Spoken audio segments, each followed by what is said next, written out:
Please do everybody take a seat.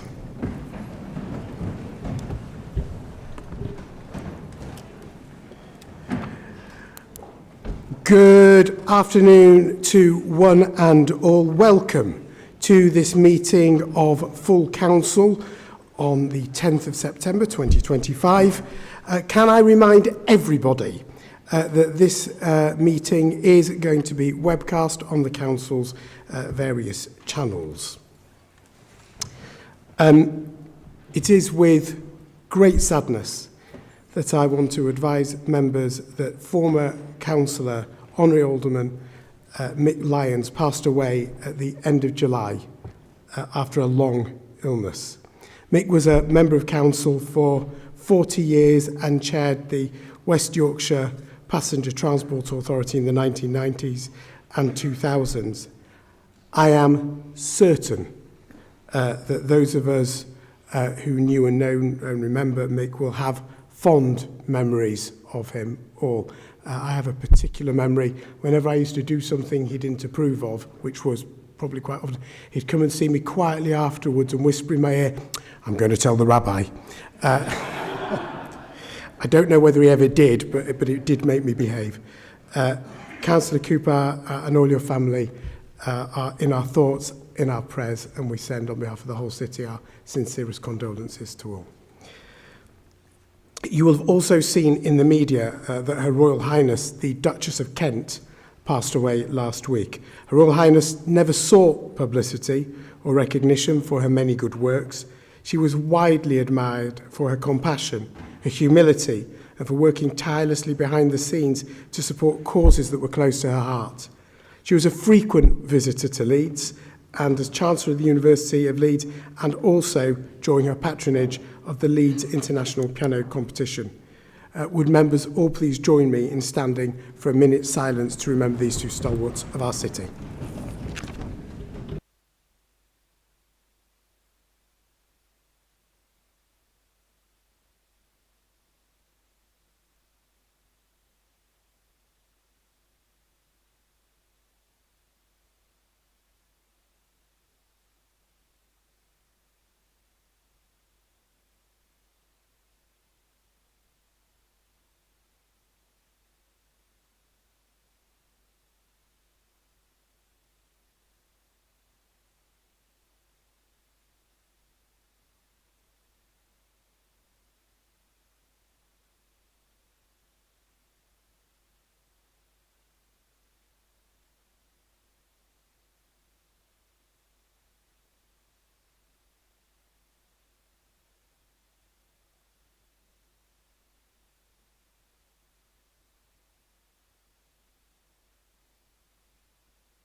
Thank you all, and may their memory be a blessing to us all.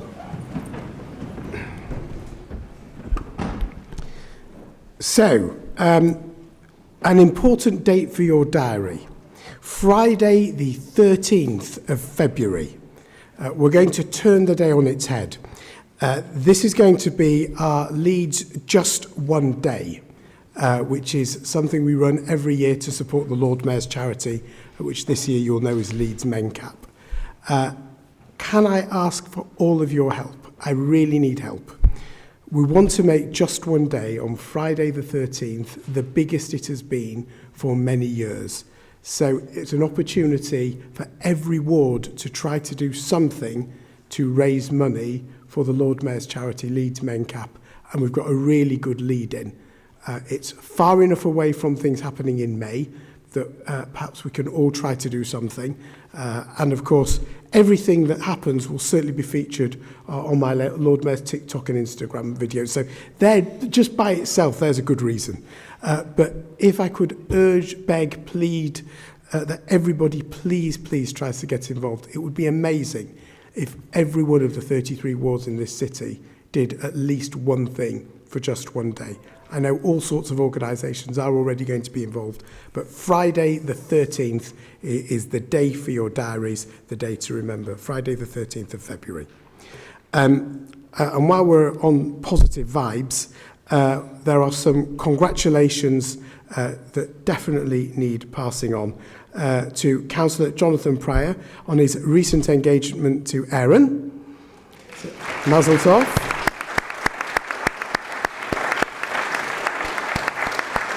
Finally, he's making an honest man of you. And on that subject, it's a delight to be able to wish congratulations to Councillor Stuart Galton on his engagement to Nathaniel.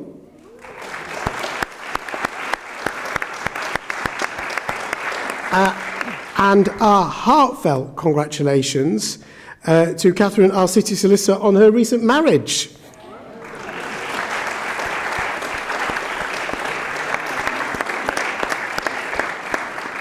Now, I'm not saying that my fabulous pride jacket was the cause of all of this, but I'd like to think it, I'm sure members will join me in sending our very best wishes to all of our happy couples today. Leeds, the city of love. Okay, so moving on. Sometimes you wish you'd not said something. Just then. So, item 1 on today's agenda. Councillor Flint, minutes of the meeting on the 9th of July. I move that the minutes be approved. Councillor Stevenson. Second, Lord Mayor. So can I call for the vote to approve the minutes? Those for? Those against? Any abstentions? Then that is carried. Thank you very much indeed. Declarations of interest. Sir. Yes, I'll just to note, Lord Mayor, due to a conflict of interest, I'll be stepping out of the debate and vote for the white paper number 3 due to conflict of interest due to my work commitments. Thank you. Thank you very much for that. Any other declarations of interest? No, thank you very much. Brings us then to Chief Executive's communications. Thank you, Lord Mayor. No communications to report. Thank you very much. Which then brings us to deputations. Thank you, Lord Mayor. There are 4 deputations today. First is Baton of Hope, second, Marketplace Charity, third, Leeds North and West Food Bank, and fourth, Development on Greenbelt. Councillor Flint. I move that the deputations be received. Councillor Stevenson. Second, Lord Mayor. Thank you both. So we'll call for the vote to receive the deputations. Those for?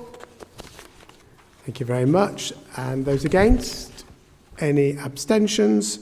That is carried. So we will receive the deputations. Thank you very much, Mark.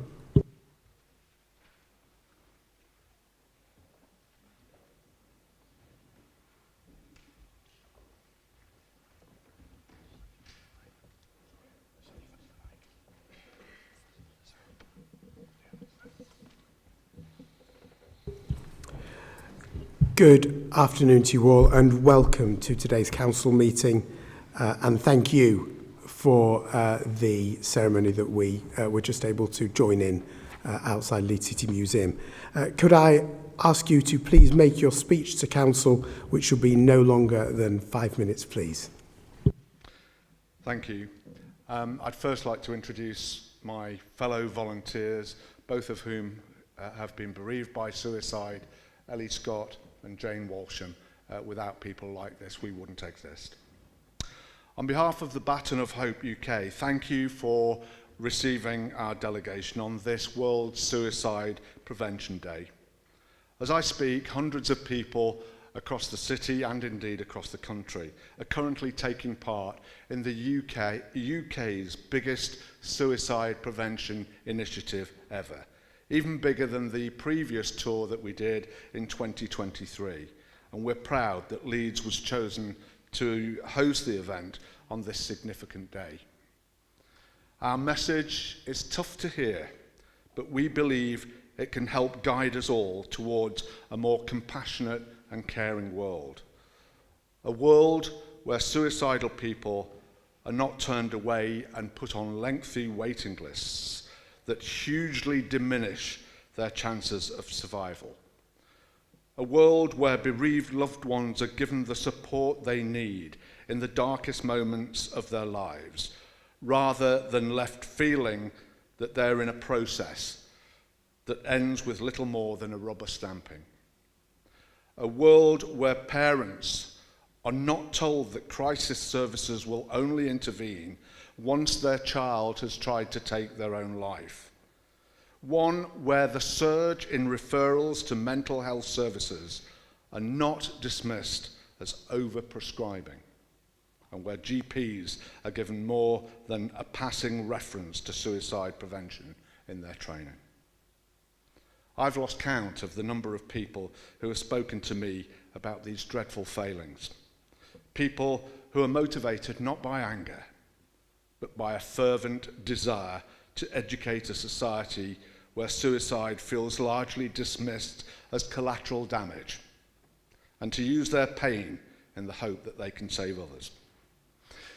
In the middle of a February night in 2021, I was woken by a phone call. It was my son's fiancée who said that she had found Ross in the middle of the night. Our kind, popular, hard-working boy had left us. He'd been bravely struggling with severe depression for 10 years. He'd gone to ask the NHS for therapy and was put on a 6-month waiting list. He tried to battle on, but died 2 weeks into the wait. Anyone with any knowledge of serious depression will know that you can't park it. He was a red flag patient who had previously tried to take his own life. He had what was effectively a terminal illness. In an act that I completely understand, his long farewell letter was taken away by the police. They were clearly his last words, the last time our beautiful boy would communicate with us, and maybe even given us some of the answers to the swirl of questions spiralling in our minds.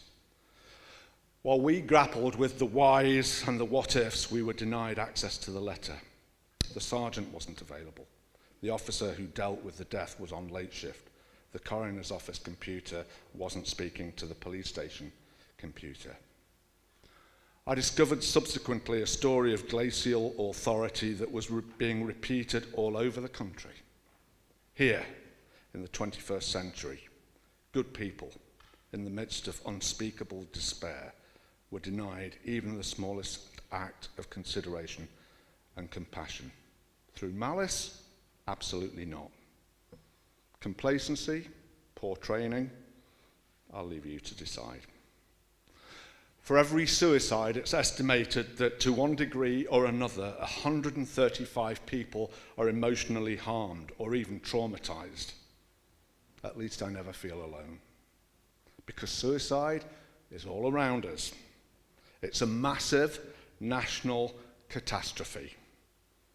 And despite the insistence of senior clinicians and academics that suicide is almost always preventable, it is the biggest killer of men under 50 and women under 35 in the United Kingdom. Not cancer, not road accidents, not drugs. Suicide is the biggest killer of UK children aged between 10 and 19. Those children, when they leave school, have not been told that the biggest threat statistically to your life is you. It's not been discussed. Suicide statistics in the United Kingdom have stagnated for almost 20 years. Imagine the Elland Road Stadium, full to capacity, full of life, real people with real stories. Imagine the same location 5 years later, empty and silent. Statistically, a stadium that size will empty every 5 years because of suicide. And each of the bereaved loved ones left behind will themselves be 4 times more likely to take their own lives. So why haven't we got the message? If suicide is preventable, why aren't we preventing it? Where are the conversations, the public discourse, the political debates, the lessons in classrooms, colleges, universities? There are many factors that drive me to campaign in the way that I do and the way that we do together. The first is that contained in his farewell letter that we eventually received, my son said, Dad, please fight for mental health. The support is just not there. Another is that knowledge. In the overwhelming majority of cases, suicide is preventable. And when people ask me where the hope is in the Baton of Hope, it comes from that we can challenge the status quo. We can change it. Every single one of us has the power to generate hope, because suicide happens when all hope evaporates. Please, if you can, support the people carrying the baton in Leeds today who refuse to be wrapped in a shroud of stigma and silence. And please remember to share details of the Leeds Suicide Bereavement Service that anyone can access for free, regardless of the time that has elapsed since their loss. It's undoubtedly true that the reason why 3/4 of the people who take their own lives as men is because society expects them to stay silent, and it regards vulnerability as weakness. If you want a characterization of the actual physical baton of hope, think Olympic torch. The baton, so exquisitely crafted by goldsmiths and silversmiths to King Charles III, Thomas Light. Not as another symbol of physical prowess, but the world's very first icon of mental well-being. One that carries the hope that in more enlightened times we will truly recognize the importance and the care of this planet inside our heads. Rest assured that we at the suicide prevention charity Baton of Hope UK insisted from the outset that the success of the awareness that we generate will be measured in terms of the practical change it brings about. Our charity has spent more than 2 years developing and perfecting a fully accredited suicide prevention training program in the workplace. It's called the Workplace Pledge, and it is the first of a number of pledges that we hope to introduce in all sectors of society: education, politics, the media. It's now being adopted throughout the country, spanning the range of employers from global conglomerates to backstreet mechanics, because suicide is everyone's business. Obviously, if I could go back to my old life, I would do in the blink of an hour, the blink of an eye. But at least I have the good fortune to have met many incredible people who have given me cause to hope. We, the bereaved, sometimes say to each other, "I wish I'd never met you, but I'm glad that I did." So please accept my final words in the same spirit. I wish I'd never met you, but I'm glad that I did. Thank you.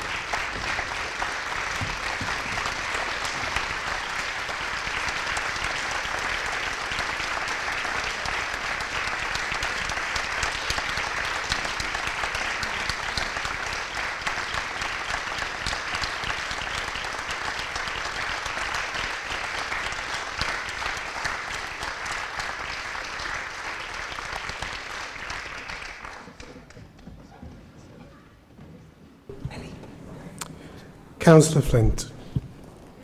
Thank you so much for coming today, and I move that the matter be referred to the Director of Public Health for consideration in consultation with the relevant exec member, and that a response be provided by the Directorate to the deputation, and that all members of Council be notified by the Director or the relevant Chief Officer of the Council's response to the deputation. Thank you. Councillor Stevenson. And I second, Lord Mayor. So I'll call for the vote to refer the deputation. Those for? Those against? Any abstentions? So that is carried unanimously. Thank you so much for coming to today's meeting. Officers from the relevant department will be in contact with you in due course. Thank you once again.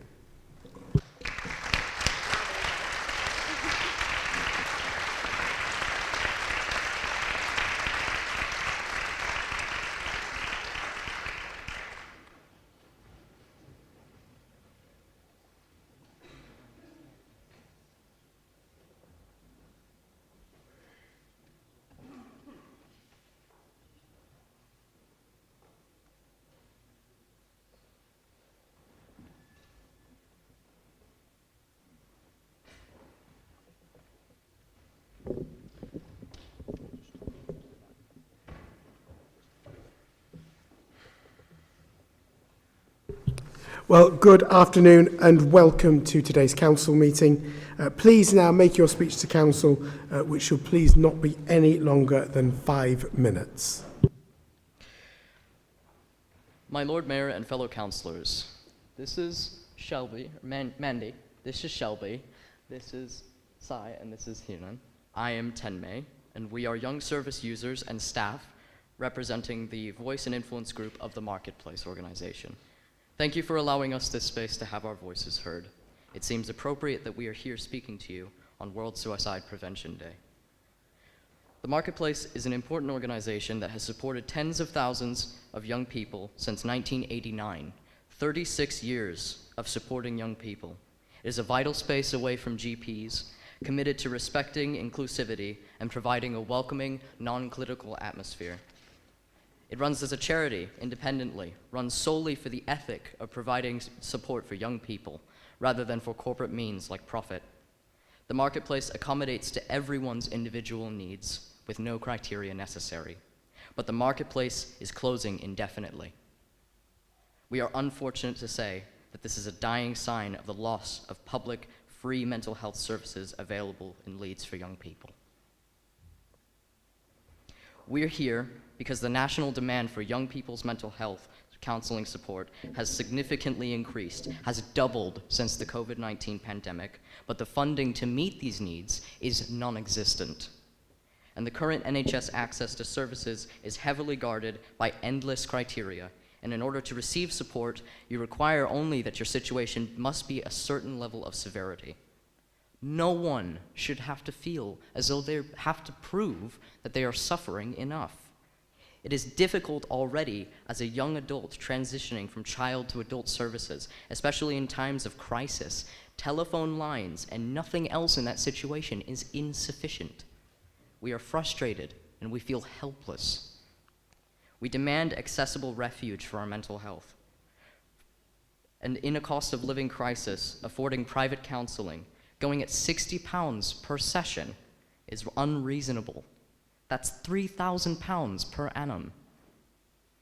Young people's mental health, what we want, is we want it to be considered by the Health Council Scrutiny Board, as the Young People's Board is now not enough to address the current crisis that we have, to investigate the adequacy of spending on and identify gaps in provision for young people's mental health services in Leeds.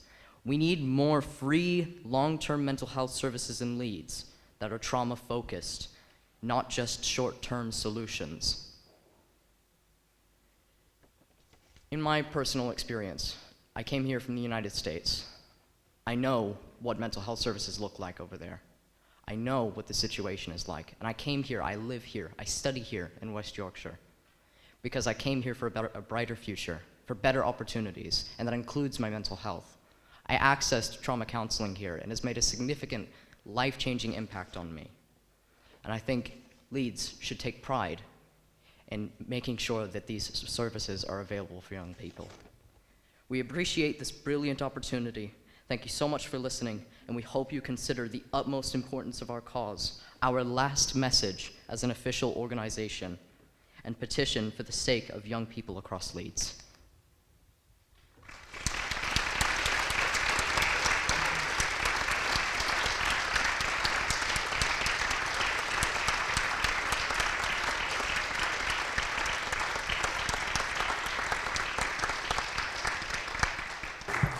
Councillor Flint.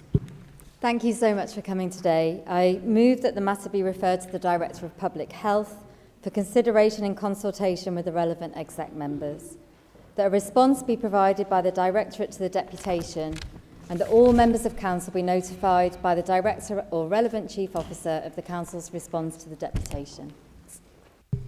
Councillor Stevenson. Second, Lord Mayor. So I shall call the vote to refer the deputation. Those for? Those against? Any abstentions? That's carried unanimously. Thank you very much indeed. Thank you so much for coming to today's meeting. Officers from the relevant department will be in contact with you in due course. Good afternoon. Good afternoon. Thank you.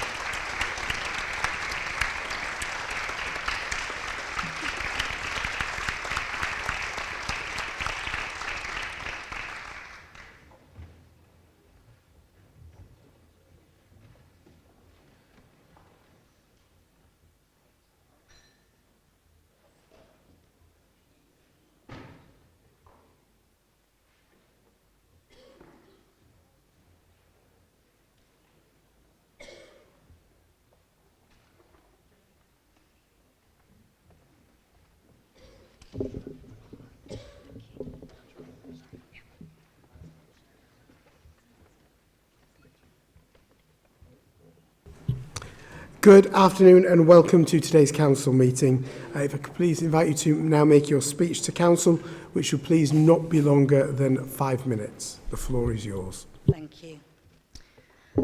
My fellow mayor and fellow councillors, thank you for the opportunity to speak today. My name's Sharon Wynne.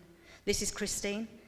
We've been working together with Georgia and the food bank for the past 6 months on the campaign to end the need for food banks. I'm here to speak not only for myself, but for the group, but for thousands across our cities who are struggling to afford the essentials of life. People who are working, caring, surviving and still can't make ends meet. At the heart of this crisis is a system that's too often punishes people for the need for support. The 5-week wait at the start of the universal credit claim, it's one of the clearest examples. It appears designed to deter people from applying for the help that they're entitled to. It simply hurts people. It's driving them deeper into debt and hardship and the most vulnerable points of their lives. People are forced to take advanced payments, effectively loans, which are then clawed back from an already inadequate payment, trapping them in a cycle of financial insecurity. And that's only if they can figure out what they're actually eligible to in the first place. The lack of clear, accessible information on eligibility has long been a barrier. Too many people giving up or falling through the cracks simply because they can't navigate the complex, confusing system. There is no consistent signposting. It's not just frustrating, but it's actually harmful. Today, I'm asking this council to take a bold and moral stand. Please write to the Chancellor, Rachel Reeves, and to the Secretary of State Working on Pensions, Liz Kendall, ahead of the autumn budget, urging them to implement an essentials guarantee that sets our 3 clear principles. 1, an independent process to regularly determine the essentials guarantee level based on the cost of the essentials, such as food, utilities and vital household goods. 2, that the basic rate of universal credit must at least meet these levels.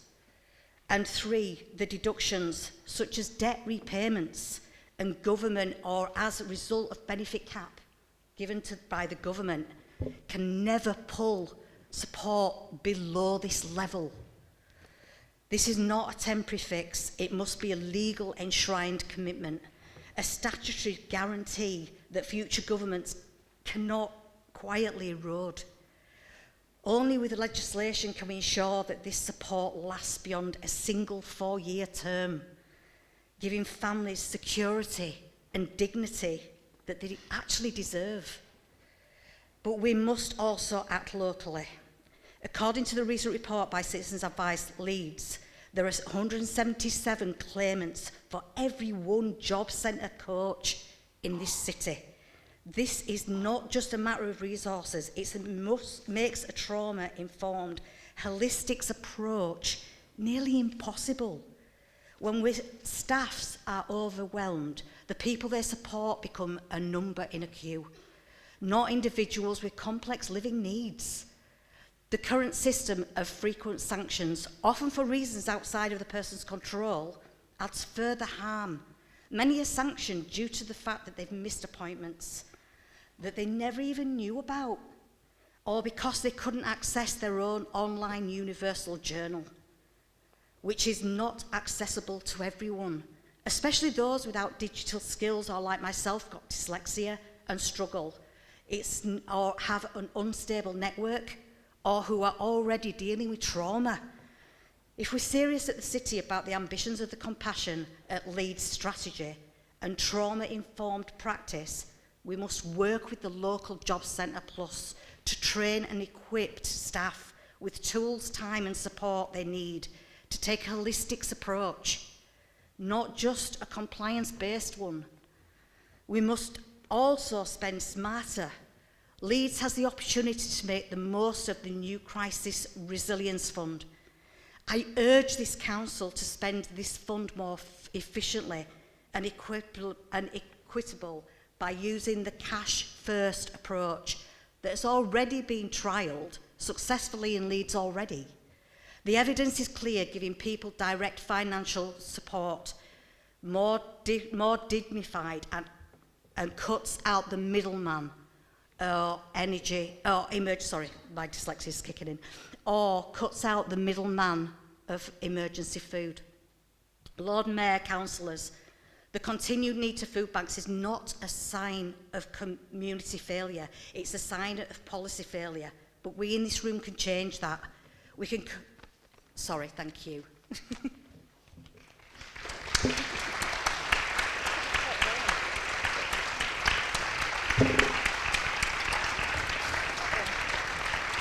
Thank you.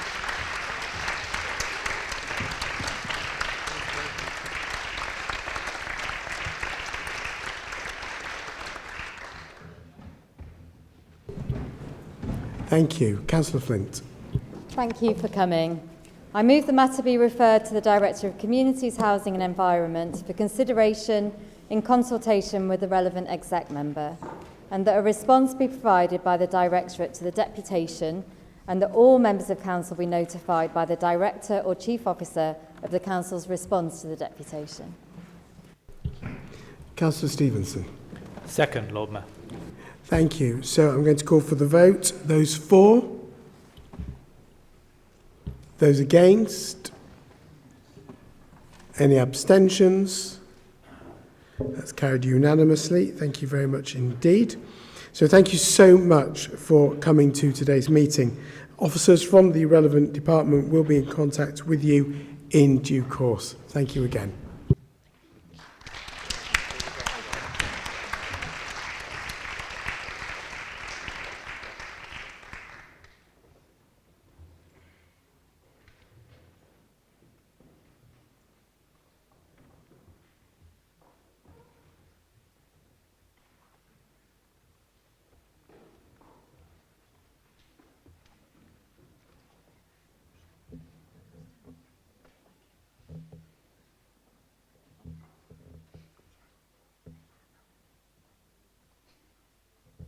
Mark doing a bit of stage management there. So deputation number 4, development on the Greenbelt. Good afternoon to you and welcome to today's council meeting. Please do now make your speech to council, which should please not be longer than 5 minutes. The floor is yours. My Lord Mayor and fellow councillors, my name is Stephanie Metcalfe and with me is Julie Metcalfe as support. Why is the Greenbelt a victim? Around the country, there are certain types of land that are designated as protected and have restrictions or outright prohibitions against building on these specific lands. Why is it perfectly acceptable to remove the Greenbelt or cause deliberate harm by using chemicals, pesticides, herbicides, including the deadly neonicotinoid that needs to be banned due to the fact that it's killing our bees and other pollinators?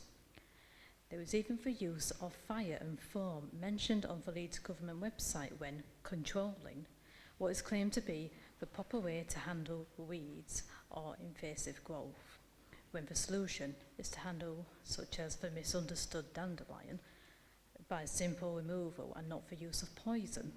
But then again, I ask, why is it those with power are allowed to decide what beauty and important role of flora can live?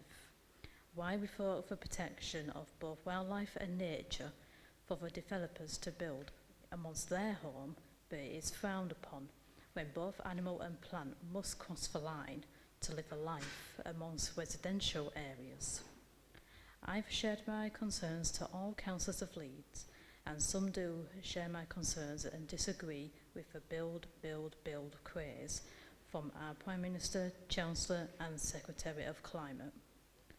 The delusional, or for others, radical building of 1.5 million homes is nonsense. I'm certain you know of the Planning and Infrastructure Bill, and Part 3 of this bill will mean no protection for any nature or wildlife, and in return we'll have unaffordable housing built on farmlands, marshes, nature reserves, woodlands, fields and floodplains, delivering severe consequences and send our fauna and flora into decline and even the risk of extinction.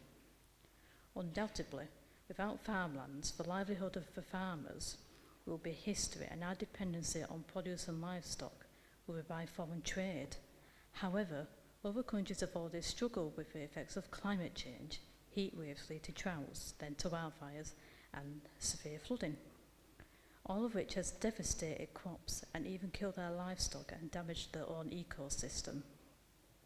Take Spain, when they had the worst of rising temperatures that would not ease, this being a heat wave. Much later, they were low on water, a drought, and much of the country was destroyed by severe wildfires.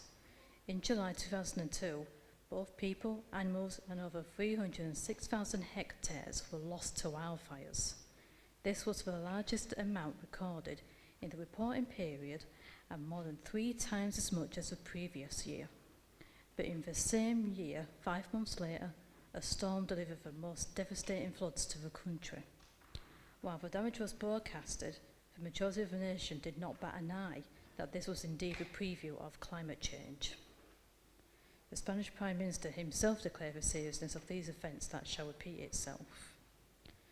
Though science says our world has both cooling and warm cycles, we don't have any records that says this will happen, say, every 4 or 5 years, or maybe a decade. But does that mean we must risk the worst of possibilities?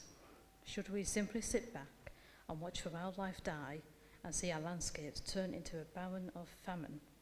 Should we let the young and vulnerable and elderly struggle from the biting cold and the suffocating heat? If we do not ensure the protection and allowing the recovery of both wildlife and nature soon, we are likely to face the same disasters from man-made climate change. Thank you.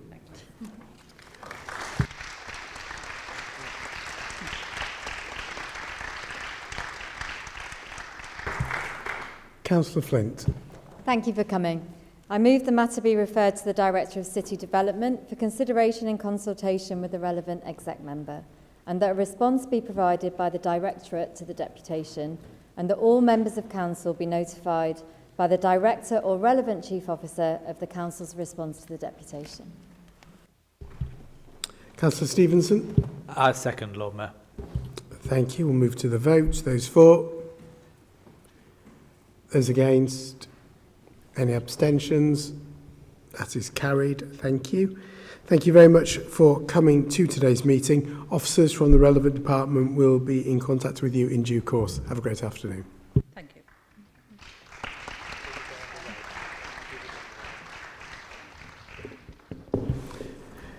So, colleagues, we will now move page 4 of the order paper, executive questions. We have 1 hour on executive questions. So, Councillor Lamb. Thank you, Lord Mayor. Will the Leader of Council update members on West Yorkshire Police's Economic Crime Unit investigation into the Council's Planning Department? Councillor Lewis. Lord Mayor, and thank you, Councillor Lamb, for the question. The Council is cooperating with West Yorkshire Police in relation to a complex investigation, and as this is a live investigation into the Council, it would be inappropriate to give a commentary on that. However, while we are aware of the current significant demands on the police, we would all like to see this matter brought to a conclusion as soon as possible. Councillor Lamb, do you have a supplementary? Thank you, Lord Mayor. Thank you for that answer, and I'm sure the Leader agrees with me, that, and I agree with him, that we want this to come to a speedy conclusion. Can he confirm that so far the cost to the taxpayers of Leeds of covering the salaries of those who are suspended is more than £250,000? Councillor Lewis. Thank you, Lord Mayor, and Councillor Lamb makes a valid point. Like I said in my original answer, I think we all want this to come to a conclusion as soon as possible. Councillor Campbell. Thank you, Lord Mayor. In 2023, following extensive public consultations, a series of traffic regulation orders were agreed for the Ockley and Yeadon ward. These have still not been implemented. Why? Councillor Pryor. Thank you, Lord Mayor. So traffic regulation orders are designed to restrict the use of the public highway, usually for road safety reasons. This restriction on public use does mean that the process can be lengthy and sometimes complex. It's really important that the public have an opportunity to engage with the process and make their views heard. So in this case, following the initial consultation process, there is a formal legal process which must be undertaken, and that is set out in national legislation.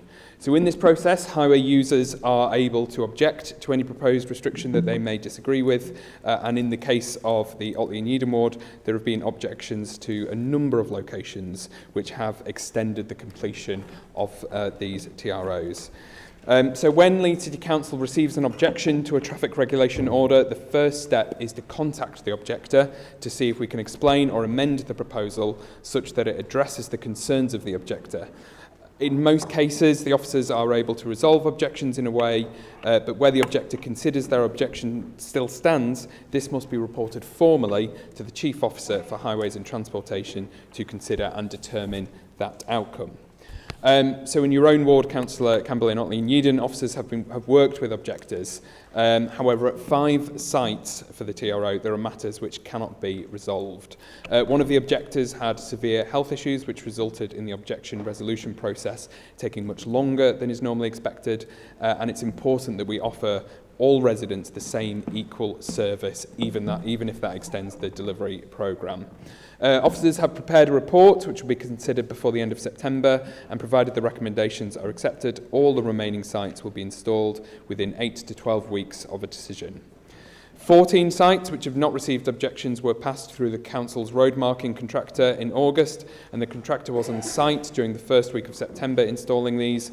5 of those sites were completed during the week of the 1st of September, and the remainder are being undertaken currently in this week and next. So as noted, these TROs are a complex and can be a lengthy process, and we as a council, Leeds City Council, receives many requests from local communities, developers, major city projects. Traffic engineering currently has over 200 individual TROs on the programme, and while some of these can be bundled for ease, usually in ward groups or similar geographies, the delivery for each requires a consultation and more formal advertisement process to be carried out. Objections can and do delay the delivery of these schemes, but for openness and transparency, as well as compliance with national legislation, it's critical that objectors have the opportunity to lodge concerns and that officers work with them to reach the correct outcomes. Thank you. Councillor Campbell, do you have a supplementary? Yes, can I thank the executive member and whoever in the Highways Department wrote the answer for him.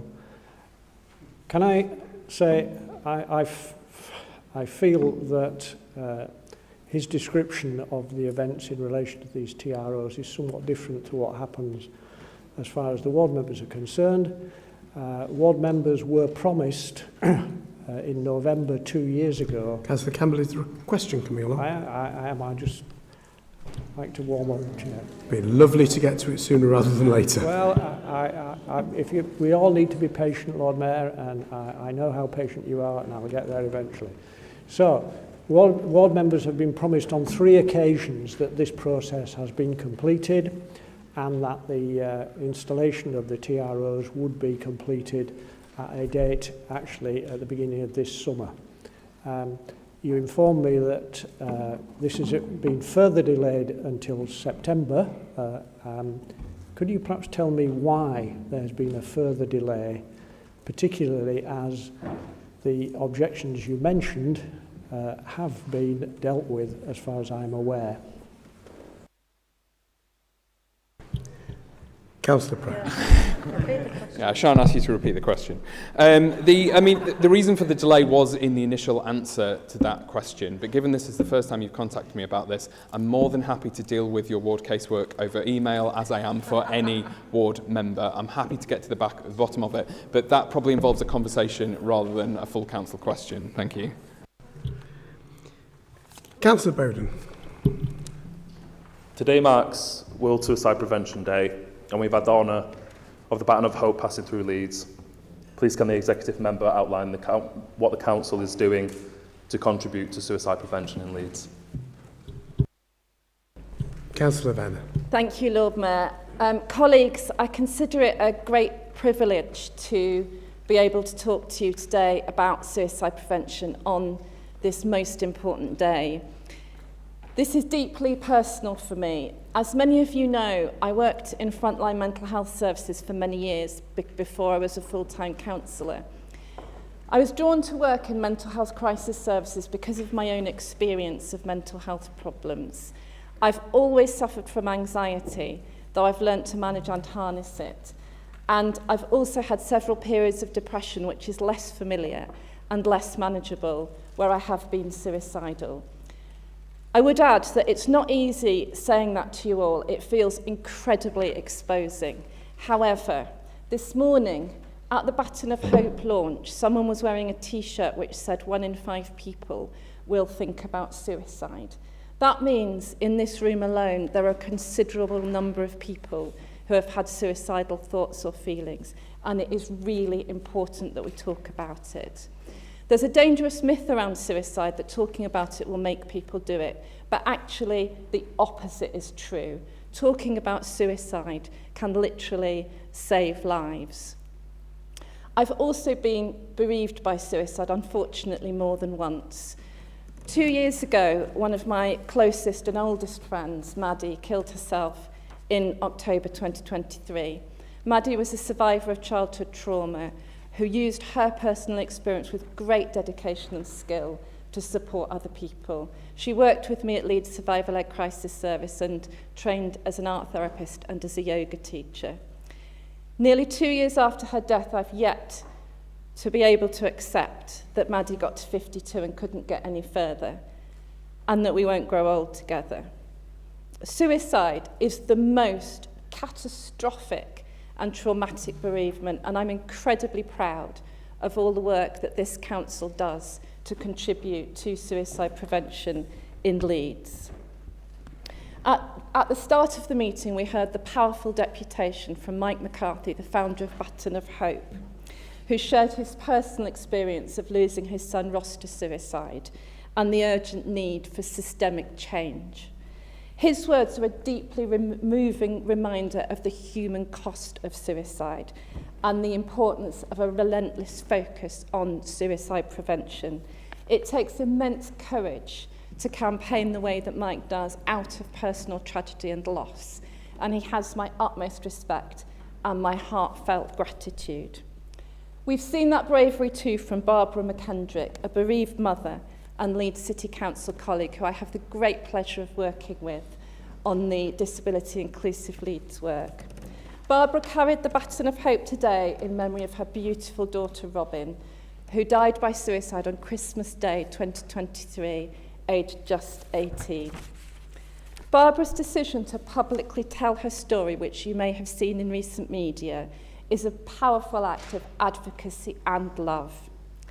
Her message that those who appear outwardly vibrant may be suffering silently reinforces the importance of compassion, awareness and action. I would also like to pay tribute to my incredible and very brave friend, Councillor Adele Ray, who was our first baton holder this morning at the start of the Baton of Hope crossing Leeds. Adele carried the baton in memory of Nick Gray, her former partner and the father of her children. Bev Yearwood, another council employee, also is a baton carrier today in memory of her daughter Africa. 84 people who have been bereaved or affected by suicide are carrying the Baton of Hope across Leeds today. Their presence is a powerful symbol of remembrance and resilience.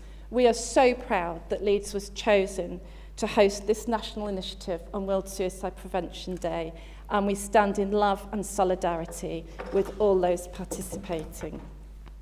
A wide range of partner organisations from across statutory services, the third sector and the private sector are supporting today's event too, helping to amplify the message of hope and the importance of seeking help.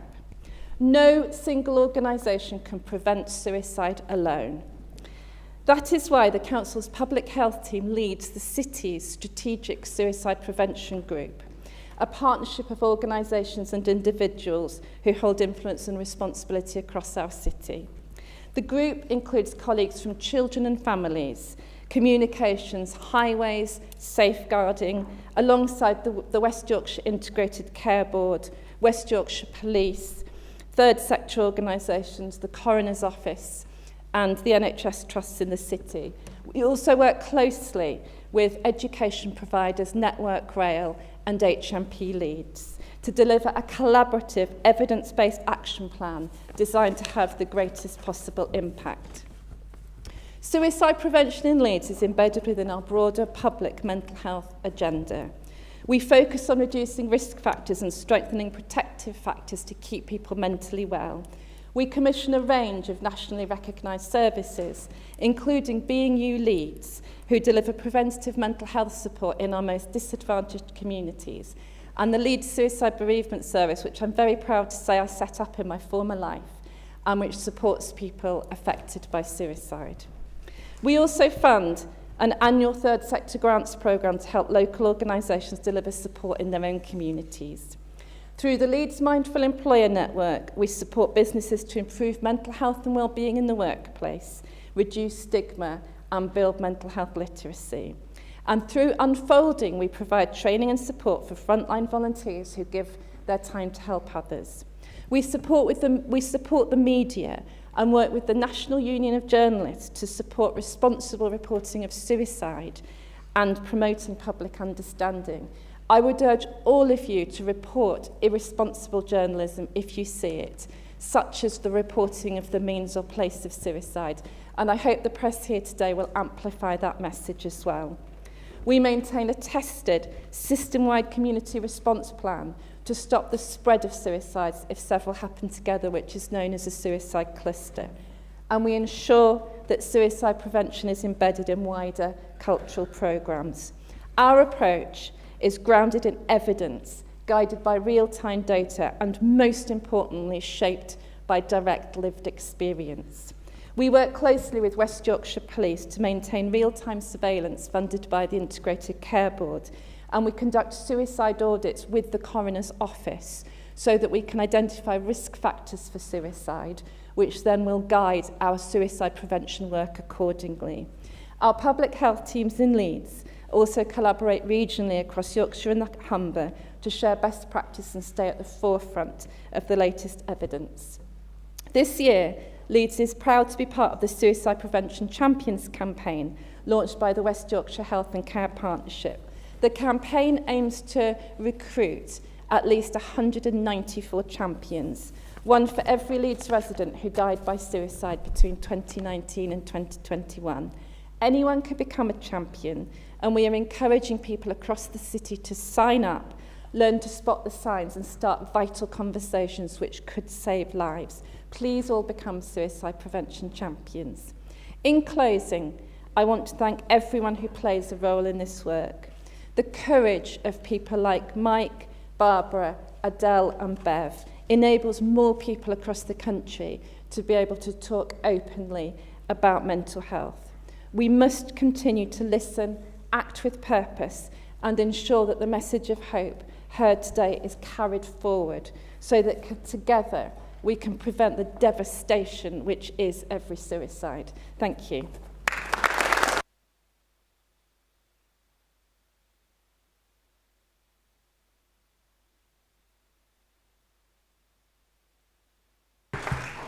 Councillor Bowden, do you have a supplementary? No, thank you. Councillor Carlyle. Is the executive member as delighted as we are by the unprecedented local interest in mini roundabouts? And will they consider asking national government to loosen national legislation, such as the Traffic Signs Regulations and General Directions 2016, to enable council to work with communities, arts organisations, gardening groups and others to refresh and beautify these previously unloved bits of infrastructure? Councillor Pryor. I won't be seeking a change in the law, no. Councillor Carlyle. No supplementary? Okay, thank you. Councillor Hamilton. Thank you, Lord Mayor. Can the exec member provide an update on the recent launch of the council's anti-discrimination campaign, please? Councillor Harland. Thank you, Lord Mayor, and thank you, Councillor Hamilton, for the question. So, the Council's What Makes Us Different, Makes Us Leeds campaign launched on Monday the 2nd of June with a poster campaign across sites in the city centre using paper and electronic billboards, and was developed by a partnership between the Council's Safer and Stronger Communities team and corporate communications team. The physical campaign was backed by social media across Facebook and Instagram, with partners encouraged to share and amplify the messaging. Posters and leaflets were distributed to council venues and some partners, as well as a dedicated web page for the campaign where people can learn more about discrimination and, more importantly, its impacts. Find out how to get involved in challenging it and links to report hate where it has occurred. The campaign uses the tagline, "What makes us different makes us Leeds," which the council used in a previous radio campaign many years ago. With a powerful message of #stop, examples include stop racism, stop anti-Semitism, stop anti-Muslim prejudice, stop age discrimination, stop disability discrimination. I won't use the hashtag anymore. Stop homophobia, I think you've probably got the message, and stop misogyny. We worked closely with key partners working with communities affected by discrimination to develop some of the content, including Stop Hate UK, the Leeds-based national charity who provide our third-party reporting functionality around hate crime. In line with the Equality Act 2010 and our EDI Vision and Action Plan launched in 2023, our campaign covers all the protected characteristics. Over recent years, we've seen significant increases in hate crime nationally and locally across all of the characteristics in the scope of that legislation, and considerable work has been undertaken to promote the reporting of hate crimes and hate incidents. However, it was felt that further work was needed to address the causes of hate crime by challenging discriminatory attitudes and by making it clear that within the council and across the city, our diversity is celebrated and discrimination and hate will not be tolerated.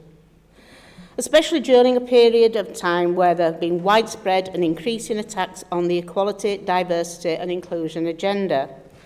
This campaign is a clear signal that hate and discrimination will not be tolerated in Leeds. We are proud to be a welcoming and diverse city that thrives on embracing our differences. We've worked hard across our communities to promote tolerance and understanding, and I would like to thank our community representatives for their support.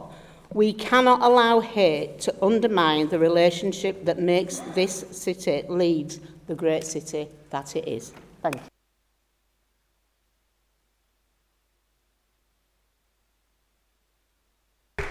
Councillor Hamilton, do you have a supplementary? No. Councillor Carter. Thank you, Lord Mayor. Can Councillor Pryor confirm if there are any planning applications currently lodged with the local planning authority where the applicant is the UK Home Office or relevant related agencies acting on their behalf, and can he list them? Councillor Pryor. So the Council has received a single planning application on behalf of the Home Office to change the use of an existing student premises known as Mary Morris House in Headingley. If granted, this will permit the use of the property for use by students as well as others. In discussion with the Home Office, we've been advised that this is part of the government's strategy to reduce the dependency on hotel use for those seeking asylum. The local residents group has recently been informed of this, and we will ensure the Home Office undertake full dialogue with residents if and when things progress. It's important to note that the property is currently and remains a student hall to residents, with students currently living there. Thank you. Councillor Carter, supplementary? Yes, my Lord Mayor. I wonder if Councillor Pryor can perhaps explain to Council why, in view of the sensitivity of this application, we seem to have agreed a certificate of proposed lawful development for use as a hostel. I believe that's a legal decision which is challengeable very easily. It's for 250 bed spaces plus flats. Any individual going on to the council's planning portal would be totally unaware of what it was all about.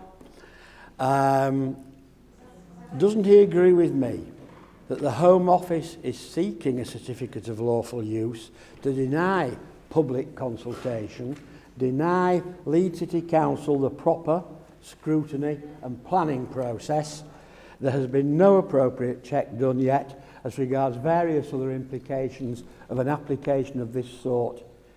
Councillor Pryor, wouldn't you also agree, and I understand it's in your ward, that the councillors sitting around here, I would suggest, are mainly wholly unaware of the details of this? And finally, I hope your administration will resist any pressure on our council officers to deny proper public consultation and a decision by the planning committee. Thank you, Councillor Carter.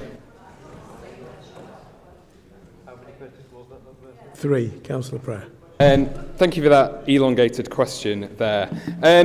It's important to note that this is at the very early stages of this. As I said in the opening, there are still students living there, so this isn't potentially something that's happening imminently. We're in communication with the Home Office. This is the Home Office's application, and it is up to them to take a part to do any of the relevant consultancy work with residents, which is something we will be keen to ensure that happens. That is essential to happen before things change, and it will, but we're not at that stage yet. This is a very early stage. But what I would say is we're in this position because we are dealing with the overuse of hotels, something which was a Conservative Party policy. You shake your head, but Justice Minister Robert Jenrick in 2022, Justice Minister Robert Jenrick said more hotels have been coming online almost every month throughout this whole of this year. I ramped that up and procured even more. So there's a huge amount of hypocrisy coming from the Conservatives here. So as Labour are coming to fix an incredibly difficult and incredibly sensitive issue, I will not have these accusations that we're not trying to work with people from the Conservatives, because that's exactly what they're doing, and we are right at the start of this process. So the residents will be consulted with. The residents have been informed quite recently, but earlier, and that is a process that the Home Office will be undertaking from here. Thank you.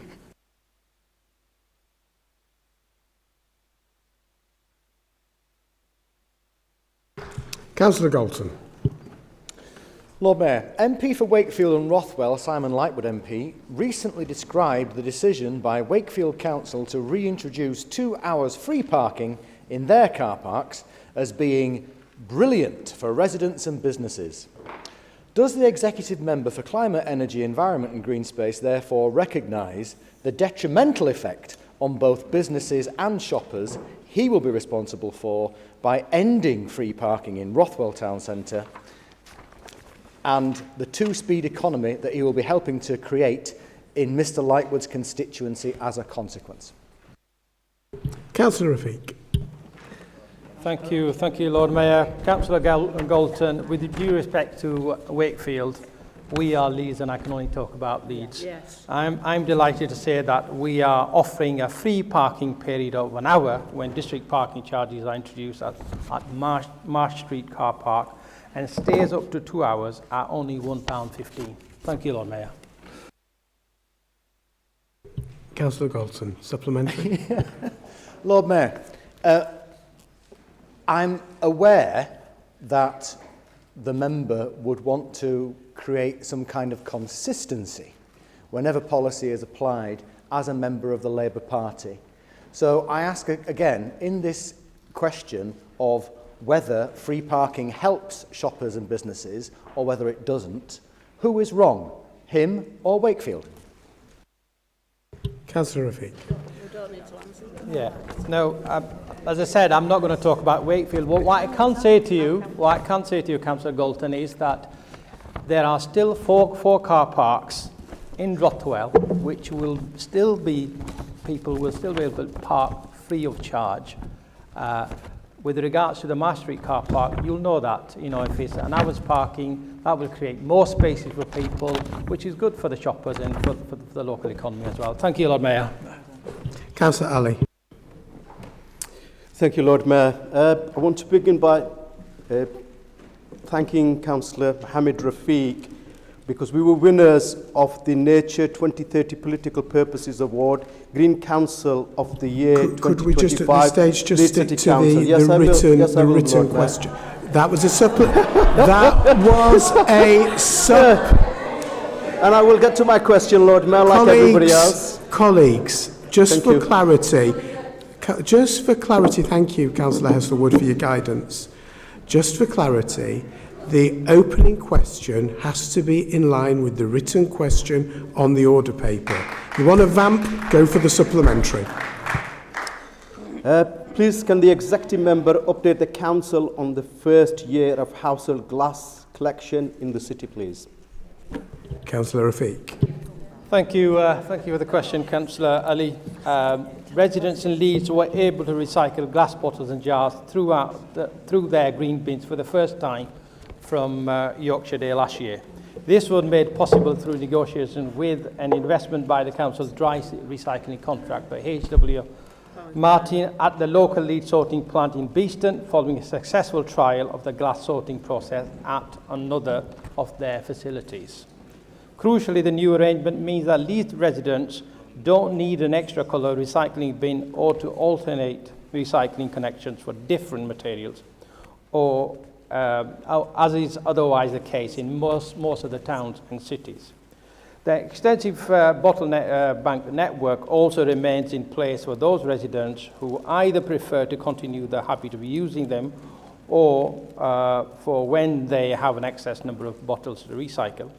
Leeds is now fully compliant with the dry recycling requirements of simpler recycling legislation ahead of the April 2026 deadline.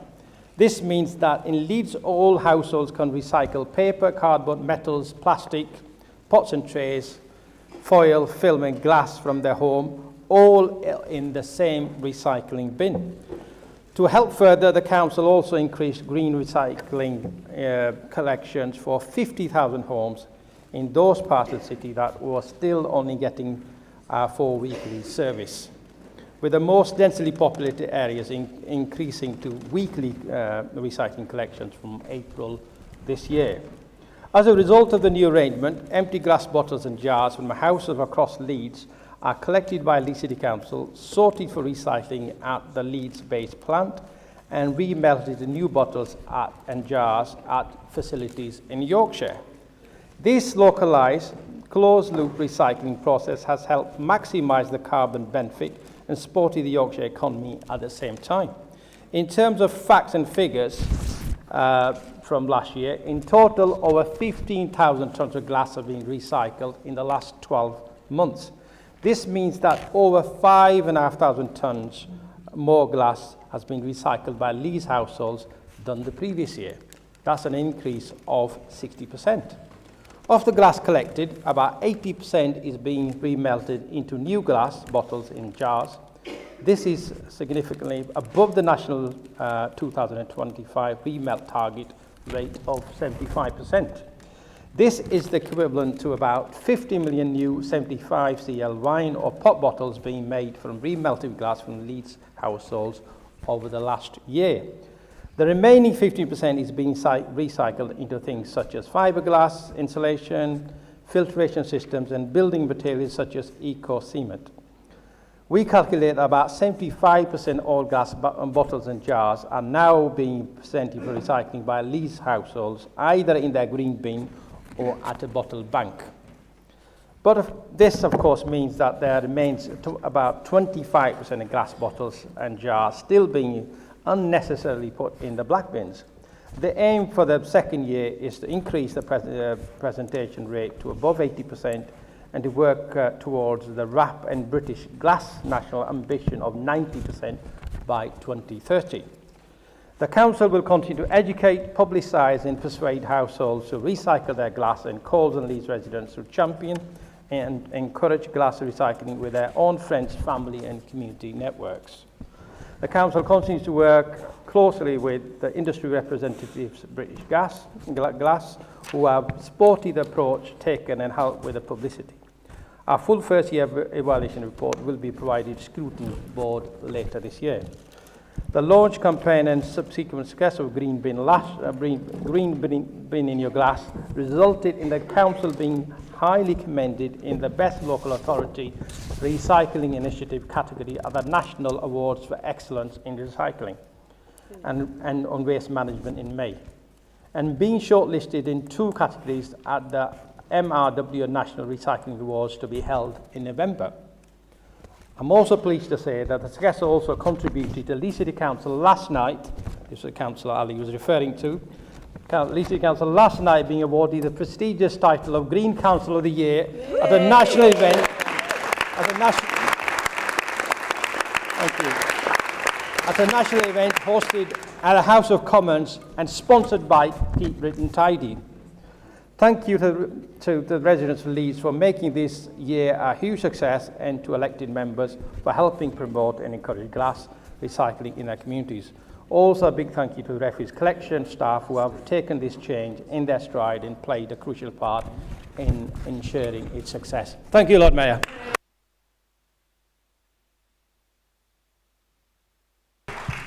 Councillor Ali, supplementary? You can say the other bit now. No? Okay, that was your big moment. Councillor Stables.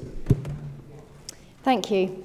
Against the backdrop of the growing local and international horror at events in Gaza and the need to exercise leverage to rein in the Israeli administration and the growing public appetite for economic boycotts, is the exec member aware that the Commonplace web platform we use is powered by an Israeli company called Zen City, and do they wish to comment on that? Councillor Cooper.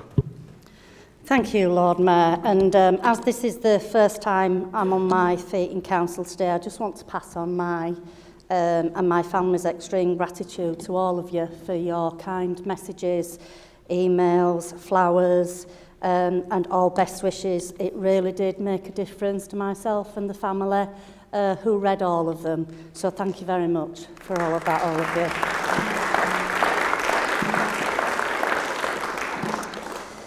And Councillor Stables, thank you for the question that you've raised today here in Council. And just to inform you that the platform referred to is provided under a contract awarded in 2021.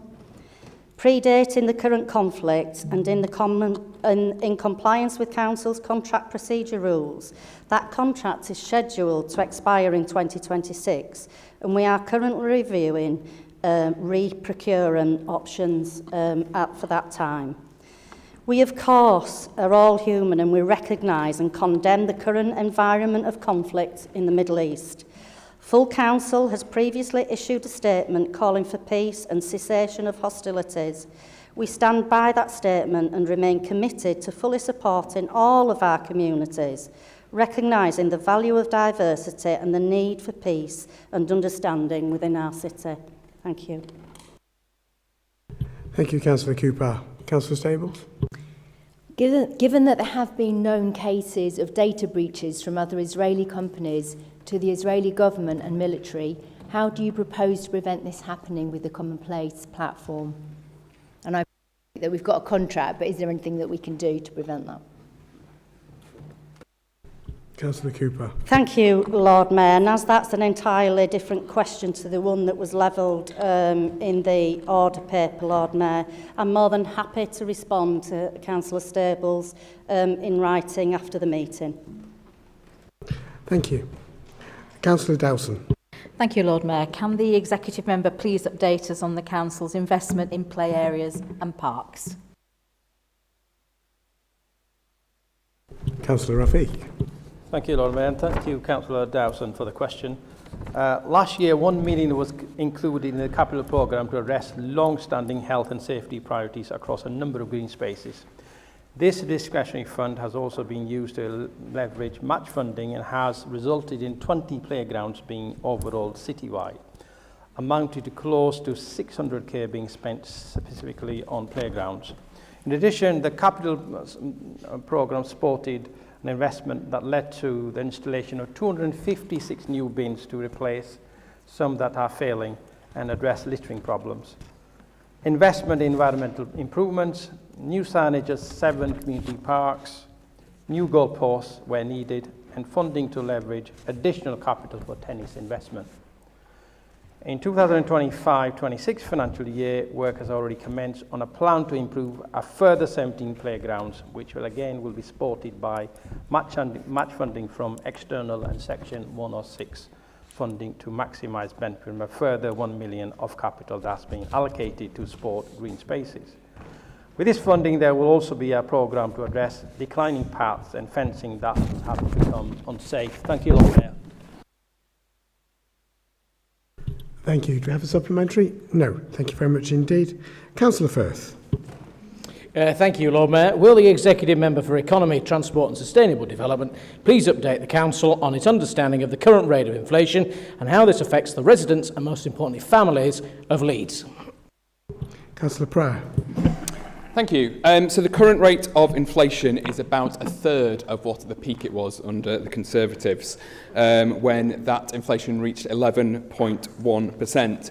And we know how much that high inflation really affects people and family across Leeds, across the whole of the UK.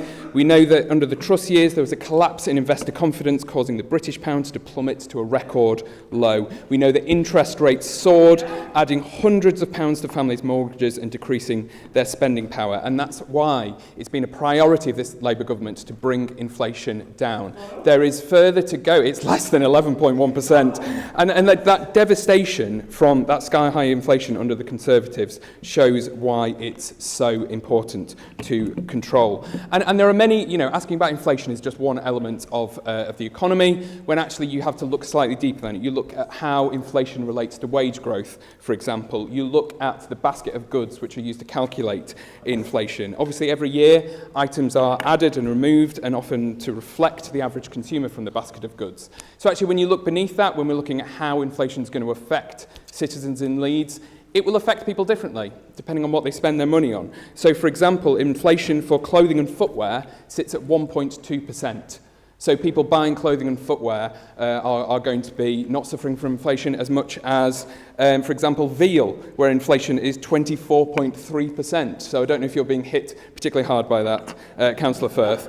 But the point is inflation is going to hit people in different ways. And that's exactly why we've worked so hard to bring it down from the peak of 11.1%. But yes, there is further to go. Thank you. Thank you. Councillor Firth, supplementary? Thank you very much, Lord Mayor, and thank you to the Exec Member for his response, copied and pasted from the Chancellor. In terms of, I just want to add one point. In October 2022, the Institute for Fiscal Studies initiated that it was because of the Russian invasion of Ukraine, the rising demand for oil and gas following COVID, and the rise in foodstuffs and non-alcoholic beverages that led to that inflation that was so high. And by May 2024, it was down at 2%. To move on to my question, thank you. Given the office... I've just told him the same thing. Colleagues, the Lord Mayor has ruled. Given the Office for National Statistics noted inflation is defined by the Consumer Prices Index, CPI rose by 3.8% in the 12 months to July 2025, up from 3.6% in the 12 months to June. How does his administration justify the decision to increase child admission prices to Temple Newsham Home Farm by 157%? And what does that say to the heart? What does that say, colleagues? Colleagues, you are the ones that voted this through, and I couldn't call it in. I couldn't even call in the play barn. What does that say to the hard-pressed families of Leeds? And on top of the fact, they have to pay Councillor Firth, and they have to pay your parking charges. Thank you very much, Lord Mayor. You've asked your question. Can we have an answer to the question? I've lost it. Councillor Pryor. So I'm very excited for Councillor Firth to get his Liz Truss was right T-shirt and wear that for the electorate and see how that goes down. I mean, the point I made in the earlier response was that actually it's not just inflation in itself. It's when you look at things like inflation and wage growth. And I am really proud that since Labour have been in government, wage growth has been higher than inflation every single month. when the Conservatives were in government. So this isn't just the recent Russian war. This is the entire Conservative government. Wage growth was lower than inflation for more than half of those 14 years that you were in government. And that's what's crucial with inflation. It's not inflation in isolation, it's inflation compared to wage growth. So in your 14 years, people got poorer. And under Labour, wage growth has been higher than inflation, and that is something I am so proud that this Labour government has delivered.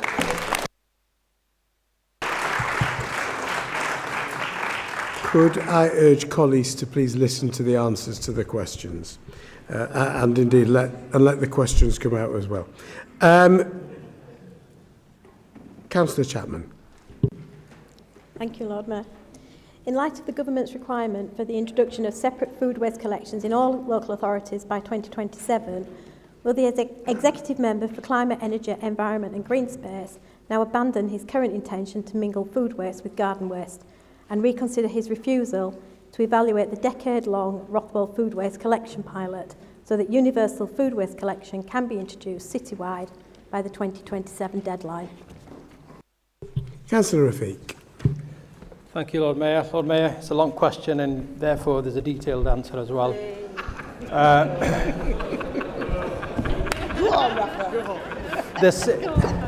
Lord Mayor, the simpler recycling requirements as part of the delivery of the Environment Act 2021 set out the need for Council to separately collect the following waste materials for recycling from curbside: plastics, paper card, metal containers, glass, food and garden waste.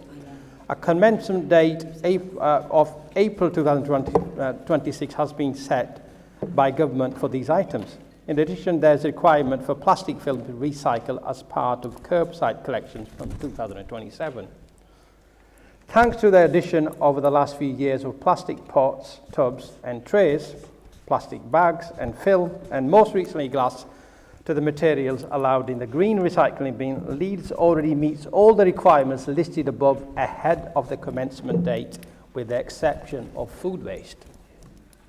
Together with investment made in continuing a free garden waste collection service, the success of the recycling and energy recovery facility, and 8 free-to-use house waste and recycling centres, offering a variety of recycling options for the residents 7 days a week.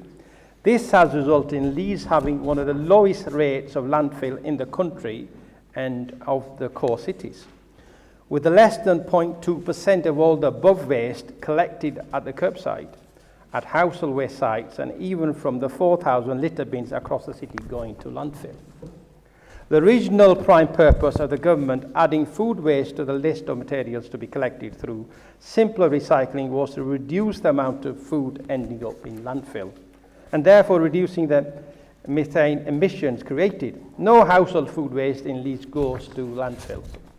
A significant number of councils were granted exemptions from the 2026 deadline due to the additional contractual costs that would create in relation to their existing general waste disposal arrangements. Leeds did not fall in this category. In 2024, the Council agreed an updated waste strategy based on recycling as simple as possible for households and minimising the number of bins and containers needed by each household. The desired 3-bin approach would mean that the existing collection infrastructure is utilised, reducing the need for additional collection days and more bins on the streets. As part of the 3-bin approach, the agreed preference was for food waste to be collected in the same bin as garden waste, rather than requiring households to present a 4th bin or container for the collection at the curbside. Given Leeds currently has the largest garden waste collection service and infrastructure of any council in the UK, this presents a great opportunity and reduces the need for a whole new collection infrastructure just for food. The council await details of their allocation to the local government settlement and whether that will include something specific for the ongoing cost of living food waste collections. The government's environmental advisors have made clear that there is now little chance of many councils who don't currently collect food waste being able to do so by April 2026. They estimate it will take a number of years for the rollout across the councils and expect there to be an incremental approach. Until funding is confirmed, and we have the details of exactly how much that is and any conditions attached to it, there is limit to what the council can do in terms of making a final decision on which option to progress and when. Introducing a completely separate food waste collection service for Leeds is estimated cost in excess of 10 million per year in operational costs. It would require about 30 new collection routes and extra wagons, and therefore a new or expanded depot facility. It would also require a contract in place who could manage the expected tonnages, which would in all likelihood need to be delivered to a local transfer facility and transported to a facility capable of processing the food waste. Whilst awaiting funding confirmation, the Council continues to update its operational and financial modelling for the food waste and collection options and talk to the market and contracts to ensure readiness to make decisions. The Council has also undertaken a recent procurement exercise to test if it's possible to introduce as a first step in a potential incremental approach the fortnightly collection of food waste with garden waste through the existing brown bins. However, that has shown this would be unaffordable without the additional new burdens funding. This, however, helped open further discussion with interested contractors to explore whether a localised pilot area could be established and delivered within existing resources. It's hope a decision can be made on this in the near future. Thank you, Lord Mayor. Councillor Chapman, supplementary. Yes, I'm sure I can think of one or two.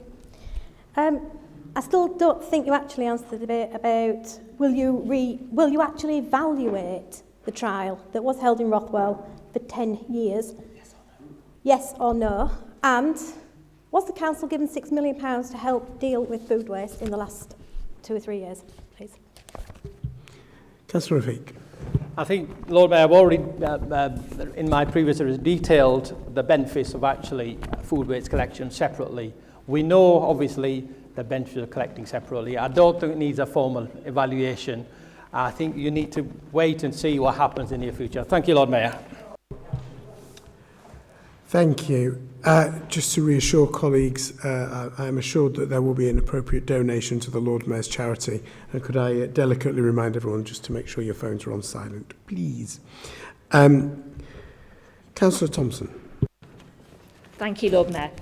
Does the executive member agree with me that recent government childcare announcements will have a big impact on Leeds families? Thank you. Councillor Hayden. Thank you, sorry, Lord Mayor. Thank you, Councillor Thompson, and yes, I agree with you. But firstly, I'd like to take this opportunity to congratulate everyone in Leeds who has received exam results this summer. They all should be so proud of their achievements, which we know are a result of their hard work, determination and dedication, as well as a high-quality teaching across our city's schools, settings and colleges. And can I also thank parents and carers. I know it's an incredibly stressful time for you guys as well. I'm going to go through it next summer, and I know how much care and love and support you put into your children across the city, so I really want to thank you as well. Yes, the latest expansion of funded childcare entitlements is very welcome and comes at a time when our children and family services have been rated outstanding for a third time by Ofsted International. So it's a really, really good time to have all these things coming into the city, and really good to have a government who actually knows what is required to give our families what they need.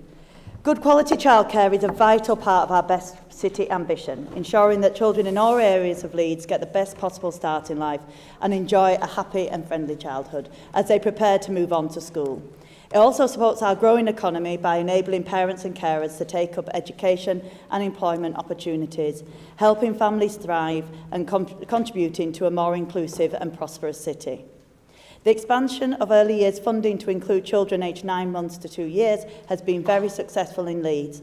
More working families are now benefiting from 30 hours funded childcare, bringing down the cost of their childcare and enabling earlier return to work should they choose it, particularly for parents of babies from 9 months old. In summer 2025, there were some 4,500 children in this entirely new age group claiming funded early education entitlement. This is a result of the extensive promotional activity undertaken surrounding the new funding. This has included promotion on Leeds Learning through Leeds City Council and Family Information Service Facebook pages and Twitter feeds. Through the development of our new website, the utilisation of free text promoting to eligible parents, through our Little Owls and Children's Centre provision, through family hubs, through our provider termly meetings, weekly provider emails, and through a promotional page in the NHS booklet for new parents.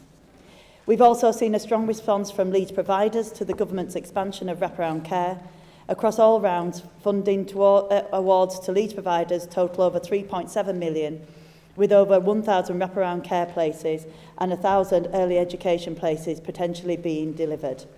While not all schemes may proceed, the scale of these awards reflects the sector's ambition and readiness to support families, and I really want to thank the sector, public, private, whatever different sectors they are in the early years for their response to this. There are also inspiring individual stories emerging. At Little Owls Parklands, one parent of a 2-year-old began volunteering at the nursery, completed her maths and English qualifications, earned a level 2 childcare qualification, and now is employed within our service. These are the kind of outcomes that show the wider benefits of accessible, high-quality childcare, not just for children, but for families and communities. In addition, Leeds is preparing to take part in the next phase of the government's Best Start Family Hubs programme, which aims to rebuild and strengthen family services across the country. We've received an initial allocation of £270,000 through the development grant for 2025-26, which will help us lay the groundwork for delivering evidence-based parenting and home learning programmes from April 2026.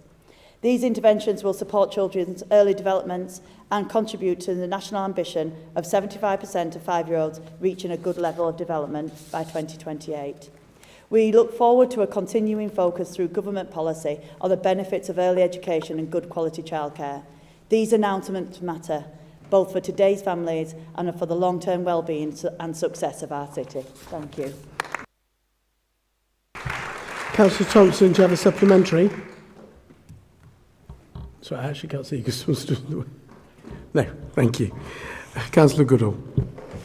Thank you, Lord Mayor. When will a workable solution be found for residents in the Granbys in Headingley after years of problems with bins and waste, particularly on Granby Road? Councillor Rafiq. Thank you, Lord Mayor. Lord Mayor, the Granbys are a small number of terrace streets in central Headingley. They are mostly a series of cul-de-sacs with a main entry or exit point off St Michael's Road. 3 of the streets have formal presentation points at gable ends where bins should be presented and collected from. The other 3 streets are mostly accessed by a refuse wagon reversing up the street, although 2 of the shortest streets are accessed by crews pulling the bins out to the wagon at the end of the streets.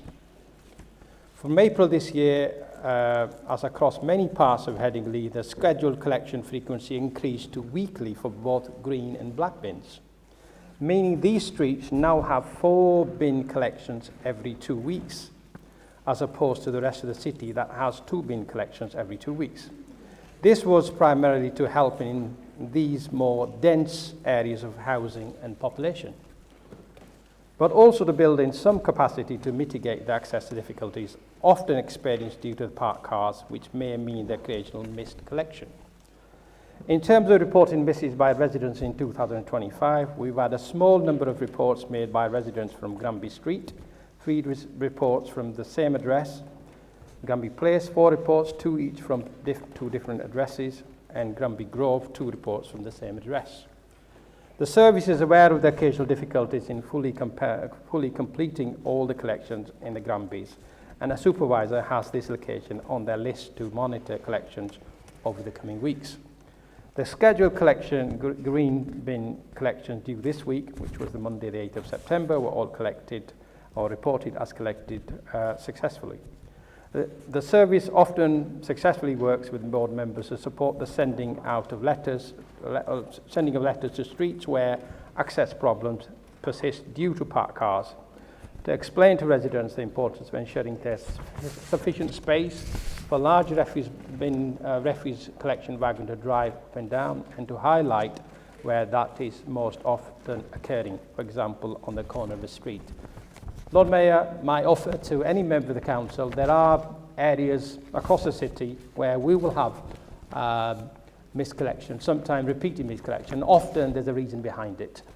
If the issue is not resolved, my offer is I'm happy to meet those people and look at the solutions, and if that means writing to residents, we're happy to do that. Thank you, Lord Mayor.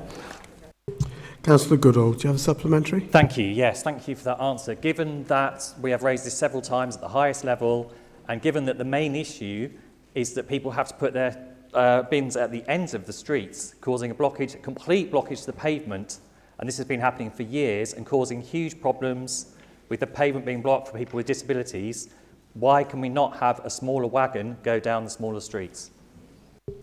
Councillor Rafiq. Councillor Goodall, I mean, obviously, as I said, if you've got any casework, I'm happy to meet outside this meeting and go through those issues. I'm happy for you to meet the area manager or the supervisors. And as is the case with many other areas where local elected members are in regular touch with the team leaders or area managers, and I'm sure we could work and find a solution. It's not always straightforward, given the complexities I've mentioned in some areas of cul-de-sacs, but hopefully we can look at that. Thank you. Councillor Jones. Thank you, Lord Mayor. Can I ask the executive member to update the council on the summer surge work that has been undertaken to tackle antisocial behaviour? Councillor Harland. Thank you, Lord Mayor. And can I just say before I answer the question how disappointing it was to see not one of the opposition applaud the outstanding Ofsted. Yeah. But there we go. So thank you, Councillor Jones, for your question. The summer period, unfortunately, as we know, traditionally brings with it an increase in antisocial behaviour and community safety challenges across the city of Leeds, particularly in key town centres and in areas with seasonal influx of visitors. This year's Summer Surge Plan has been delivered through close partnership working. Our approach is focused on targeted prevention and diversionary activity with young people, visible enforcement in high-risk locations, partnership probation, problem solving, let's hope it doesn't lead to probation, in areas experiencing persistent and complex ASB. Community engagement to ensure residents and businesses feel informed, supported and safe. In the city centre, our team has issued community protection warnings and community protection notices to individuals linked to knife crime and ASB in the area. A premises closure order was secured against Duncan Street shop, selling illegal vapes and cigarettes with suspected links to drug dealing and child criminal exploitation. This was achieved through joint enforcement with Trading Standards, West Yorkshire Police and Safer Stronger Communities. On the final day of the school term, Baton Safer Schools officers conducted an operation targeting young people known to be involved in ASB, with engagement and safeguarding action taken. There is also ongoing work around the bus station and the markets where we're working with partners to tackle the issues there. We've worked closely with youth services in Wetherby to deliver partnership interventions across the summer holidays, providing positive alternatives for young people and reducing the likelihood of ASB incidents. An injunction was secured also against a high-risk town centre individual whose persistent and aggressive behaviour had caused considerable distress for local residents and businesses. In Armley, we have maintained engagement with young people at the leisure centre whose behaviour has been impacting the wider Town Street area. The focus has been on education, early intervention and, where appropriate, enforcement. LASBAT took part in a joint enforcement operation with West Yorkshire Police and Trading Standards to inspect premises suspected of selling counterfeit alcohol and tobacco. The Summer Surge activity demonstrates the value of coordinated partnership working across the city by combining prevention, visible enforcement and targeted problem solving. We've been able to address both emerging and persistent issues, reassure communities and take decisive action against those causing harm. Activity will continue into the autumn months with ongoing monitoring and to adapt our response to changing patterns of demand. Thank you.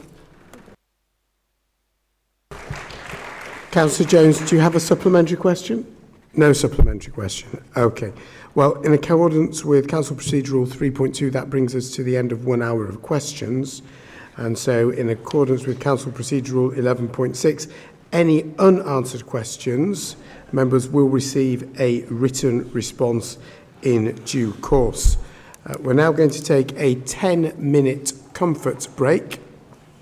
See, it's like I can hear you. We have a 10-minute comfort break. I've made it 10 minutes so that we can all be back in time. So I shall look forward to seeing you all in 10 minutes. That will be 1552. It's also the year Leeds Grammar School was founded. Thank you.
please all feel free to be seated.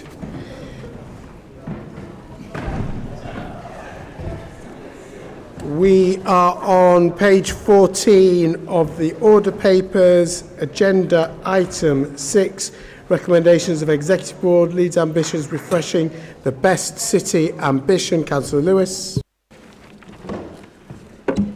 Thank you, Lord Mayor, and I'm really pleased to move this item. One that was recommended to Council from Executive Board, and I know it has been to countless consultations inside the Council with members and outside the Council, and we're getting to the point where we can start working on it.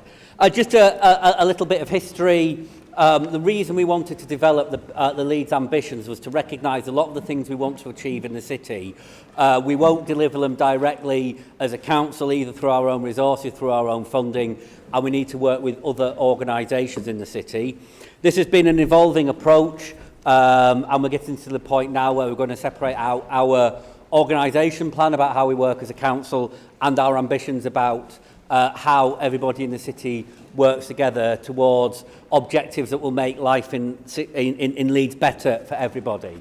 I realise the process is quite boring, so just before I sit down, I think it's perhaps worth reflecting on some of the successes of this approach and where we could go next. So in poverty, we have worked with the work we've done as a council of the voluntary community and faith sector and a lot of other people, and reduced the number of neighbourhoods in Leeds that are in the 1% most deprived neighbourhoods in the country. That has been a real effort of loads of organisations working together. In housing, we've built overall number of new houses and a number of affordable houses with ourselves, with registered providers, with the private sector at a rate that is higher than it has ever been. Childhood obesity has fallen for the second year running, and in the climate agenda, we've established the Leeds Climate Commission a number of years ago, a model that lots of cities have adopted, and it's worked on many projects, and one I pick out is the Leeds Pipes District Heating Scheme, where buildings are heated in a low carbon fashion. I use those as examples because the process might sound dry, but the outcomes are brilliant, and it is working towards us making Leeds a great city to live in. So with that, Lord Mayor, I shall sit down and listen to the comments on this item. Thank you. Councillor Cooper. Thank you, Lord Mayor. And I second and reserve the right to speak. Councillor Flynn. Thank you, Lord Mayor. The eradication of poverty and inequality is absolutely essential to everybody in the city. By definition, they are very long-term ambitions, and as Councillor Lewis said, it is an evolving sort of process. And it's a very ambitious one at that. This paper talks about a 10-year vision linked to the government's 10-year health plan, but I suspect it will take much longer than that to come to fruition. The ambition has close links with the Marmot City project in that health inequalities are mainly determined by the conditions in which people are born, grow up, live, work and grow old. So education, housing, employment and public health are fundamental to the delivery of the ambition, and those services are largely the responsibility of the Council. Taking just one example of the difficulty in delivering the ambition, but an absolutely key one, mortality rates. Across the city, how long you live much depends on where you were born and brought up. There's currently a 12-year life expectancy gap between the most and least affluent areas of the city, which is bad enough. But life expectancy for men and women in the most deprived areas has actually got worse over the last 10 years, not better. And the same applies to men in the least deprived areas. I've lost count of the number of NHS reforms the last 40 years have brought us. One in 1988 recommended that decision-making should be devolved locally to be as close as possible to patients. Sounds very familiar, doesn't it? Looking at how many of the current government's policies have foundered in just over 12 months, it's a stark reminder of the realities of being in power, where there's nowhere to hide and you have to deliver on promises. And that's not a political point, that's just a fact of life. Although this paper places great emphasis on a Team Leeds approach, and I welcome that, financial constraints on the public and private sectors mean that the greatest burden for delivering the ambition will fall squarely on the shoulders of the Council. And given the financial gap over the next few years, no easy task. The initial vision for Leeds was set out over 20 years ago, followed by the Best City Plan, the Best City Ambition, and now the Leeds Ambition. At scrutiny in June, we emphasised the targets and milestones must be set to reflect progress. Lord Mayor, after 20 years of strategy, demonstrable, measurable improvements in outcomes are now absolutely essential. Thank you very much indeed. Thank you. Councillor Galton. Thank you, Lord Mayor. I'm going to welcome the fact that the Leeds Ambitions has dropped the Best City Association because exceptionalism doesn't help. Because having pride about where you live and the community you belong to shouldn't be something which is competitive. It should be something which is inclusive and empathetic.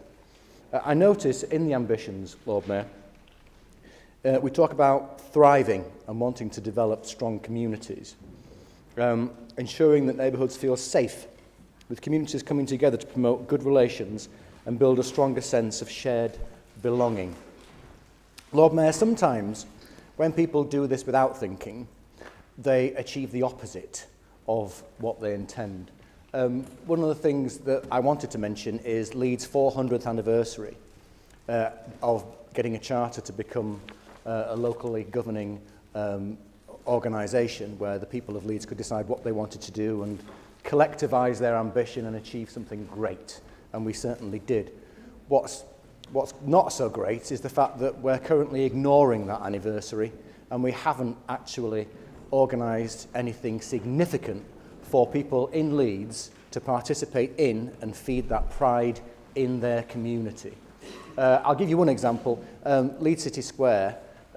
It would be great if the scheme for Leeds City Square, which the council spent £500,000 on a REBA architecture competition to design a new city square, which was supposed to have the glade, which was lots of lovely new trees to make it a nice place. If that could actually be finally completed on our 400th anniversary, that would be fantastic. Instead of the Ceausescu-style tarmacked event space that we've got at the moment, which is more about raising money for the council than it is about pride for the people of Leeds. If we could do that, it might counter some of the other activity, which I will talk about in the next report. Thank you, Lord Mayor. Councillor Lynn Buckley. Thank you, Lord Mayor. Best City Ambition. There are many areas to comment on this in this report, and one of the items mentioned is promoting active travel in the city. All well and good, but by increasing extra cycle lanes, this causes problems for vehicle users. I know the council is encouraging more cycling, but because of this, surely the traffic congestion has caused an increase in the output of carbon emissions. People will not travel into Leeds because of chaotic anti-car measures. It is impossible to find one's way about, even with sat-nav, as from experience it tells you to go down a no-entry route. Notwithstanding the enthusiasm of the administration for anti-car measures, most of the public do not agree.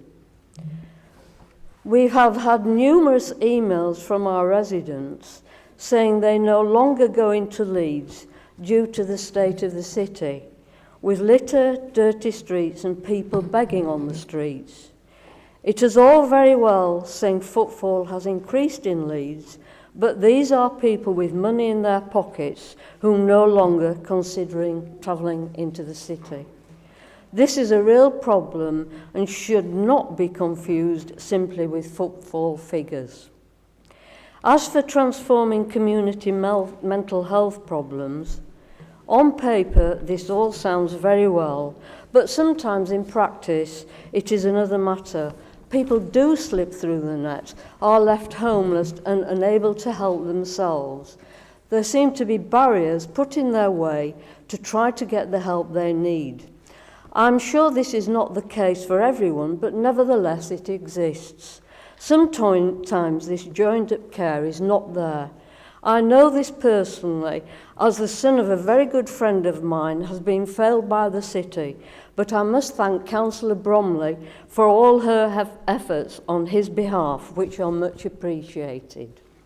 Ending on a more positive note is the report on the Pipes network, which supplies homes, business and public buildings with affordable, reliable and low-carbon heating.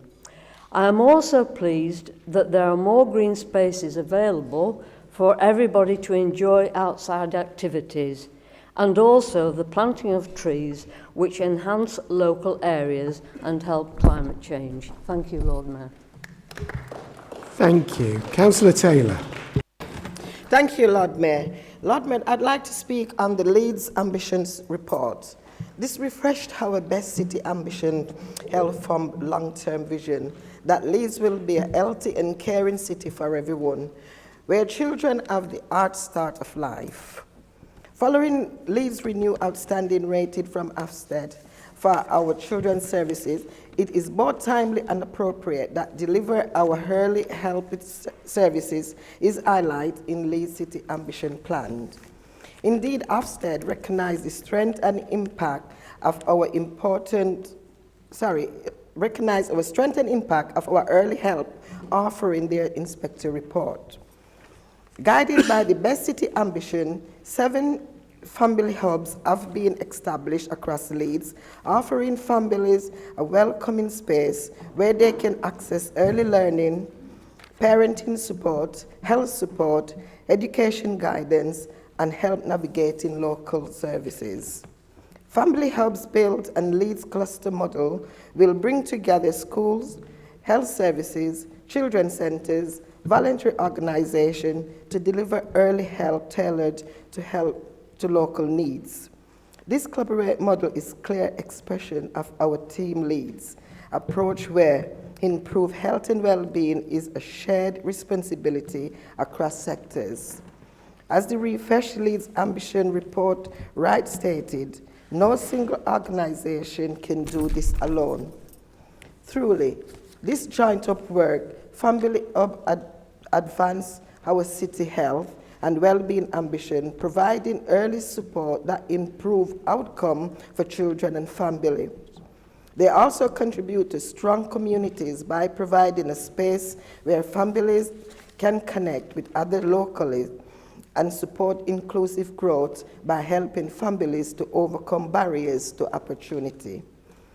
The refreshed Best City Ambition was shaped by extensive consultation, included 10 community committees, the Leeds Youth Council, and other youth voices forum, third sector leaders, and staff network. The consultation reaffirmed the city commitment to early help and tackling health inequality, principles by the art of our family hub model. I also welcome the recent government announcement of Best Start Family Hub funding for Leeds, which is the first time Leeds will have received support through the National Family Hubs program. The funding is delivered linked to improve early year outcomes, including good level of development to the end of reception, a key inspected to in the refreshed Best City Ambition, with mindful national support coming through that is aligned with our clear defined local vision. I hope the excellent work in this area will go from strength to strength and allow us to reach even more families. Thank you, Lord Mayor. Thank you. Councillor Smith. Thank you, Lord Mayor. I welcome the intent behind refreshing the Best City Ambition, especially the new focus on strong communities. But residents don't need another rebrand. They need clear targets, fair funding, and visible results on our streets. First, definitions. We keep hearing resources will follow deprivation. But what does that actually mean in practice? Which metrics define deprivation? Which weights are used? Income, child poverty, fuel poverty, disability, crime, educational attainment, and over what time period? Will the Council publish a methodology note that shows exactly how scores are calculated, updated and audited? Because here is the reality. Every ward has deprived areas. If you only fund already established hotspots, hidden deprivation in places like West Leeds gets missed and falls further behind. Pudsey families deserve more than warm words. They deserve fair formulas, as other families do right across our fantastic city. Second, guarantees for a fair share. I'm asking for concrete commitments. Ward-level scorecards, quarterly if possible, for the indicators residents actually feel, like ASB, fly tipping clear times, pothole fix times, park maintenance, road casualties, recycling rates, access to green space, SEND timelines, EHCPs within 20 weeks, for example. Publish the raw data too.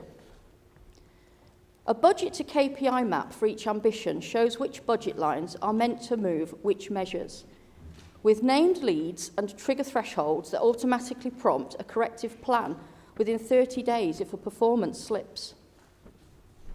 A community asset test. Any sale, closure or cap must include a statement of net effect on strong community indicators in that ward, reviewed at 6 and 12 months. If the outcome worsens, do not proceed or reverse it. Third, local priorities.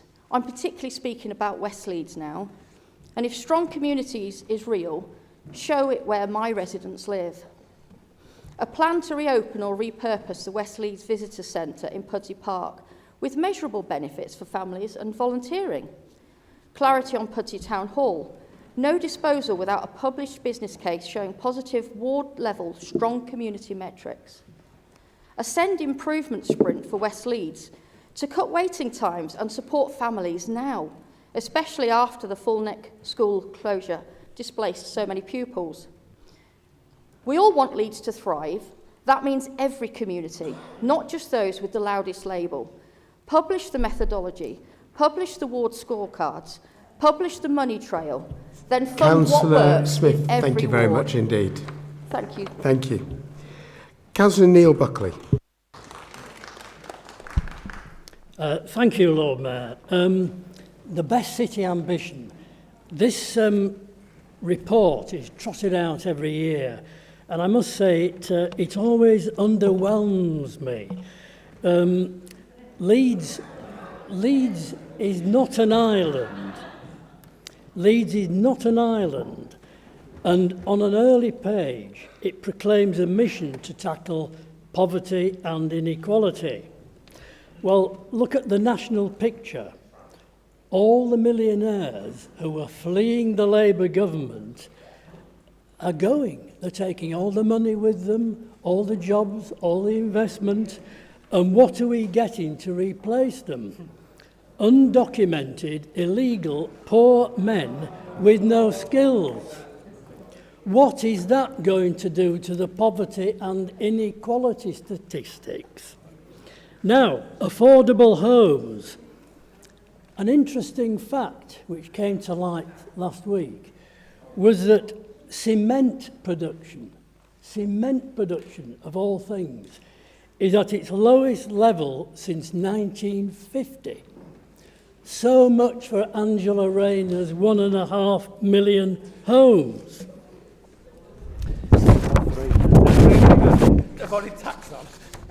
The West Yorkshire Growth Strategy. Well, there isn't any growth in West Yorkshire. This is the point, with the possible exception of Leeds. Has anybody... West Yorkshire, you are joking. Has anybody been to the middle of Dewsbury recently? It's a completely hollowed out load of nothing. There is nothing there. Transport. Colleagues, I can't hear Councillor Buckley because the noise levels... Transport. Well, that may be the case in your view, but it just means I had the time on to the end of his speech, which I have done, so I've made an account of it. Transport, bus passenger numbers are down again, and mass transit dangles before our eyes like a carrot before a horse. And do not mention the waste of money that is the Longswood roundabout. Just step back from the details. Just step back from the details for a moment.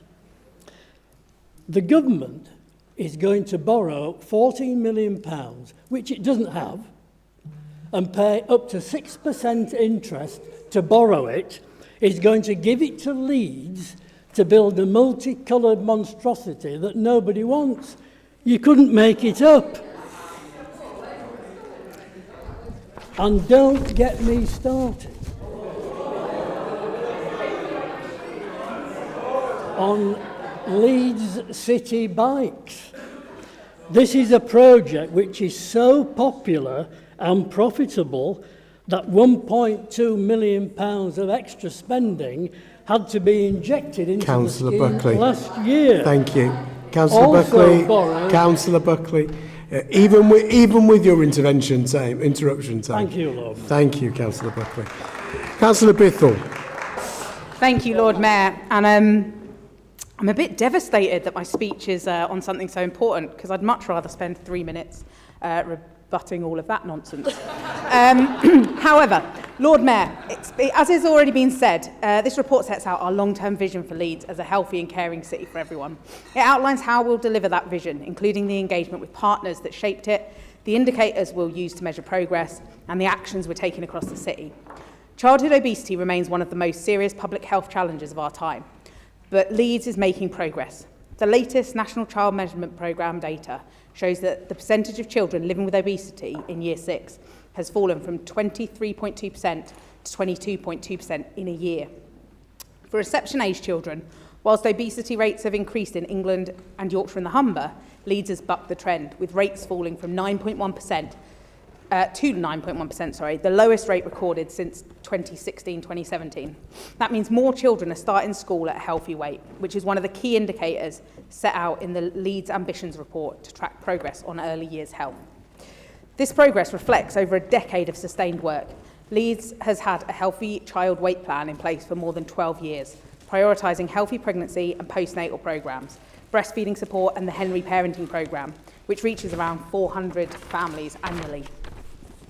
We're also using our cross-council powers to shape healthier environments through active travel schemes, improved access to green spaces, and support for healthier food provision in council-managed settings. These changes can help make healthy food more accessible for families across the city. And Leeds are now at the cutting edge of obesity healthcare. I'm obesity champion here in Leeds and senior responsible officer at the ICB for obesity. And we recognise and plan health pathways through a trauma-informed approach. We support the wider families so that children can be healthier. Cooking a healthy meal when you can't work through the overwhelm to get out of bed is a mountain most people can't climb. Similarly, if everything feels completely uncontrollable in your life, controlling the food and bringing yourself some comfort seems like the only way. Eat less and move more is dated and doesn't work. We pretend that eating unhealthily is a choice, and for some it is. In a balanced diet, grabbing a pizza after a hard day is a choice. But in the depth of unhealthy eating, there is no choice. I sat and cried into food more than once because I didn't want it and I couldn't stop. I stayed in my house because I knew there was a McDonald's advert at the top of my street, and if I saw it, I wouldn't be able to control myself. And I was desperate to stop disabling myself with obesity. We're working with planning to stop hot food takeaways from being built close to children. In fact, we used the new government guidance to stop a takeaway first in Plans Panel last year. I'm working with City Centre Management, the exec member and WICA to curb high-fat, salt and sugar advertising on our streets. I'm working with the NHS to improve access to mental health care to help with the root causes of obesity and overeating. I'm incredibly proud of the work we're doing here in Leeds, and I'm delighted that the community consistently raise children's health as a theme they want us to focus on. I stand with the rest of our community and will continue to champion this work. Thank you. Councillor Ali. Thank you, Lord Mayor. So the goals set out in the report on refreshing the best city ambitions, these are something that we should all strive for in our city, a city that's healthy, growing, thriving and resilient. These bold ambitions, I'm sure, are something that we can all get behind. And I'd like to acknowledge the work that's gone on by all the councillors in this chamber and the officers who have gone into trying to make this city the best it possibly can be. But despite all that hard work, there are some harsh realities that we have to deal with. And I'm pleased to note that the report acknowledges the income disparities. And I'm going to refer this back to a recent case in my ward. So last week, during one of my advice surgeries, a lady came to see me. She was extremely worried about her immediate future. She was a bit older than I am, but she had caring responsibilities for young children. And she isn't someone who can easily access the online platforms that we're so used to growing up with. So accessing an online universal credit journal wasn't the easiest thing for her in the world. So simply missing some of her journal entries meant that she was sanctioned. So her housing benefit wasn't paid on time. Meant that she had to go to a loan shark to borrow money to pay her rent because she was being pressured. That meant she was struggling to feed her children that she was caring for. These realities still exist in our communities, and these are something that we should all make strives to try and resolve.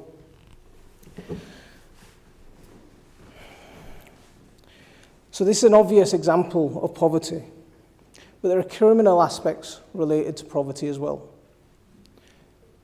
I'm pleased to note that our Chief Exec, Ed Whiting, recently visited our ward, and I had the pleasure of taking him around, and I showed him some of the realities of living in my ward. Drug dealing still on the street corners. There's been a lot of work that's gone on, some good results, a lot of promotions have been handed out, a lot of pats on the back, but we've still got to live with the drug dealers on our street corners.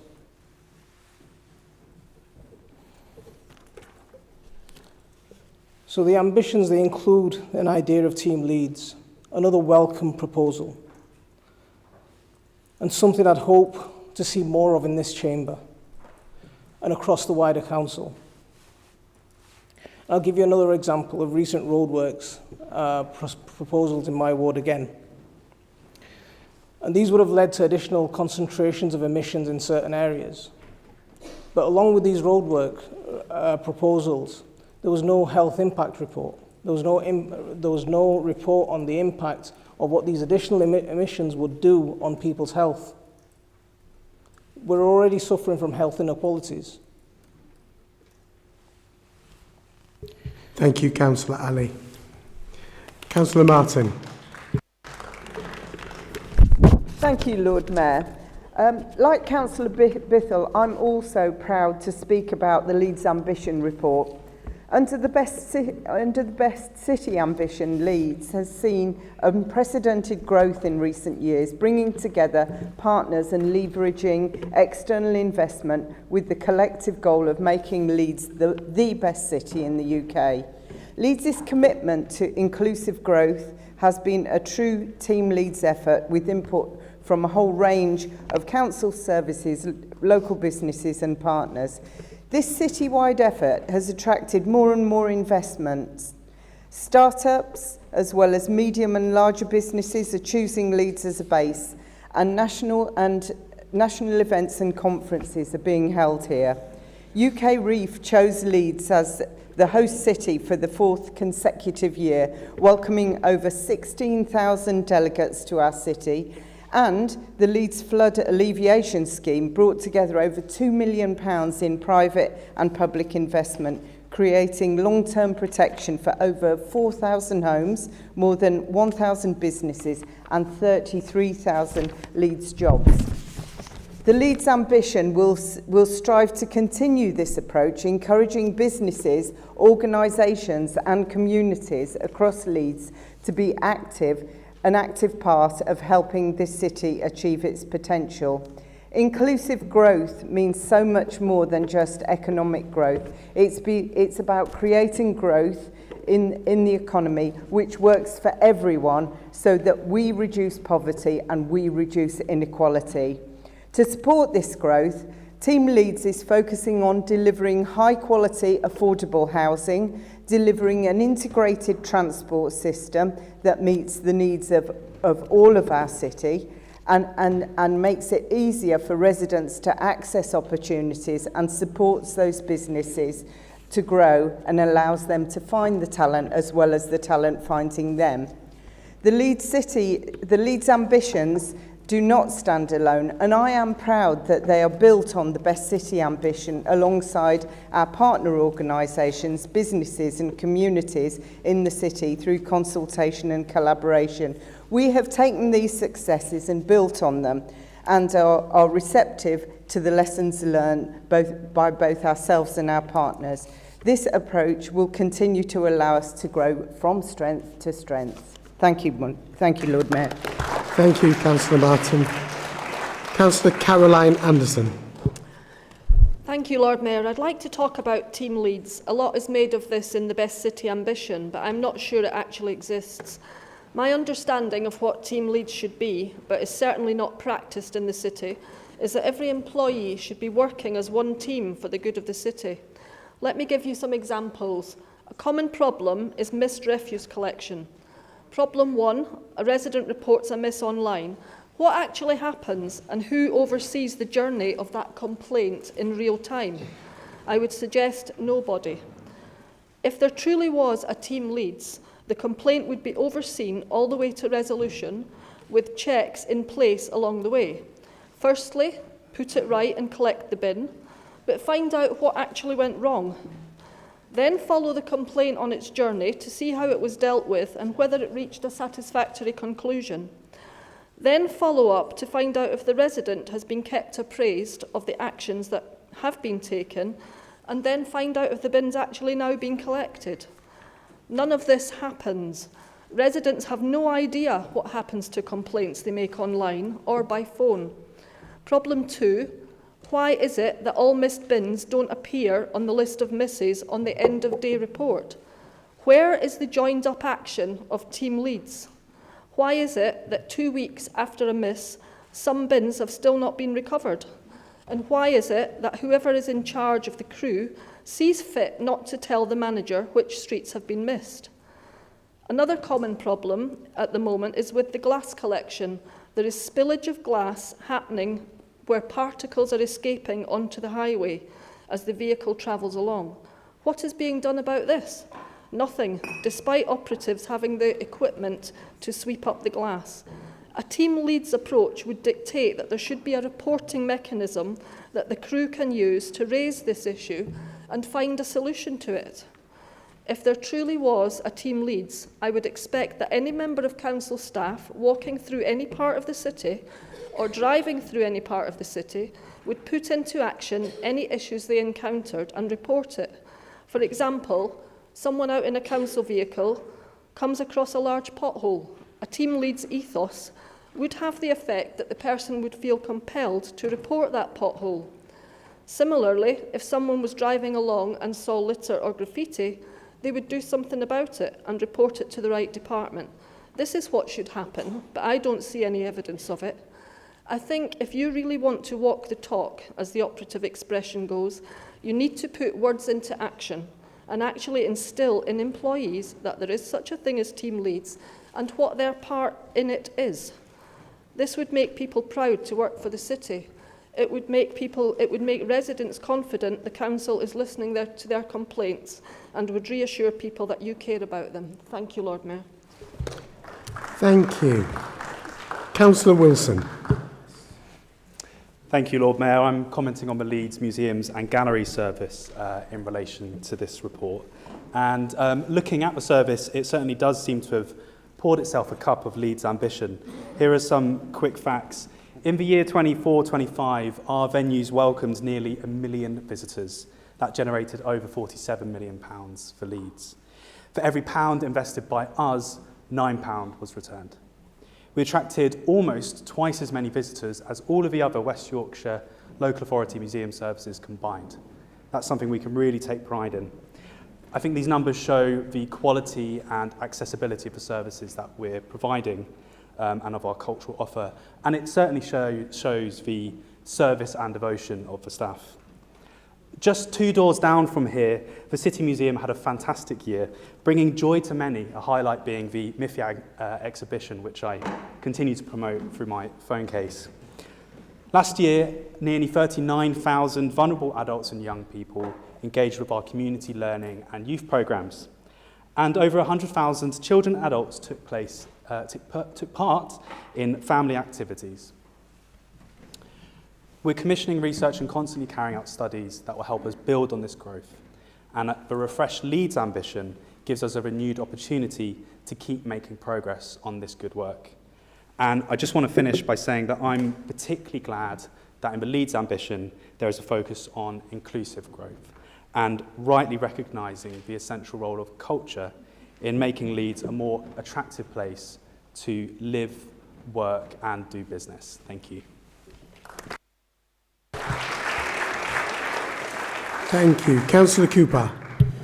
Thank you, Lord Mayor. The Best City ambition has underpinned our policies and decisions for some time now. And the report I'm seconding today, the Leeds Ambitions, is the next iteration of that.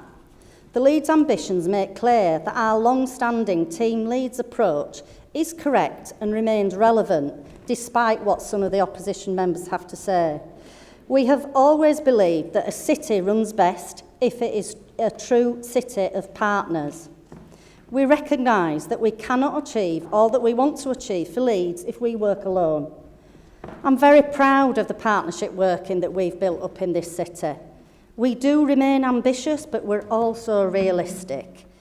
And every organisation must play its part, however big or however small. One of the objectives in the new ambitions is to go further and faster, tackling poverty and inequality. Colleagues, I have to say that some opposition members speaking on this report today certainly live in a different city than the one that I live in. Opposition members have made it clear that they do not share that ambition, that they do not believe that Leeds is a great city and with great people or has great partnerships. Business and other institutions believe in our partnership approach, and I'm not sure why some of the opposition members don't. Are they actually saying that if they were in charge, that they wouldn't work in a partnership or a Team Leeds way? I doubt it very much. They also fail to recognise the amazing work of that partnership, who have done some wonderful things in the city, and some have been mentioned by some people today. They've helped secure over £28 million in benefit gains for over 26,000 Leeds residents. They've helped at least 249 pensioner households in the city access over £1 million in unclaimed pension credit. We've achieved a 15% reduction in fly tipping. 7 of our parks and green spaces across Leeds are awarded with a green flag status.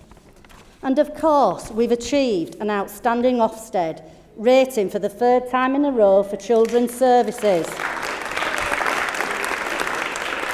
Something no other coast city has ever done, and still the opposition won't applaud. Lord Mayor, our council is not perfect, we know that, and we are always working to improve, but we do believe in recognising its success. Our officers and our residents deserve that recognition, and the opposition paint a picture of doom and gloom is a disservice to all that hard work. Thank you, Lord Mayor. Councillor Lewis. Thank you, Lord Mayor. And I've got a lot to sum up in 3 minutes. And there's a few themes I'll come on to in a second. But, do you know, there's a couple of comments I heard from the opposition that I can't help responding to directly. I mean, I'm glad after 14 years of having our funding dramatically slashed by the last Conservative government, Councillor Caroline Anderson has identified the real problem in the city is our frontline staff. I think it is talk about missing the point there. And also Councillor Neil Buckley, I think, is also missing a big chunk of the city's history. If he thinks a city that has welcomed people from around the world for the last 100, 150 years, and plenty of people who came to this city, often as refugees, have set up businesses that's made a huge contribution to this.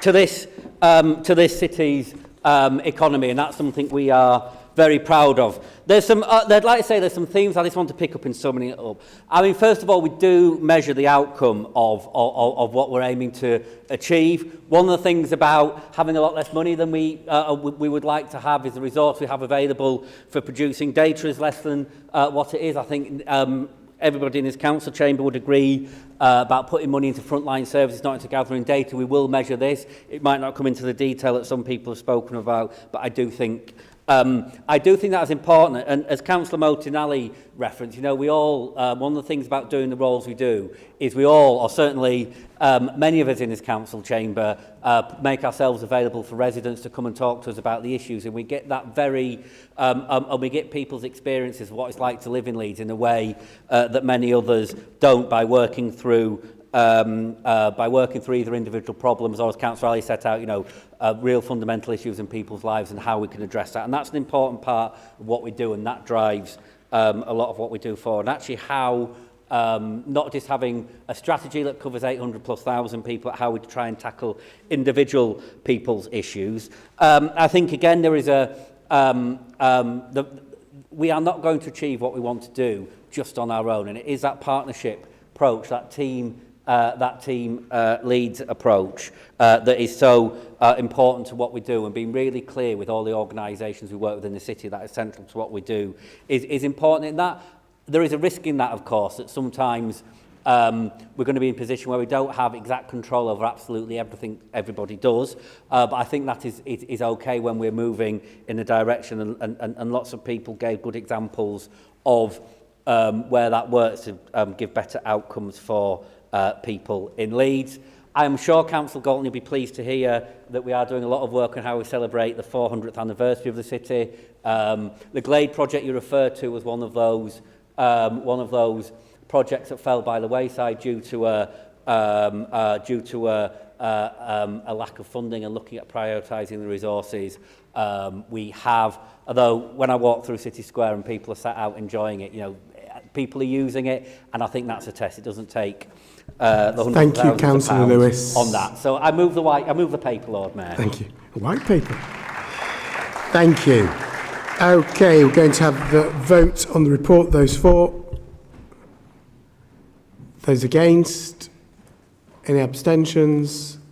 That is carried. Thank you very much. Agenda item 7, Councillor Lewis. Move in terms of notice, Lord Mayor. Councillor Cooper. Second, Lord Mayor. Thank you. Going to move to the vote. Those for? Those against? Any abstentions? That's carried. Thank you. Agenda item 8. What did it? Agenda item 8. Councillor Lewis. Thank you, Lord Mayor. Move in terms of notice. Councillor Flint. Second, Lord Mayor. Move to the vote. Those for? Those against? Abstentions? That's carried. Thank you very much. Agenda item 9, Councillor Flint. Move in terms of the notice. Councillor Farley. Second, Lord Mayor. Thank you. Call for the vote. Those for? Those against? Any abstentions? That is carried. Thank you very much. Move to agenda item 10, annual report on community committees. Councillor Harland. Thank you, Lord Mayor. Colleagues, I'm delighted to move the Community Committee annual report, and I'd like to start by thanking all members, for their dedication and commitment to the community committees. I know that they mean a great deal to you all. I'd particularly like to thank at this stage Councillors Hannan, Holroyd and McCluskey for their roles as chair last year, and as well as welcoming our new chairs for this municipal year. As I'm sure we'll shortly be hearing, the community committees have undergone a great deal of change over the past year, but it's important that none of this distracts from their key purpose, bringing our communities closer to decision making and allowing them and us to better influence local services and amenities. Last year, over 1.2 million was allocated by the community committees through 350 separate grants that were given to local grassroots organisations, voluntary groups and charities. All of this making a real difference to our communities, allowing projects and events to be undertaken, including an amazing youth summit, St Luke's Rise and Shine youth provision, the Yorkshire Air Ambulance Reflection and Remembrance Garden, and increased deployments by West Yorkshire Police to target dangerous and illegal driving in the Alwoodley, Harewood and Wetherby wards. If you've read my foreword to the report, then you'll know that I speak about the role of the committees in keeping people safe from harm, assisting with financial hardship and tackling antisocial behaviour and crime. All of the work described above and throughout the report shows just how we are utilising our community committees to do just that. They are about bringing people together, strengthening community bonds, and now we are extending those bonds to wider communities, increasing that community cohesion as we seek to welcome people into each community committee. I understand that the recent changes have led to concerns, but I hope that moving forward we can all work within our new committees and welcome our wider communities to our meetings. Things are going to be different, and I know that some of you are not very happy about this, but as a council we are working within a restricted budget and changing needs. We need to adapt to both of those. I'm confident that our community committees will continue to be the successes that have already proven themselves to be. Lord Mayor, I move the report. Councillor Farley. Thank you, Lord Mayor. I'd like to second Councillor Harland and extend my thanks to her and the incredible localities officers for all the support they've offered myself and to all of the other community committee chairs over the past year. 24-25 was a great year for the Inner East Community Committee, with lots of work taking place, engaging with our communities, bringing services close to where people live, and really bringing the council and local elected members to become a real partner for change and improvement. This year, going forward, we've welcomed the Round Day Ward into the fold, and we look forward to working collaboratively across all 4 wards, seeking to improve the lives of our residents. The Inner East consists of perhaps the most diverse wards in all of Leeds, and we view our diversity as strength and something that benefits the City of Leeds as a whole. Members and officers in the area do all that we can to support community cohesion and to ensure that our shared values are at the heart of everything that we do. In the IECC, we've got several important projects going as part of the Council's Priority Neighbourhoods work, and the annual report details the efforts on the Pool Estate in the Seacroft ward and the work done supporting Bermontoft and Richmond Hill Anchor Network, which was set up during the pandemic to bring volunteers together to make improvements in my own ward. Clearhold Builds has helped to tackle organised crime in Hare Hills, which undermines community safety and cohesion, with collaborative efforts by the police, the council and the community. Now, we acknowledge that there is still much to do, but this work sets a base from which future efforts can be founded.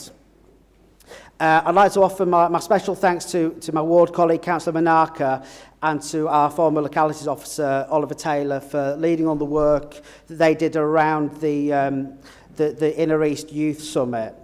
The theme of the summit was about empowering youth through democracy, and I'm very glad that our young people got the chance to shape and lead this event themselves, with youth leaders developing the agenda and giving detailed presentations and making sure that their peers were actively involved in every aspect of the day.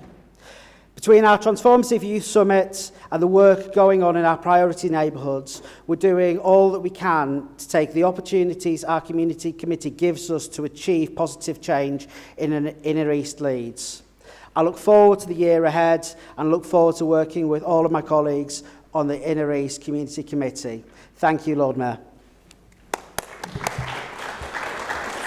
Thank you. Councillor Iqbal. Thank you, Lord Mayor. It has been a pleasure to serve as chair of the Inner South Community Committee for several years, and more recently to take on the role of chair for the new Inner South West Community Committee. I'm especially pleased to welcome the Armley and Kirkstall wards into our committee, and I do so with open arms. Our community is all based in inner city areas and home to pockets of poverty and deprivation, including 2 priority neighbourhoods, face many of the same challenges. But that also means we have a real opportunity to learn from one another, share ideas and work together on solutions that make a tangible difference. I am proud that as a committee and as a council, we have taken hands-on approach to supporting our deprived communities and securing investment for them. I want to recognise the fantastic work of our highways team, who successfully secured almost 3 million of funding from Active Travel England for improvements to Armley Town Street, the heart of one of our priority neighbourhoods. These plans include new and upgraded pedestrian crossings and bus shelters, wider pavements, reduced speed limits, as well as trees and landscaping. The feedback from consultation has been overwhelmingly positive, and the benefits will be clear: a safer, greener and more welcoming street that encourages residents and businesses to spend more time there. This is an important step towards the wider regeneration of the area.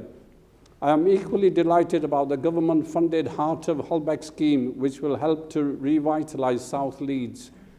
Building on earlier investment in open spaces, housing and road layouts, this programme will bring significant improvements to Holbeck Moor and Domestic Street, as well as upgrades to 250 properties, including landmarks such as St Matthew's Community Centre and the old box office building.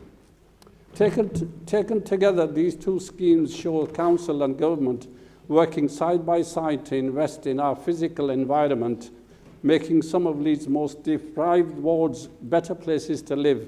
They demonstrate to us residents that change is possible, that we care deeply about tackling poverty and deprivation, and that we are capable of securing national investment for our city. We should all take pride in the progress we've made and the regeneration we are driving forward. As chair of the Inner South Community Committee, I am proud to see it happening and prouder still to play a part in it. Thank you, Lord Mayor.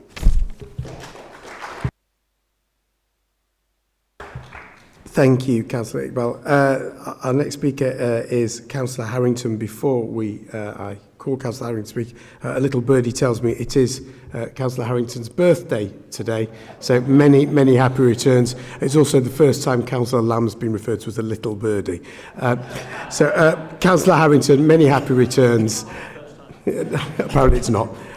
Councillor Harrington. Oh dear.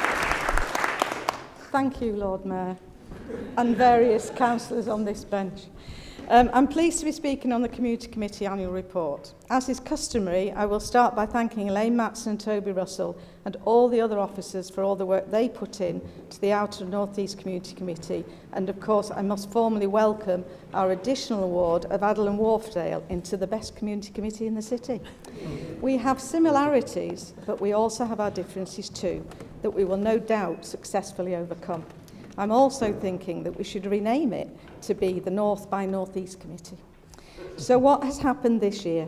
Many activities have already been referred to by Councillor Harland. Over the summer, we were fortunate to host more of the extremely popular and successful Rhinos camps across the whole area for children. Having visited these previously, I've seen firsthand how much they are enjoyed by the children who take part, and the best bit is they are learning skills like teamwork, discipline and perseverance without even knowing it. These are skills that they can take forward with them in their future lives. Supporting our local radio station, Tempo FM, also aids young people's development and confidence, where they work with a group at Wetherby High School. Like many other areas of the city, there are incidents that happen in our area particularly that require police intervention. I'm really pleased to be able to say that we have excellent relationships with our local neighbourhood policing teams, and there has been excellent work in reducing shoplifting and ASB in Wetherby over the summer. Other committees have similar issues too, but as chair of the Outer North East Committee, I would like to put on record my thanks to West Yorkshire Police and our local officers for their work, and I hope this continues long into the future. Once again, over the summer, our area played host to another successful Leeds Fest, which saw upwards of around 90,000 people descend on Bramham Park.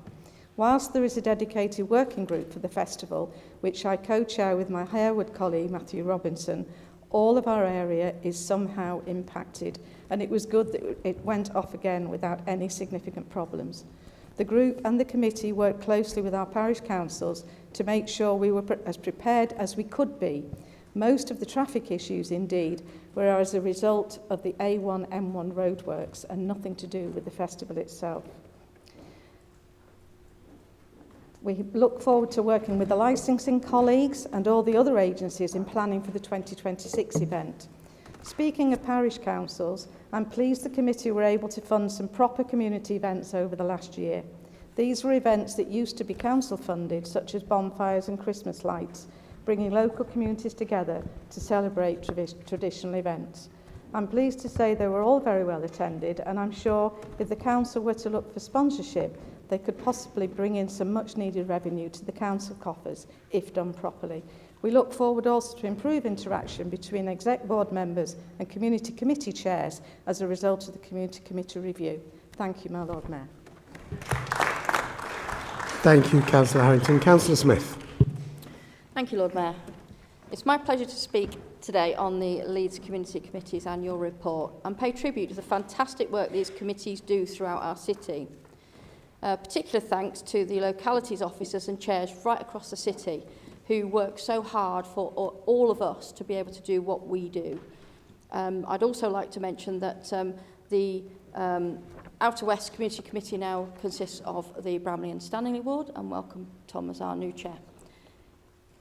For anyone reading this report, it's easy to see the sheer diversity of events seeking to reach every resident right across the city, and the enormous number of volunteer and community groups that are supported. Whilst acknowledging the great work carried out throughout the city, I'd like to pay particular attention to my own community committee, as mentioned, the Outer West, and highlight some of our own initiatives. So we've funded Money Buddies, Mini Breeze Family Days, bands in the park, benches, bins, football, stingers for the police, rugby camps, karate, cricket, dance, scarecrow festival, carnivals and family fun days. We've funded youth clubs, day trips for our young people, and of course the ever popular youth summit. And so much more than that. In addition to that, we've supported our various community groups, including the fabulous In Bloom groups, and of course the Christmas lights. In summary, my Lord Mayor, I applaud the great work carried out by each community committee throughout the city. The changes to the community committee areas in the current year is leaving funding tighter than ever, and we're having to make some very tough decisions. But I look forward to whatever future challenges we may all face, and I'm certain our community committees right across the city will continue to face them head on. Thank you. Thank you, Councillor Smith. Councillor Bromley. Thank you, Lord Mayor. It remains a privilege and a pleasure to chair the Outer North West Community Committee. This year we've had to say goodbye to Adel and Wharfdale, and you'll be missed, and say hello to Wheatwood members. I know that they're engaged in the community and they want to keen to get the residents to be involved, and I'm excited to have new members, and they'll shake us up and give us some new ideas. For me, maybe the most important tool any community committee has is the Youth Activity Fund. We had a truly excellent youth summit this year with 5 out of 6 Outer North West high schools attending and a homeschool group. We had some brilliant presentations from inside and outside the council, but I'd like to highlight Lee Horn and Steve Harper for presenting the 90-minute project session with On the Verge. On the Verge, Marcus giving his real-life experience and warnings behind knife crime. This is particularly important, and a huge thank you to them for talking about this sadly crucial issue. We are proud to have also funded the Horsforth Music Centre Summer School through the Youth Fund, which was a roaring success and earned high praise from parents. Over 100 young people took part in this, with ending in a performance.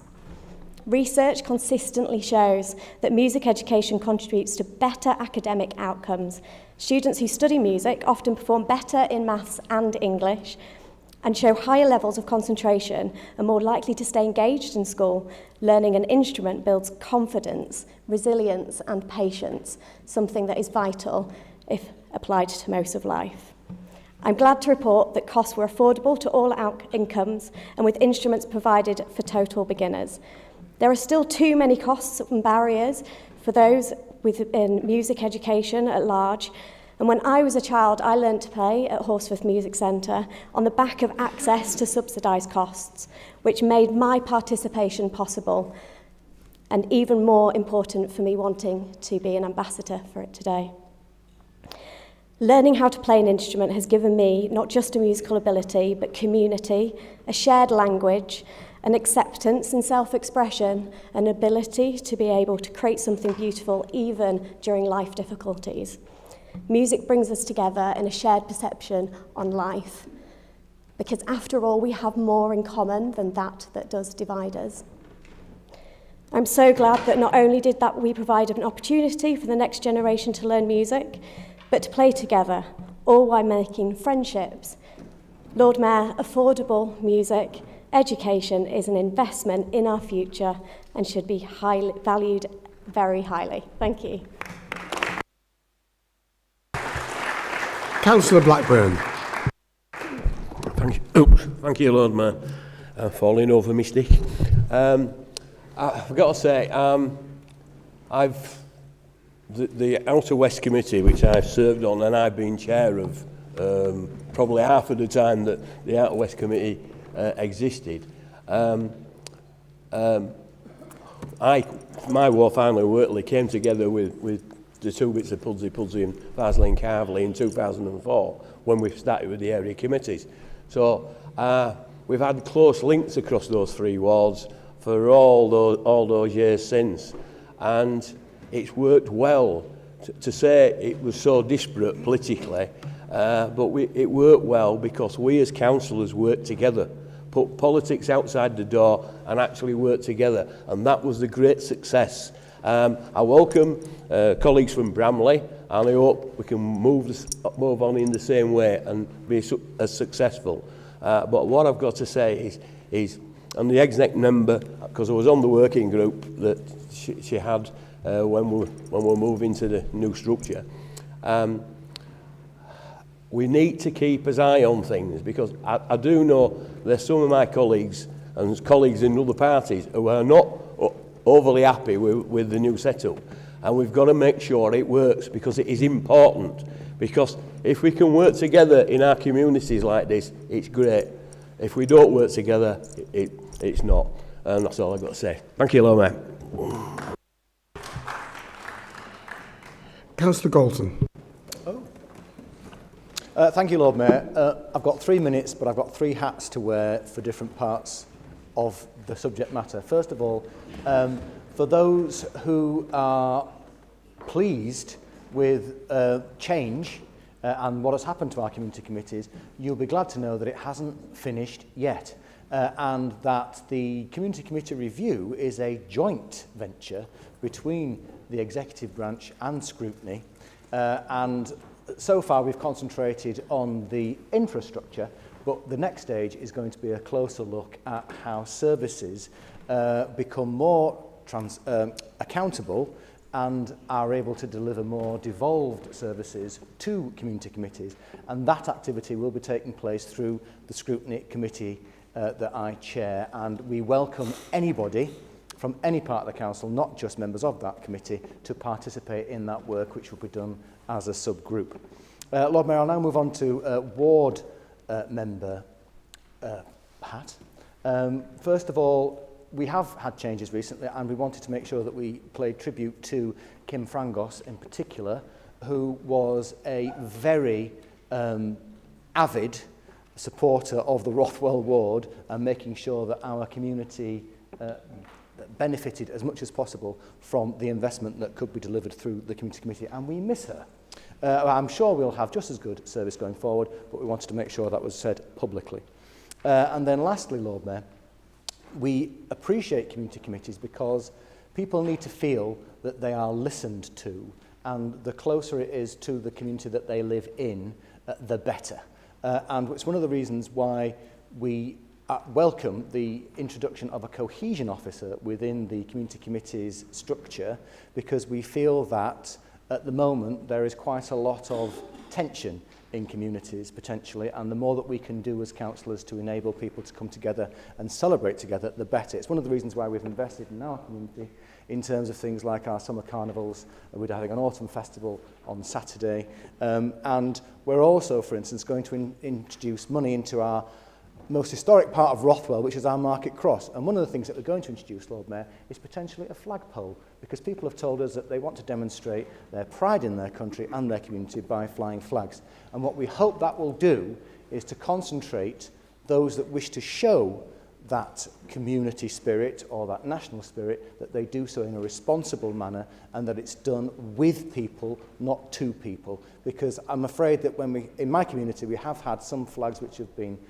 spray painted onto infrastructure that the council owns, and also flags which have been flown outside people's windows, which actually makes them feel less safe. I have, for instance, people who used to live in Northern Ireland, and they said it felt like sectarianism had descended upon the community that they hoped they'd escaped from. So we need to think about these things, and hopefully we can celebrate more in our communities positively through working with our community committees and working together as members. Thank you, Lord Mayor. Councillor Miller. Lord Mayor, as Chair of the Outer East Community Committee, I feel left out. All of my colleagues here can talk about all the exciting new wards that have been added to their committees. How it would be fun to learn from them and get some new ideas. And here I am in Outer East, surrounded by the same old bunch for yet another year. I'm jealous. Joking aside, it's been another good year for us, and I can reassure Council that despite keeping the same line-up, we're not running out of ideas just yet. We were very pleased to support the Leeds Rhino Foundation to deliver the multi-sport summer camp in 2024, which has taken place again this year. And it was attended by 100 young people at each different venues spread across the community committee area. The camps offered a wide variety of activities, including football, netball, rugby, cricket and rounders. Young people also took part in dance sessions and a range of activities designed to build teamwork and cooperation. Each camp concluded with a Summer Olympic Sports Day to round off the experience in style with a celebration. It's great that through our community committees we can provide such fun but valuable experiences for our children and young people, helping to promote healthy and active lifestyles and improve community cohesion by bringing together pupils from local schools. We can also help to promote women's sports, which seems to be a particular theme in Leeds at the moment, given our potential bid to be a host city of the Women's World Cup in 2035, and as we look forward to hosting the ICC Women's T20 Cricket World Cup at Headingley next year. I know Councillor Bithell is very excited to attend. 141 of the 400 attendees at the Leeds Rhino Summer Camp in the Outer East were girls, meaning the target of 35% female participation was achieved. But I hope that we can set our sights higher in the future. So many amazing female athletes have come from Leeds, and outdated gender norms and stereotypes should not make girls feel like sport isn't for them. The Cricket World Cup will be a great help to tackle this notion, and I hope that if Executive Board gives its approval next week and our bid goes in, we get to host the Football World Cup in 2035 to inspire the next generation of Leeds female athletes too. I'd just like to finish by thanking our new localities officer for the Outer East, Oliver Taylor, who's a great officer, and I know myself and my colleagues are very excited to be working in for the rest of the year. Thank you, Lord Mayor. Thank you, Councillor Miller. Councillor Buckley. Thank you, Lord Mayor. First of all, I have to thank Councillor Harrington, not just because it's a birthday, but for her chairmanship of the outer...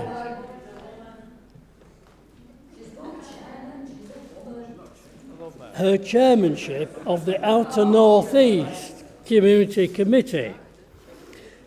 I'm sure you will all agree with me, particularly those on the committee, that she does an outstanding job, despite the fact that although we're mainly one party, not entirely, we are not clones, and therefore sometimes have slightly different ideas. But On to the Community Committee report. The first thing to say is that on page 39, it says, to improve the community engagement and better empower local people so that they could become more involved in their local community and influence how services are delivered. Well, services should be delegated, of course.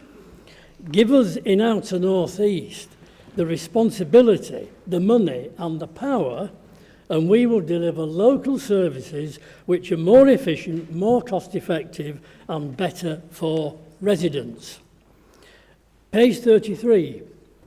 Businesses have undergone huge changes in recent years, and it mentions shop theft, antisocial behaviour and increased payments, by which I assume it means the increased taxes imposed by the Labour government. And then it goes on, strengthening partnership working between businesses and shopping area stakeholders and West Yorkshire Police. Well, I've got a slight reservation here, because we have to say that however supportive we are of the police, they sometimes take very little action against shoplifters, graffiti, and some antisocial behaviour. There needs to be a fix the broken window policy. This works, and it gives communities pride and commitment. And finally, if I may, community asset transfers. Treetops Community Centre, which is the only such building in the whole of All Rudley, has been in the process of a community asset transfer for 18 months. There is no urgency shown by the council on this at all. Documents go backwards and forwards at a very leisured pace, and the whole process takes too long and is an embarrassment. Thank you, Lord Mayor. Thank you, Councillor Buckley. Councillor Shazad. Thank you, Lord Mayor.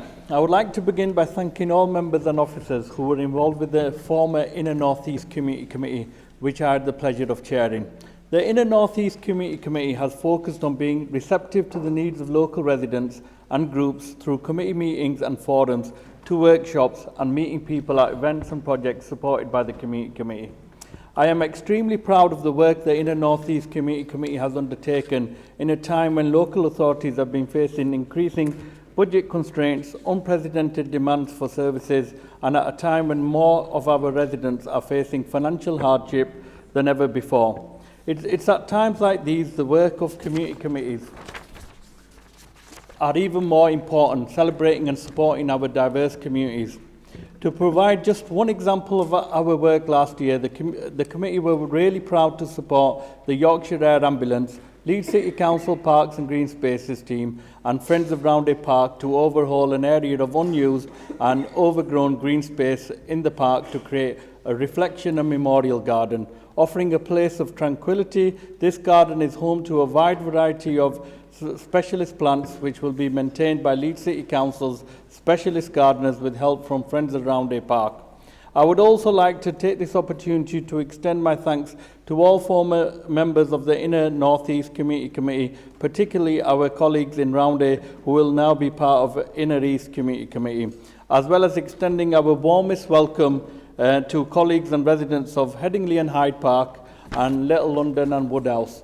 We look forward to learning from their experiences, such as the Community Streets project, which transformed the streets and vineyards of Woodhouse and Hyde Park, which have previously attracted fly tipping and waste problems, into useful and attractive community spaces for both long-term families as well as shorter-term tenants. These changes not only improve the physical environment, but also help foster community cohesion between the groups. I look forward to the year ahead working with all the new Inner North Community Committee members, residents and our new localities officer, Marcia Cunningham. Thank you, Lord Mayor. Thank you. Councillor Barry Anderson. Thank you, Lord Mayor. Can I just start by thanking Councillor Bromley for what she said? What I can tell her, in all honesty, and everybody else, it'll be quieter on the outer northwest with me and my colleagues not being there. It was a lot quieter.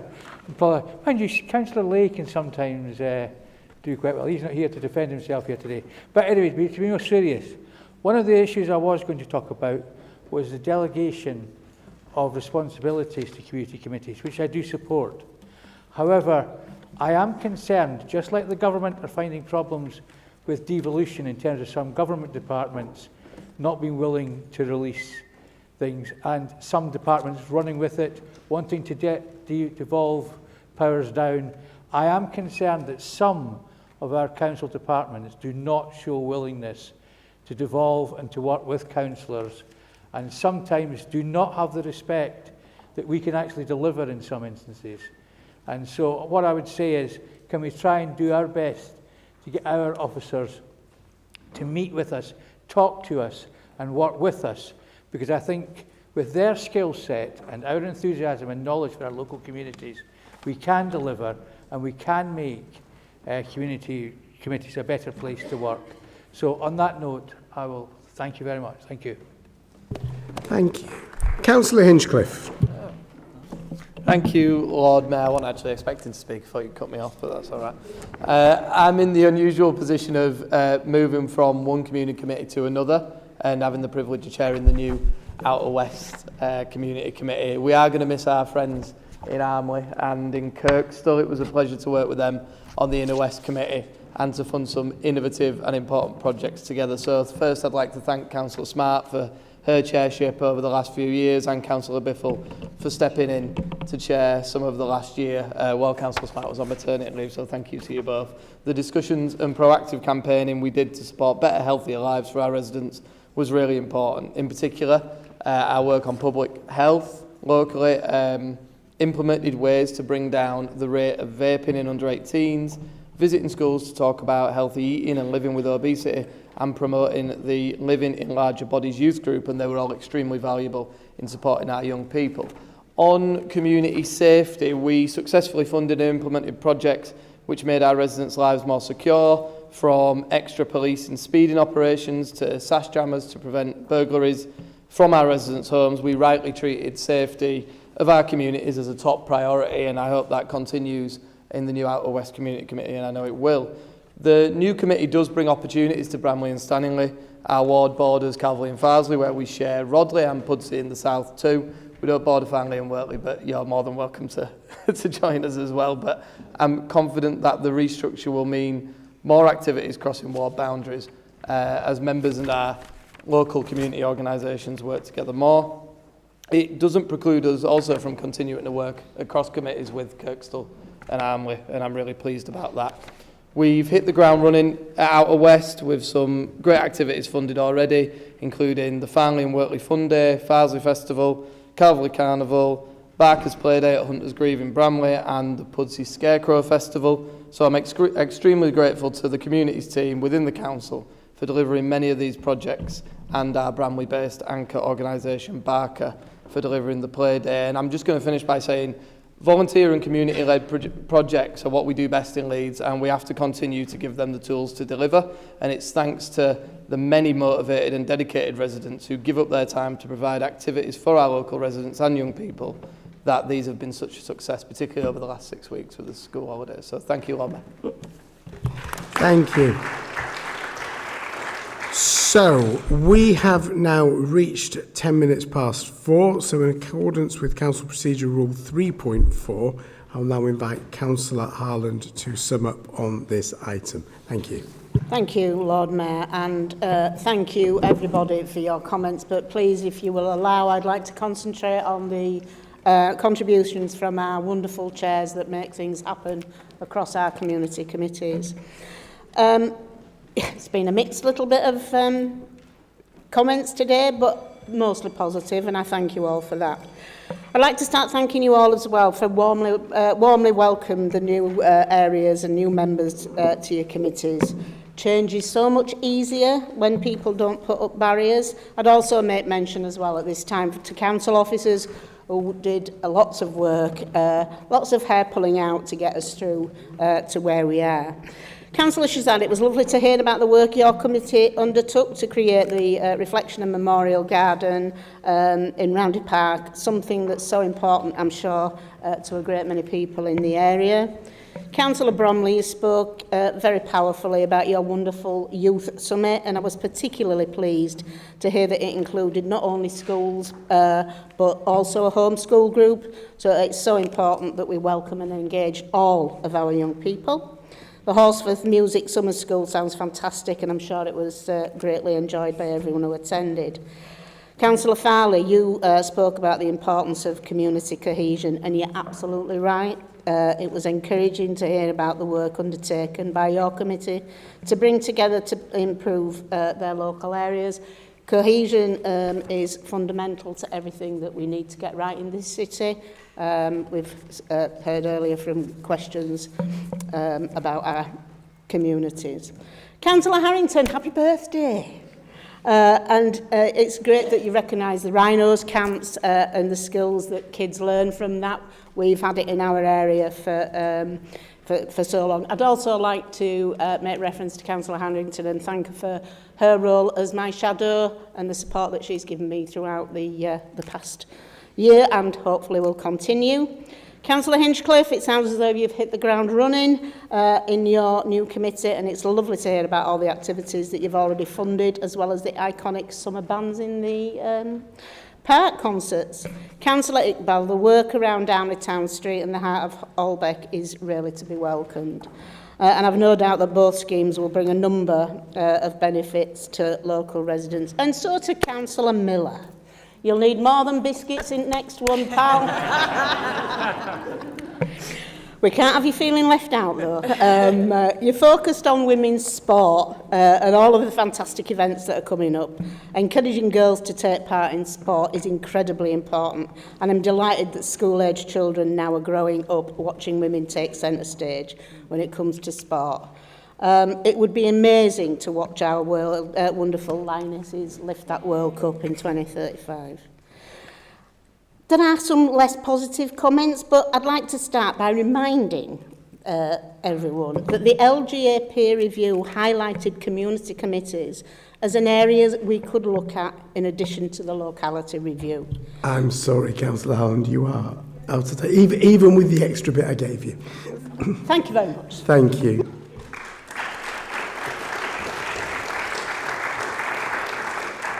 So we're going to move to the vote on the report. Those for,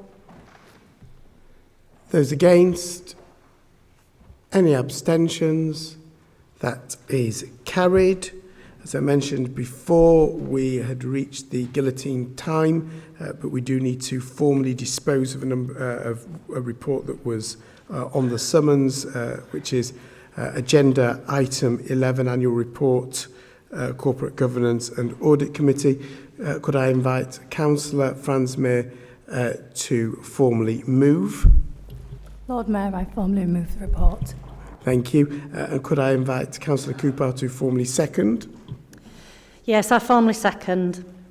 Thank you very much. And I call for a vote on the report. Those for, those against, any abstentions?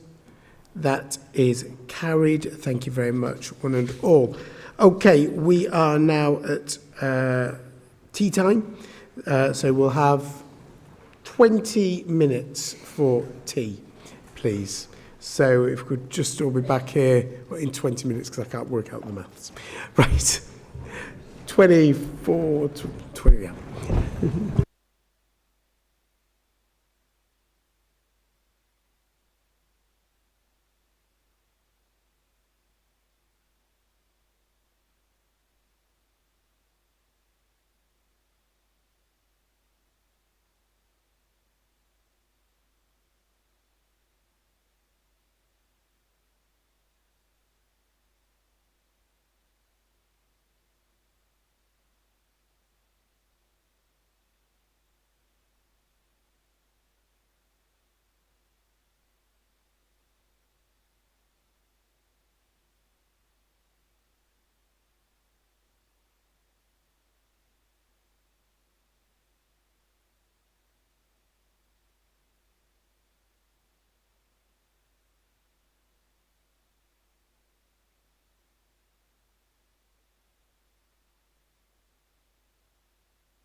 Do please take a seat. Sorry, my fault. I nearly forgot to say that, Councillor Carr. Okay, we are on page 17 of the order paper, the final section of this afternoon's meeting, white paper motions. So could I ask Councillor Barry Anderson to start us off on our first white paper? Thank you, my Lord Mayor. There's a lot in this paper, so I'll leave my colleagues to address some of the issues, for example, the BESS issues. And I wanted to spend some time talking about the green belt issue. Why are we opposed to green belt development? But just to be clear, before you all start babbling up and down, we are not against brownfield development. But while we're on the subject of that, you may also maybe ask your own leader what his view on greenbelt is, because he seems to be arguing one thing one week, one thing the next week. He doesn't quite know whether he's got grey belt, green belt, brown belt, or a belt around his middle. To be quite frank, he's been all over the place recently. So why are we against it? Because you've got the housing targets wrong. Totally, utterly wrong. You were told about it, you ignored it. You're not going to be able to assess local needs. When I ask what are the local needs for my area, no, can't tell me. How can you start deciding which sites can and cannot be taken if you cannot justify why certain parts of the city need housing and others don't? You're not going about it the right way. You're bringing in top-down targets. It's a good socialist way of doing things. Let's do everything by top-down targets. You've not let me down on that. You've imposed targets yet again from the top down. Now, there are problems. There are going to be a lot of problems with affordable housing, but I think we'll leave that to the next white paper, and we can discuss affordable housing more authentically on that. But you have scared residents witless with your incompetent way you've gone about with this attack on the green belt. Your site assessment methodology is all over the place. You're not quite sure whether something's a -2 or a -1 because it maybe takes an extra 2 inches or something to walk to something, so it suddenly shifts around. You've got inconsistency. Who did these assessments? I know not who. Whether they've been approved by the exec member, again, I don't know. But you're all over the place with your methodologies. You've got no idea where a train station is and how long it takes to get to them, and how you're expecting some people to get to a train station that can be anything up to 2-3 miles away is just beyond me. You've also kept in the red sites to this consultation. You've kept in the orange sites. And a lot of the yellow sites should have been coming out as well. You're going after the green belt and you're frightening people. You'll just look at the number of responses that you've had, and people are absolutely petrified as to what you're doing because you've not explained fully that you're probably going to take those out anyway. A lot of those out anyway. You've not explained it. You've not explained it clearly. As a result of that, that's why we're against green belt development, because it's not going to deliver what we want to do. You've not mentioned anything about the infrastructure needs that will be needed on the green belt sites. You've totally, utterly ignored that. You've ignored road safety. You've ignored your own policies on Vision Zero by 2040. You're ignoring your own policies on access to services. You've ignored your own policies about growing food locally. And most particularly, you've been destroying our climate change policies, because one minute you're in favour of something, the next minute you're not, then you're allowing it, then when someone comes forward with an application, you don't really know what you're doing half the time.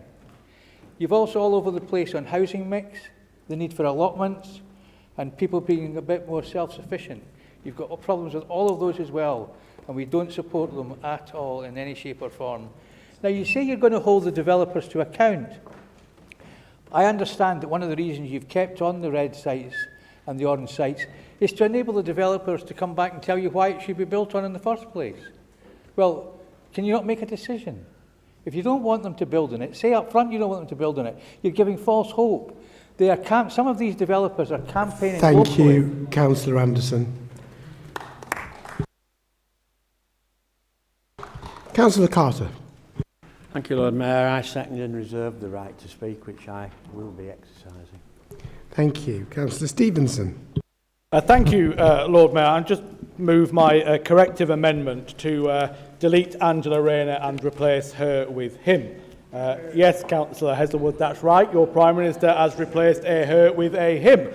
And just look at the mess of the housing market that occurred under the former Deputy Prime Minister, former Housing Secretary.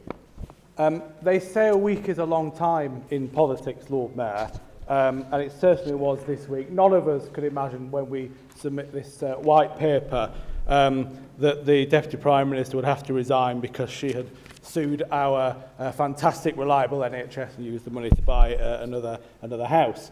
But look at her record in government, Lord Mayor. The manifesto that Labour was elected on committed to building 300,000 homes a year. In the last year, they've built 187,000, 62% short of their target. And I'm glad Councillor Cooper says it's a first year of government, because in your first year of government, Councillor Cooper, approvals of planning applications are down a quarter. Social housing approvals are down 45%, directly under your watch. And the reason many of us that represent areas that are awash with Greenbelt are concerned, as Councillor Anderson has said, is because we question the need for the housing in the first place. We question for whom those houses are being built and whether they're built in the right location. So, talking about affordable housing, the government's now proposing that on Greenbelt sites, 50% of a site has to be affordable housing. The reason that residents in local communities are genuinely concerned is because we recognise there is a need for affordable housing that can deliver for local people. But when they hear the Prime Minister of this country address a select committee and say, we're going to decamp migrants from hotels because there's plenty of social housing in this country they can go to, when that very Prime Minister describes immigration as creating an island of strangers, people in rural communities are concerned about what their villages will be shaped and look like in the future. And if you work with communities, they will actually tell you that some new housing would be welcomed in their communities if it was meeting a local need. For example, for older persons accommodation, bungalows, for example, that frees up the wider market. But they are concerned by comments made by government that aren't delivered in terms of housing need and priority, and then also by comments by the Prime Minister in his view of what the society today will look like as we build more affordable houses. So moving forward, Lord Mayor, in this consultation, I do urge that the executive member take seriously the concerns that come back from communities across the city, and that communities are genuinely concerned about what the future of their villages will look like if we demolish the Greenbelt. And instead of imposing something through a higher housing target or a Greenbelt review, start from scratch and work with those communities to ask them, actually, what is it that you want to deliver? What housing mix do you want to allow organic growth in your villages? And how can we change policy through the local plan to help deliver that around housing mix, type of housing, and the sustainable sites that are needed for housing across the market. Thank you, Lord Mayor. Councillor Lamb. Thank you, Lord Mayor. Second and reserve the right to speak. Councillor Campbell. Thank you, Lord Mayor. I suppose I ought to initially start by congratulating the Conservatives for making a deliberate mistake in their original white paper, allowing them to put in an amendment which gets them 2 more speakers. And I was fascinated by Ryan's speech, which appeared to have really nothing to do with Greenbelt whatsoever. It seemed to be that the affluent villages of the area he represents don't want 50% affordable housing because you might get poor people living there.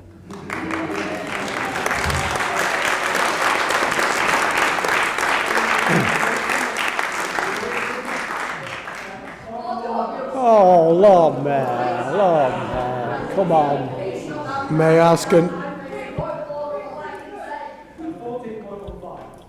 Explanation? Yep. Just to clarify, Councillor Campbell, that you have misrepresented my comments there. And what I said, and the record will... let me finish. The record will prove. Right, colleagues, the reason we have council procedure rules is because anybody can utilise them. If you wish to raise a point of order, if you or something within the council procedure rules, then you stand up, you give me the procedure rule, you tell me what it is, and then you go on and explain it. That's there for everybody. Councillor Stevenson has availed himself of a rule within the council procedure rules for a point of explanation on a comment he made in an earlier speech. That is a perfectly provided for situation within the rules of our council. He's entitled so to do. It doesn't help either with the timings of the meetings or running the meeting or hearing everybody jumping down one another, and all it does is, frankly, mean that items take longer. So, Councillor Stevenson has raised a perfectly valid... Could I ask, please... no, you've not told me. I just explained the procedure. The procedure is you need to tell me... Pardon? That would be really helpful. Councillor Stevenson, you were raising your point. Thank you. I just asked Councillor Campbell to concede. The points I made was that, and I made quite clear, that communities in the outer north east and elsewhere want affordable housing that can deliver housing for local people. That didn't mention anything all about the demography of those people. It mentioned the fact that local people want... Okay, Councillor Stevenson, you've made your point. Thank you. Well, I must have touched a nerve somewhere.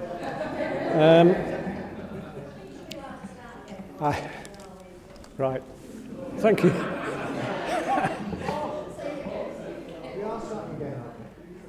Am I starting again, Lord? No, for clarity, I've been taking a record of the amount of time we've utilised. So I've added it on, not me. like I do with all interruptions. Right, quickly. I think there are several of us sitting around this chamber who have a feeling of déjà vu here, because I can't remember how many, well, it must be 20-odd times we've discussed the principle of losing Greenbelt in response to artificial housing targets from the administration and more particularly from central government. I really have issues in relation to the government's prescription for the housing needs of Leeds. I think it's a purely arbitrary figure they've come upon with no real rationale behind it. Now, the whole process of the local plan review would be, in my opinion, and I hope in everybody else's opinion, for us to, as a community, work out what that need is. And at the moment, we don't appear to be doing that because we've started on the principle that there's a target and we have to hit it. Now, those of you who were here 10, 15 years ago when we discussed the original local plan will know that Councillor Ledley and I spoke at some length about there not being a need to take land out of the Green Belt. And we were proved right. The housing targets were, well, I suppose unreasonable, but it proved that the city itself had sufficient capacity to more than fulfil the needs of the housing market, and we've actually seen dozens, hundreds of houses built. I was hoping that Barry would be a bit more specific, actually, but I think he's adopted the shotgun approach of rambling through various issues and elements of what has been said.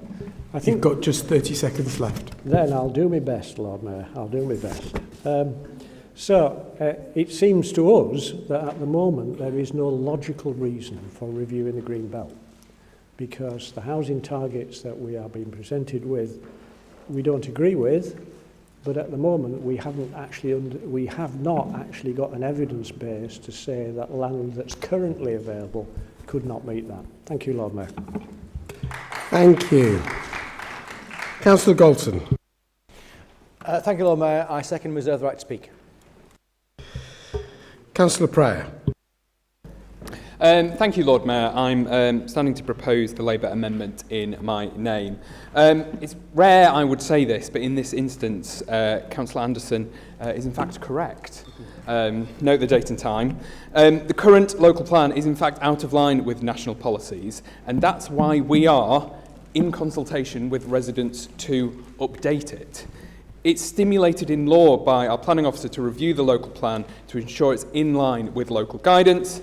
This last review was carried out in 2020 to 2021, hence now while we are in the process of updating the local plan and consulting residents on it, and I think that's an essential part of this. And in Leeds, we diligently keep our local plan up to date. We know that over a quarter of local authorities don't have a local plan, and that can result in uncertainty, it can result in speculative development, and overall, a loss of greenbelt site. That's why this process is so important. The fact that this has been allowed by the previous government shows a lack of leadership by allowing some authorities not to accept the standard housing method, which has changed 4 times in their term, resulting in that uncertainty and a lack of housing building, and actually ultimately has compounded the housing crisis across the country.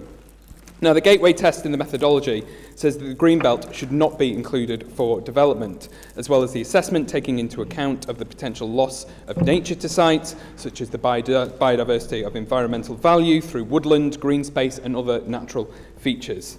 And it's really important for residents to respond to that. In fact, I'm delighted that we've had 26,000 comments to the local plan already. Councillor Anderson says that the number of comments demonstrates that this is why it's wrong, whereas actually if we ran a consultation where hardly anyone responded to it, that would be evidence that the consultation isn't right. You know, you can't have this both ways. I think it's absolutely a good thing that so many local people are being heard on this. But earlier in today's council, we talked about the effect that inflation has had on people's ability to spend, the effect on people's quality of life. And let's look at housing. Let's look at the effect that the housing crisis has had on people's lives too. In the 1970s, the average house price was around 3.5 times the average salary. Today, the average house is about 10 times someone's average salary. The Tory failure to build homes has led to home ownership being out of reach of so many people.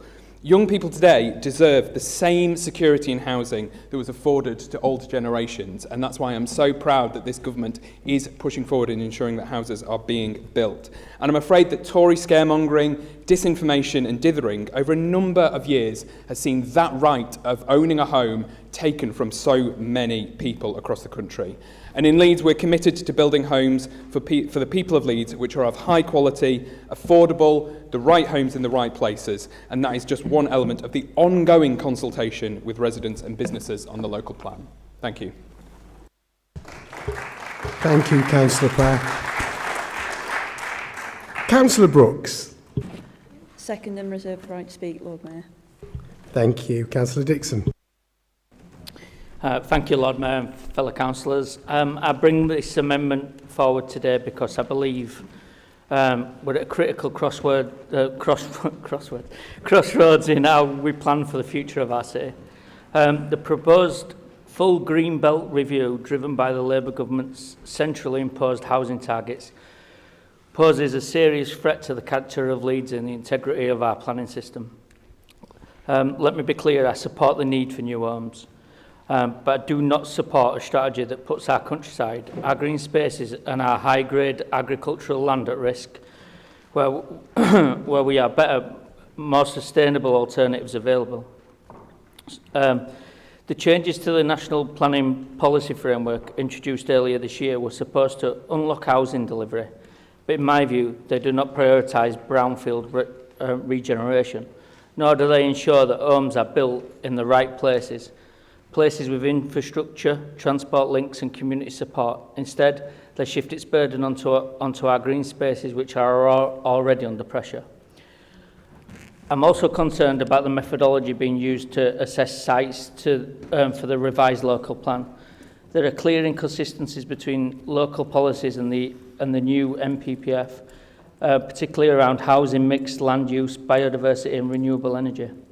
If we don't address these conflicts, we risk undermining the credibility of our own planning decisions, and opening the door to more appeals and speculative developments. That's why I'm arguing that we must pause and take stock. We should not be making major changes to land allocation until the West Yorkshire infrastructure strategy and the spatial development strategy are finalised and agreed by all West Yorkshire authorities. Without that regional coordination, we're planning in a vacuum. We also need to reaffirm our values. The British countryside and our green spaces are not just nice to have, they're part of who we are. They support biodiversity, provide spaces for recreation and contribute to the health and well-being of our residents. Once they're gone, they're gone. That's why my amendment calls for two clear protections: a ban on residential development on greenbelt land and high-grade agricultural land, a prohibition on solar farms on agricultural land to preserve its primary purpose and ecological value. We've already seen the consequences of the new grey belt designation. Leeds has lost planning appeals for battery energy storage systems in Bramham and Carlton, and we now face another potential appeal at Newton Lane in Ledston. These are not isolated cases, they're a warning sign. So I'm asking this council to act. My amendment proposes that we write to the Secretary of State for Housing, Communities and Local Government, whoever that may be today, to challenge the revised housing target and call for changes to the planning infrastructure bill. We need better alignment between local plans and spatial development strategies, and we need changes to the MPPF to protect our planning decisions from being overturned on appeal.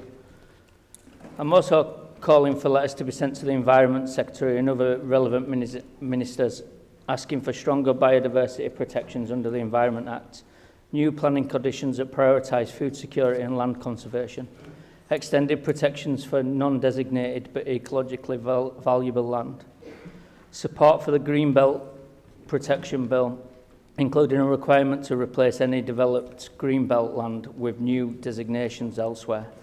This isn't about blocking development, it's about getting it right. It's about making sure that growth is sustainable, that planning is locally accountable, and that we don't sacrifice our countryside for short-term targets. So I urge colleagues to support this amendment and stand with me in defending the future of our city. Thank you. Councillor Poxon Golden. Thank you, Lord Mayor. I second the amendment. Thank you. Councillor Dobson. Thank you, Lord Mayor. At the risk of sounding like Councillor Campbell, those of us who have been here for a long time, we have been round this particular block many times, and we have a genuine fear around the inertia that could perhaps kick in if we don't agree a reasonable plan. I'll come on to that in a moment. But I believe that we are going to be at risk again to a vacuum around endless appeals on so-called grey sites if we don't quickly move to a plan that we can agree on that's sensible and directs housing requirement and need to where it's most needed in a focused way. In this very room about 7 years ago, we attended a public inquiry and I gave evidence around a then PAS site on Selby Road as to why it shouldn't be delivered upon. And the inspector asked one simple question and the barristers were all over it and they asked this simple question: so have you got a plan? It's coming, it's in the making, we're nearly there. Have you got a plan? No. As of today's date, has this city got a plan? No. That was passed. And I think that will happen over and over again if we have the same endless debates in this chamber about moving to a reasonable strategic plan that we can all agree upon. And I don't think that the local plan consultation does anything like enough to address those questions in a reasonable way that people can either get behind and support or reject. Nothing really regarding infrastructure, nothing really regarding our net zero ambitions. A lot of the sites I've asked officers, well, why is that yellow? Why is that orange? I have been told that this has been a desktop exercise. Who's been out into the field and evaluated these sites for the whole myriad of things that could potentially be problematic to communities around road infrastructure? How are you going to get there? One of the areas that's yellow in our ward is a floodplain. It floods and it actually stops other areas that's already established from flooding. I went to a great meeting in Great Preston the other evening, and people were terrified about some of the proposals that are just thrown in there randomly. Why is that yellow? I don't know. Does anybody know? If it has been done on a desktop, that simply isn't good enough. And I've just got an awful feeling that while we're dilly-dallying and working out something that's a reasonable, sustained plan that we can all get behind, we are going to be at the mercy of avaricious developers yet again, who will pick off these grey sites one by one by one by one. And I don't think that the consultation document does anything like address that. I tried with Commonplace for about 5 minutes and gave up and just put my comments in writing. And there might be 26,000 views, Jonathan. I'd like to have a look at them. I'd like to see what other people are saying. I'd like to get the direction of travel. Very, very hard to navigate. I'll leave it there. I've got the red light, but I think the point's made. Thank you, Lord Mayor. Councillor Smith. Thank you, Lord Mayor. I rise in support and agreement of the White Paper in the name of Councillor Barry Anderson. We're once again being asked to sign a blank cheque on our green belt, green spaces and agricultural land to satisfy a centrally imposed housing target. That's not a plan, that's box ticking. As the paper states, even after the February 2025 MPPF tweaks, the policy still does not guarantee affordable homes in sustainable places or prioritise brownfield regeneration. We know it, officers know it, and our residents live it. A sustainable Leeds plan has to follow the West Yorkshire Infrastructure Strategy and Spatial Development Strategy. Final, signed and deliverable. Before we lock housing sites, reverse the sequence. Don't repeat old mistakes. As has been stated already, since the grey belt arrived, we've already conceded a battery storage appeal at Bramham and lost another at Carlton, with further cases looming near Newton Lane. The rules are beating Leeds. We are in agreement that we should write to the Secretary of State to challenge the target, align local plan and regional strategies, amend the MPPF to stop further appeal losses. That's the practical route to homes in the right places, with transport, schools and GPs in step. We need a joined-up, sensible plan. Back a brownfield first, infrastructure-led plan. Many of the proposals we've seen put forward in Pudsey alone would see the wholesale destruction of the beautiful Tong Valley and any pretence of separation between the cities of Leeds and Bradford. It's simply not good enough, and a situation nobody in my ward wants, and I'm aware other parts of the city feel exactly the same. Thank you. Councillor Stables. Well, Lord Mayor, I find myself in the strange position of actually agreeing with the Conservative White Paper, which is, I know, a rare thing. But a lot of what has been said actually makes complete sense. And a lot of what everybody else has already said we would agree with. The Green Belt was created for a specific purpose, to prevent urban sprawl destroying our countryside. So we're extremely concerned that the changes to the MPPF with the introduction of the concept of the grey belt will significantly weaken these protections. The green belt is vital for 3 reasons. Firstly, we need to protect our most fertile land for productive agriculture to ensure we can produce as much of our food need in this country as possible. This is important to reduce our food miles and contribute to the reduction in our carbon footprint, as well as supporting the local economy. Secondly, we're in a biodiversity emergency. Almost all native species of insects, birds and mammals are in long-term decline. Many species have already become extinct and many more are heading that way. We have one of the lowest levels of tree cover anywhere in Europe, at only 13% in the UK, and this is needed to increase our wildlife, to help sequester carbon and to reduce temperatures as our climate changes. And thirdly, we need to protect our villages from being swallowed up into towns or cities, to keep their own identity and to ensure we have sustainable centres going forward. We should be encouraging smaller settlements that are sustainable locations, providing all the amenities needed for daily life with good transport connections into towns. Therefore, we're extremely concerned by the introduction of the concept of grey belt land that weakens the protection to our green belt and green field sites. We believe that instead of weakening these regulations, the government should be strengthening their protection. However, as well as having a biodiversity emergency in this country and around the world, we're also in a climate emergency.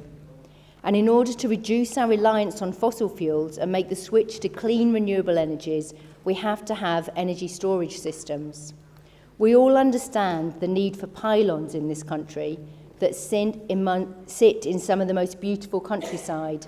Not ideal, but we accept them in order to achieve energy distribution across the country. Similarly, as we switch our energy production from oil and gas to wind, solar, thermal and hydro, we need both the mechanism to transport the energy and to store it for use as required. This isn't a nice to have, but essential, and they have to be placed where needed. Yes, we still need to have the correct processes in place to ensure they're safe and in sensible locations, but sometimes they will have to be in our backyard.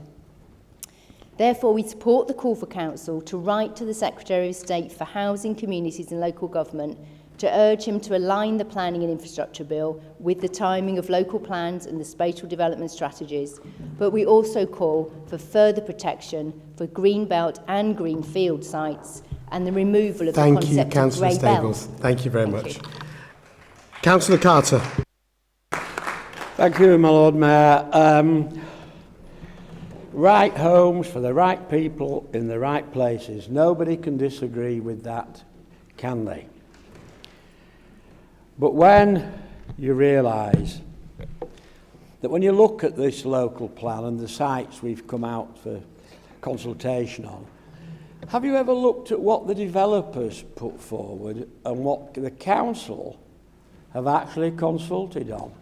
Because in virtually every case, the higher number, much higher number, comes from the council, which indicates to you, oh, you're not surprised, Stuart? Well, I'm amazed. You should never put anything past this lot. Residents have seen these inflated numbers that council have put forward. No wonder people are scared. You do not provide the right houses for the right people in the right places by building on the green belt, agricultural land, green field, and heaven only knows what grey belt is, but Angela Rayner has now got plenty of time to try and work out what it actually was when she first introduced it. And neither do you get support from local people by cramming too many houses on brownfield sites. And my goodness, my colleagues over there got a basin full of that only at Richmond Road in Farsley, where I thought I was going to have to come to the aid of Councillor Carlisle because the residents looked as if they'd have spitted me on it. You don't destroy the environment of everybody else. You won't achieve what you want to achieve. You'll just create more division. But perhaps that's what you want. Just more division in the community. And I think we could have got a lot further with this than we actually have. I have to say I absolutely endorse the comments of Councillor Dobson. It hasn't been thought out properly. It leaves the council wide open, and we have a recipe for dispute that goes on for years as it did last time. Have you learnt nothing? I suspect you haven't. And please, it sometimes seems to me that the members opposite have become professional apologists for the government and the council, because they scuttle around the wards wondering about next May, telling people, well, we're just community councillors. It's nothing to do with us. It is. You're part of that group. It is to do with you. No more excuses, please. You can achieve something if you work together with everybody else and don't try and impose upon people in this city development that's not necessary, it's unwanted, it's highly damaging. Thank you, my Lord Mayor. I second. Thank you. Just so everyone's aware, so based on indications, I have Councillor Lamb, then Councillor Galton, Then Councillor Brooks. So, Councillor Lamb, thank you. Thank you, Lord Mayor. A giant of Labour politics, Northern Deputy Prime Minister, Deputy Leader of the Labour Party, often controversial, John Prescott, said, "The Green Belt is a Labour achievement they are proud to build on." And this current lot have taken that extremely literally and gone on with it. The most recent incumbent had to resign because she broke the rules, but also because she was a hypocrite. Because she was always the one that came out on the TV and said, it's one rule for them, one rule for the rest of us. And she was exactly the same. It was one rule for her, one rule for everybody else. That's why she's had to go. That's why she's had to go. And it's no different here in this place. One rule for them, one rule for everybody else when it comes to the Green Belt. A few months ago, I sat with Councillor Harrington, Bramham Parish Council, residents of Bramham, spent a full day at a planning appeal arguing against a battery energy storage solution in the Green Belt in our community. The council had refused that application initially, but thanks to the policies that you all campaigned for to introduce Grey Belt, the council had to reverse its position. So we found ourselves in the unusual position that the council were not defending the refusal they'd given. That fell to us to do. And sadly, we lost because the inspector accepted that under the current rules, the land was grey belt. Now, there's nothing grey about it. Anyone who's been to Bramham and seen the beautiful green fields that are serving a very clear purpose of protecting the distances between settlements, providing valuable agricultural land, it should not be destroyed. There's nothing grey about it. It's a nonsense policy.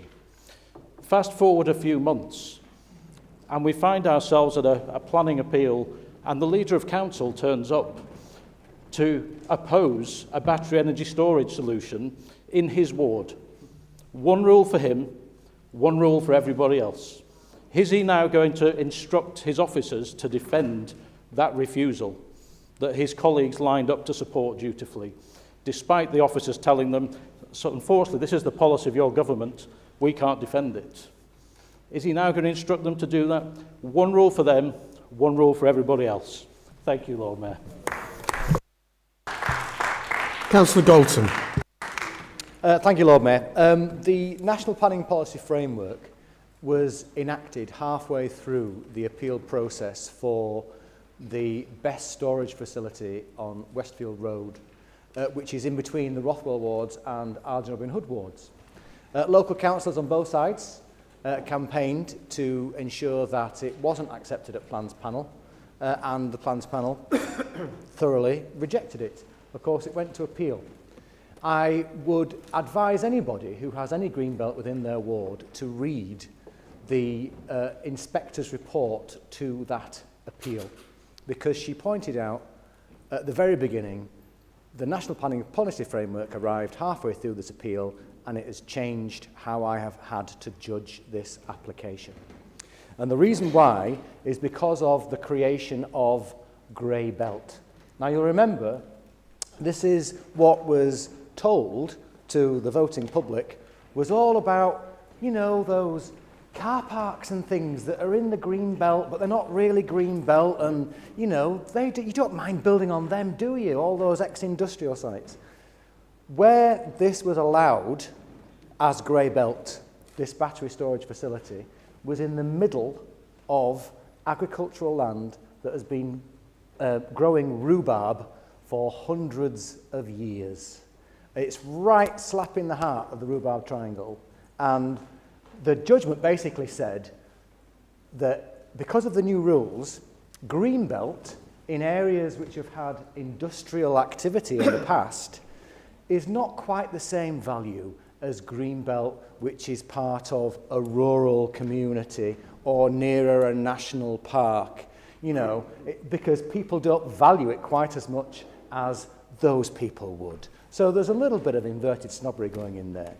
And then secondly, the National Planning Policy Framework also says that the green belt, which separates a major conurbation from surrounding smaller communities, is more valuable than the green belt which separates those smaller communities themselves.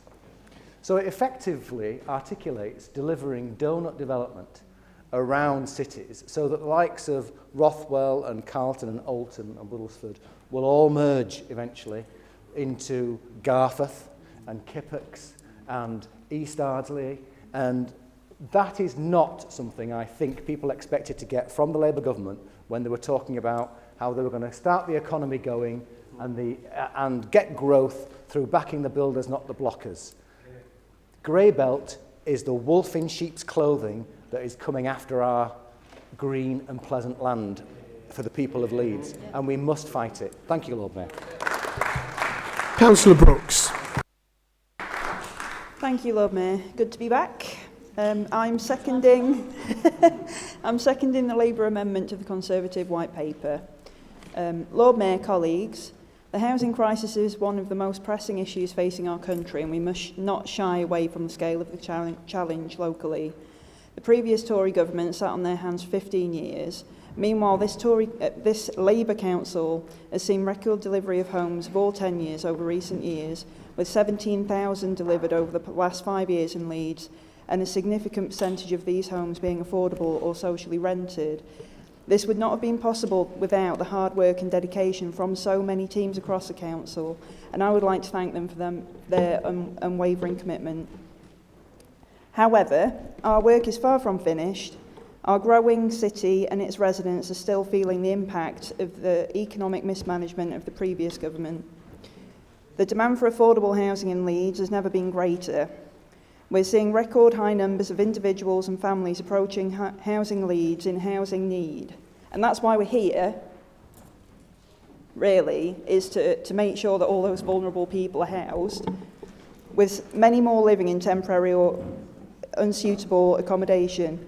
This is taking not just a personal toll on these individuals, but also an economic toll on our city. A home is so much more than just bricks and mortar. Safe, secure and affordable homes for the people of Leeds enable better access to education and job opportunities. It builds community, improves health and standards of living, and contributes further to our growing local economy. Because if you're spending all your wages on rent, you're not spending it in your local area. Growth and development go hand in hand. The scale of the housing challenge in Leeds means it cannot be addressed by one single organisation. It requires coordinated and sustained effort between the council, housing associations, developers and government. The Leeds Local Plan Consultation empowers residents, community groups and other stakeholders to continue to shape policies on future development in Leeds, including how we meet the demand for affordable housing, local transport and infrastructure, and how we build communities and put the public in public realm. I'd like to finish by encouraging all our residents who haven't done so to complete the local plan consultation and be involved with how Leeds rises to the housing challenges we face. Thank you, Lord Mayor.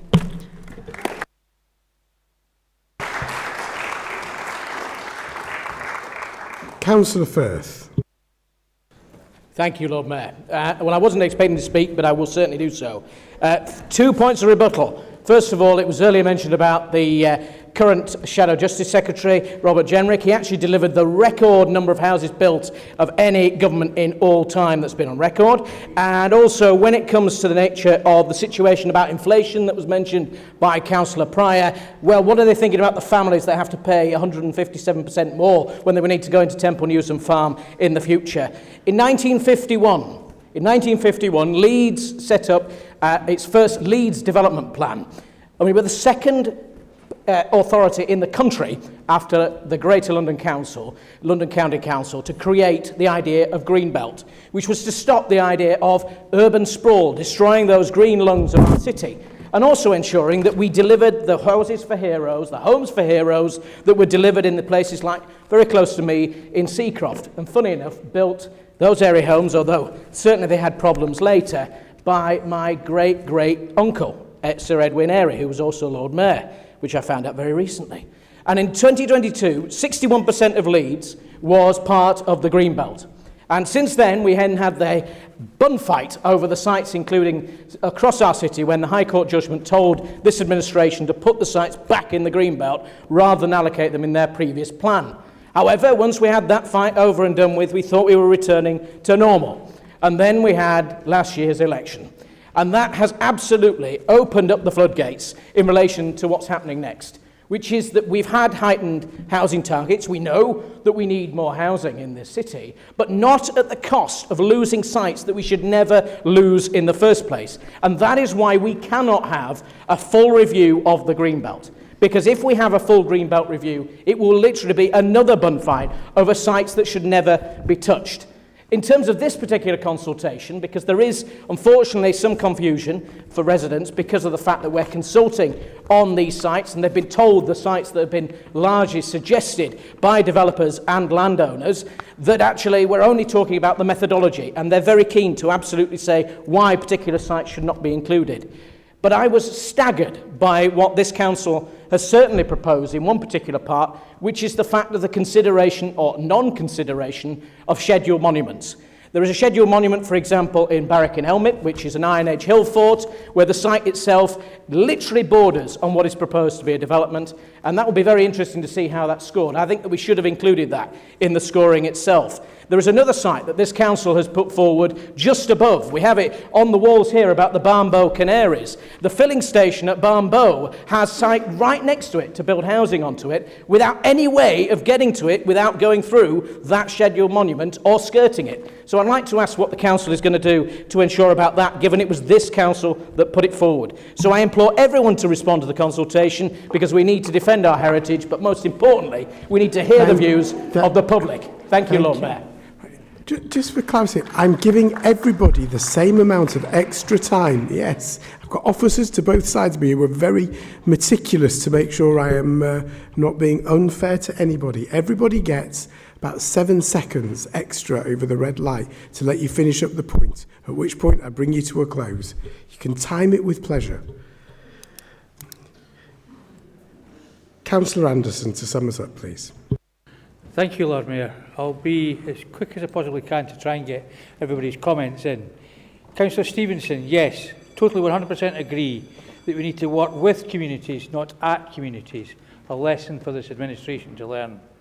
Councillor Campbell was talking about housing needs. Yes, it's all over the place, all over the shop, and privately, those of you who are in areas where there is green belt know that that's the case as well. Whether you're willing to admit it publicly is another matter, but you know it for yourself. Councillor Pryor, it seems to be very happy that 26,000 out of over 800,000 people have taken to respond. It's so important that that's the number of people that respond. Or don't you have any? Who said too many? Never did. You know, I mean, the misinformation that comes from across there is just unbelievable. Thanks, Mary. In terms of Councillor Dixon, yes, I totally agree that we should be building on brownfield as a priority. Again, something that they don't seem to want to do. And also you highlighted the infrastructure needs. Without the infrastructure, we're lost. Some of us have had a lot of housing built in our own areas and not had one bit of infrastructure built since the last plan. And it's a real problem in terms of what we're trying to do. Councillor Dobson, yes, I can't disagree with anything you said in terms of what's been said here. We are going to end up with a real dog's breakfast yet again. We're going to spend most of our time arguing. And the last time we had to go and fight for the city, it was the Conservatives and the other groups that went in it. The Labour Party did not come and argue on behalf of residents the last time we had a public inquiry, because you didn't really want to do so. You left us high and dry, which you do all the time. In terms of Councillor Smith, yes, they've got to learn from past mistakes, but do you think no? No, they won't. They'll keep doing the same things time and time and time again. Now, just to sum up, because I see the lights getting there, one little factoid that's just been passed to me. Are you aware that Angela Rayner is the first Secretary of State ever to build less housing than her predecessor in a year? That's an indictment on your government. You said you were going to deliver change. Well, you didn't mean change for the worse, but I think that's what we're actually getting, is we're getting change from the worse. Your government have shown that they will listen to what their MPs are saying and will change their policies on many things.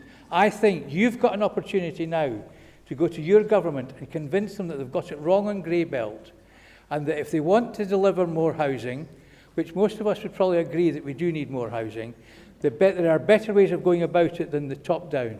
Thank you, Lord Mayor. Okay, we're going to have the vote, first of all, in the amendment in the name of Councillor Stevenson. Those for? Those against? That is lost. Amendment, thank you. Thank you. Vote on, could I ask? Thank you. Councillor Lamb? Can I call for the vote on the second amendment in the name of Councillor Campbell? Those for?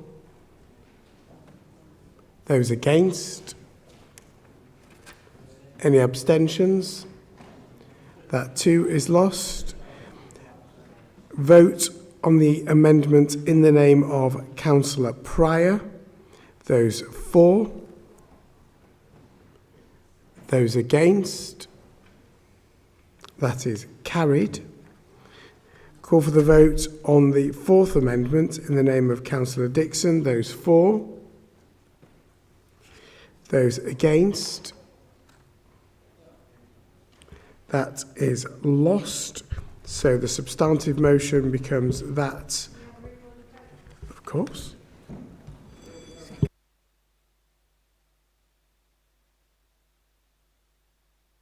Okay.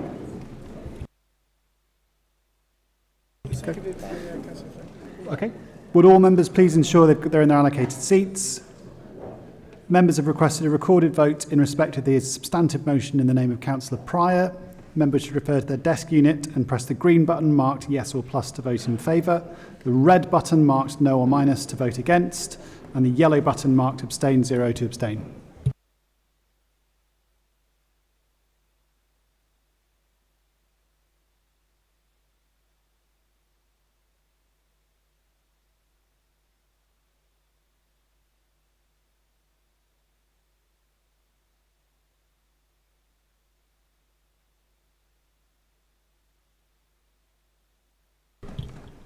So, yes, 56. Abstentions, 5.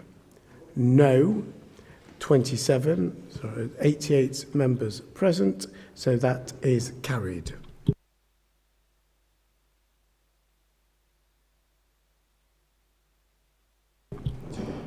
Agenda item 13. Councillor Finnegan. Thank you, Lord Mayor. 27,000.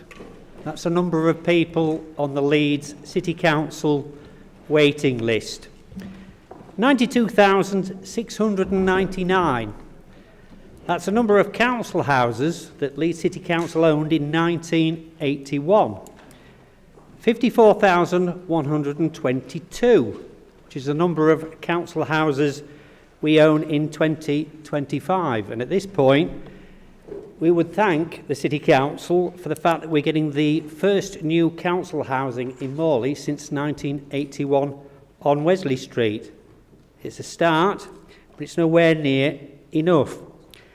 In terms of waiting times, if you apply for council housing, if you're looking for a one-bed property, you will be waiting an average of 90 weeks.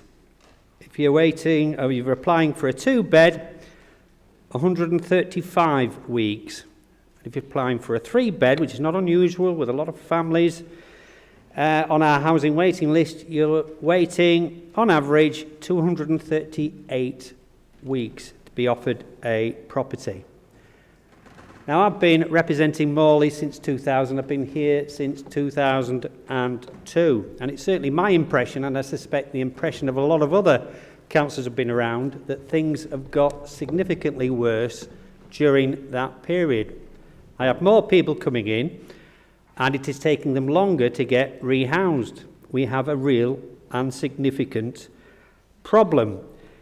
Between 1989 and 2010, the City Council built no new council houses.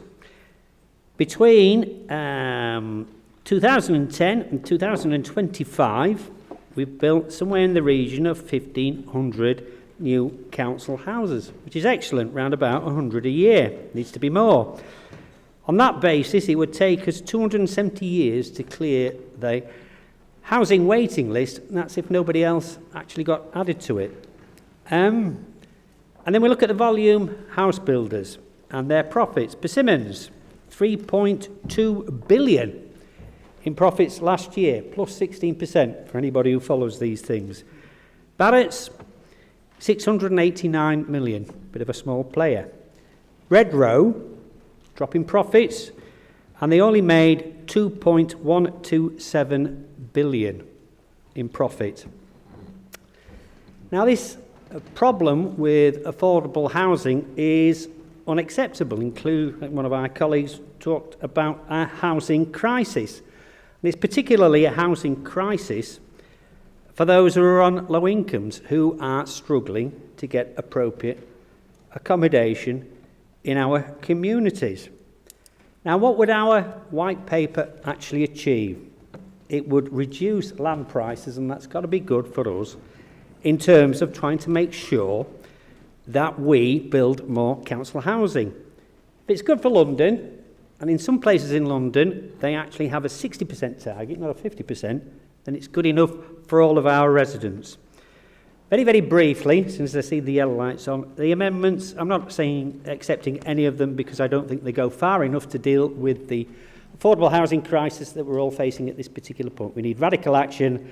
We need to make sure that we do something significant. Support my white paper resolution.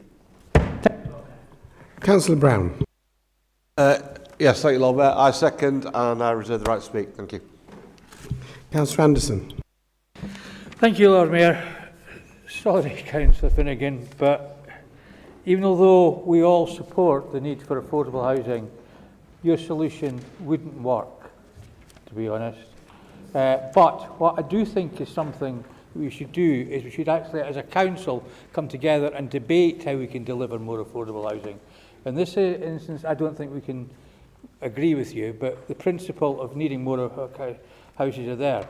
Now, as someone who does sit on a number of panels, all that will happen under this is that a lot of sites will become unviable, and the developers will love to say this is now unviable. The plans panel experiences, those of us who are on plans panel know that most times we get at least one report from the district valuer saying, sorry, we have to agree with the developer, it's no longer viable. And we're losing out a lot. We lost out a lot in my ward in terms of that same logic. And it's going to be the brownfield sites in the city centre that are actually going to take the biggest hit, because they're the ones who are most unviable when these developers are arguing against the toss. And also some of the way that when we're coming forward with different things. We just debated Greenbelt. All that will happen is more Greenbelt will need to be released in order to make these housing numbers up, because the developers will say, you're not building enough in the city centre, so now we need to go out into the outer areas in order to meet our needs. That, unfortunately, is a bad side to what we're doing. The other thing that I would like maybe to clarify is what you actually mean by affordable. Do you mean social rent? Do you mean sub-market rent? Do you mean shared ownership? Do you mean are just cheaper prices for people to pay? Because they all need different solutions depending on what it is you're trying to do. The administration in their amendments are concentrating purely on social housing. Well, some of the members opposite have also mentioned people buying their houses today, so obviously they can see that there's more than just needing social housing and making it affordable for people. Can you, under your proposals, would a developer be able to buy themselves out of their obligation? Because that's one thing that's happening more and more with planning applications. The developer comes along and says, well, I'll give you £2.56 if you let me, I exaggerate, but they really do try and offer sometimes derisory amounts to buy themselves out, and it'd be far better for the city if we actually got the affordable housing in the first place. And one of my other concerns is you will need local lettings policies if you're talking about social housing. Otherwise, you'll have people coming in from outside of the city to wanting our houses, because we will have built affordable housing and they will want to come in and take it, and then we'll be back where we are, where we've got different supplies and demands all over the place, and that will cause even more problems. You could get them, you know, your target in Morley, for example, but you may find people from Kirklees or Wakefield decide to come in because you can give them the houses. That's not what you're really wanting to do. So you need to think through the logic of what you're trying to do. So what I'm really basically saying is, I agree that we need to build affordable homes at the required standard and at the required design, but they need to be built in the correct place. And the other thing that you need to do is we do need affordable bungalows for people. They're land hungry, which puts a lot of pressure again on the green belt in terms of what we're doing. So don't be as complacent as the Labour group are, where they think because they did have success in their delivery. That's being complacent. They should be saying, no, we've done it, we've got to make a good start, but we will go more and we'll get more and more and more affordable houses into the city, but not by the way that they would like to do it, using social injustice to try and achieve it. So, sorry, but I can't support you on this occasion. Councillor Harrington. I second and reserve the right to speak. Councillor Galton. Thank you, Lord Mayor. I think what Councillor Finnegan was wanting to do was to say this city needs to be serious about aspiration. And achieving a 50% rate isn't something that's going to be easy to achieve, but it should be something that we might want to aspire to, because the results that we're getting so far with the affordable housing targets that we do have and the developers that we're having to deal with to deliver them is not great at the moment. So something needs to change. Lord Mayor, in terms of the London target of 50%, it's actually a mayoral target, and it's also something which can only happen on public land. So there are limitations within it. And of course, underneath that, you have the individual local authorities that have their own targets to achieve. One of the things that I know this because I made the research and talked to one of my colleagues that actually is a councillor in London. One of the things that they have problems at the moment is because of the crash in the boom that there was in the London housing market, there's not a lot of houses being built at all at the moment down there. But that's not because of how much affordable housing was expected from those developers. It's because of the way that our housing market is distorted. Lord Mayor, not so many years ago, 40% of our housing used to be delivered by small and medium-sized builders. Now it's 12%. So the influence that the larger builders have in terms of their profiteering mentality, but also their pressure on government that wants to achieve economic growth at the shortest possible timescale, means that they're let off the hook oftentimes. And having a motion like this basically says, we're not going to let you off any time soon if we can help it, if the rules could be changed locally. One of the things that I am looking forward to, of course, is to see how the devolution bill allows the mayor to intervene to perhaps make it a little bit fairer. I know that locally, I'm looking at Councillor Bithell, she did a really good exercise recently where she had a workshop within her scrutiny to look at the pressures that there are on developers and how we could actually get more affordable housing built.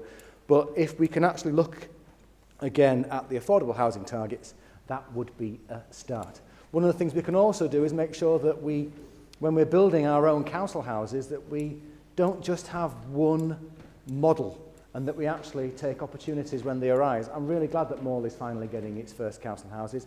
Rothwell is still waiting for its first council house in decades because we've had a site which used to be a care home, which they demolished and said, don't worry, it's going to be new council homes. And that was 4 years ago, and we haven't even got a planning application in yet. So it's not just the developers that are at fault here. The council as a developer is shocking in its delivery as well when it comes to smaller areas. One thing I will applaud them, though, is they can listen occasionally, and I did ask recently whether they would look at the scheme that there is for prisoners to build homes on smaller sites that there are within local authorities, and it gives them a really good future opportunity once they've left prison.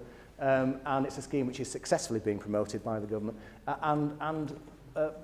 I believe that Councillor Lennox has looked positively on that and is wanting to pursue that through her housing team. She looks a bit surprised, but that is happening. And if we can have that kind of creativity and do smaller development across the city, we'll achieve more with greater fairness, because a lot of the city doesn't get any social housing at the moment. And with the system that there is at the moment, where we take commuted sums and offer them to housing associations and they can build where they like instead of where we actually need them, that's not a great model for communities like mine on the edge of the city, which don't have any council land left because you sold it off years ago. Thanks, Lord Mayor. Councillor Campbell. And I second to reserve the right to speak.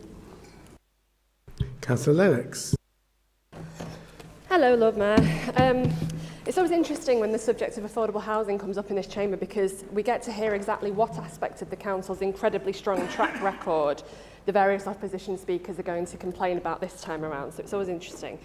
So moving our amendment to the white paper, I'll try and address a few apparent misconceptions and incoherence about that record and about our future plans.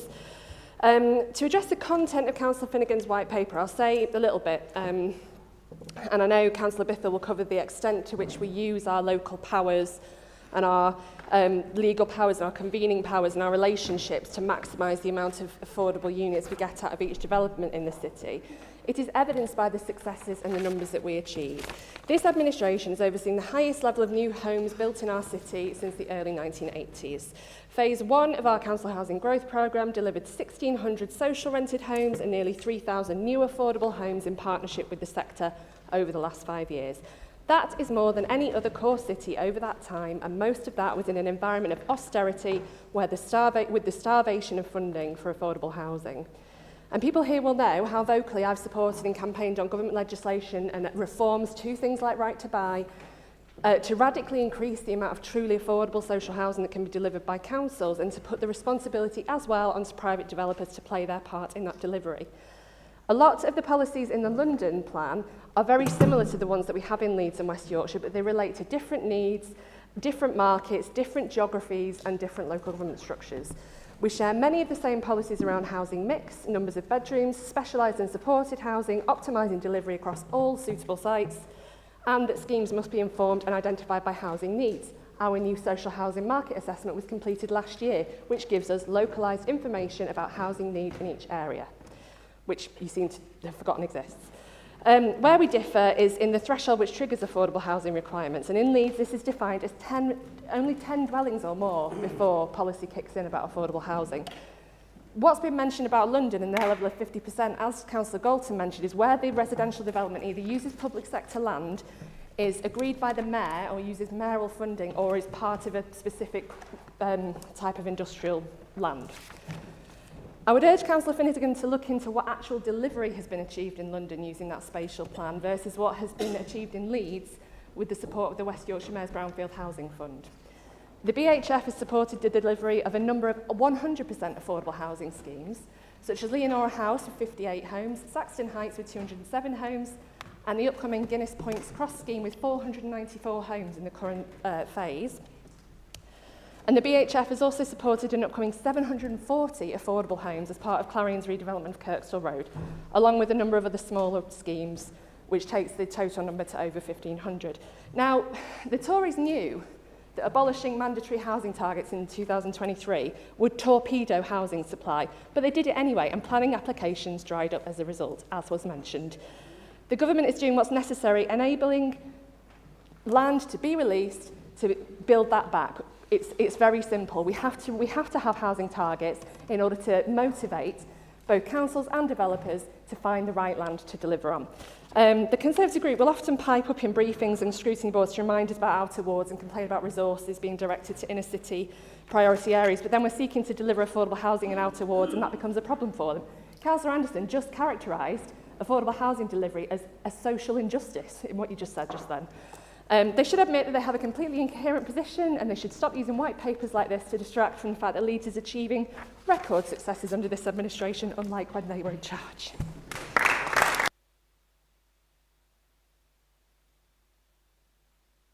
Councillor Bithell. Thank you. I second, and I don't think you guys can cope with the excitement of waiting for me to reserve, so I'm going to plough straight on.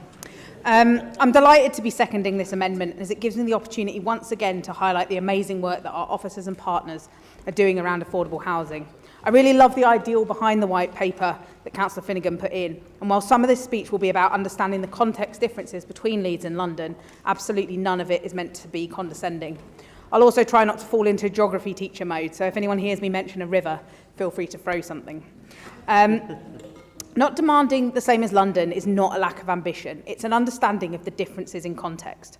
Viability is based on the confidence of the market to recoup funds.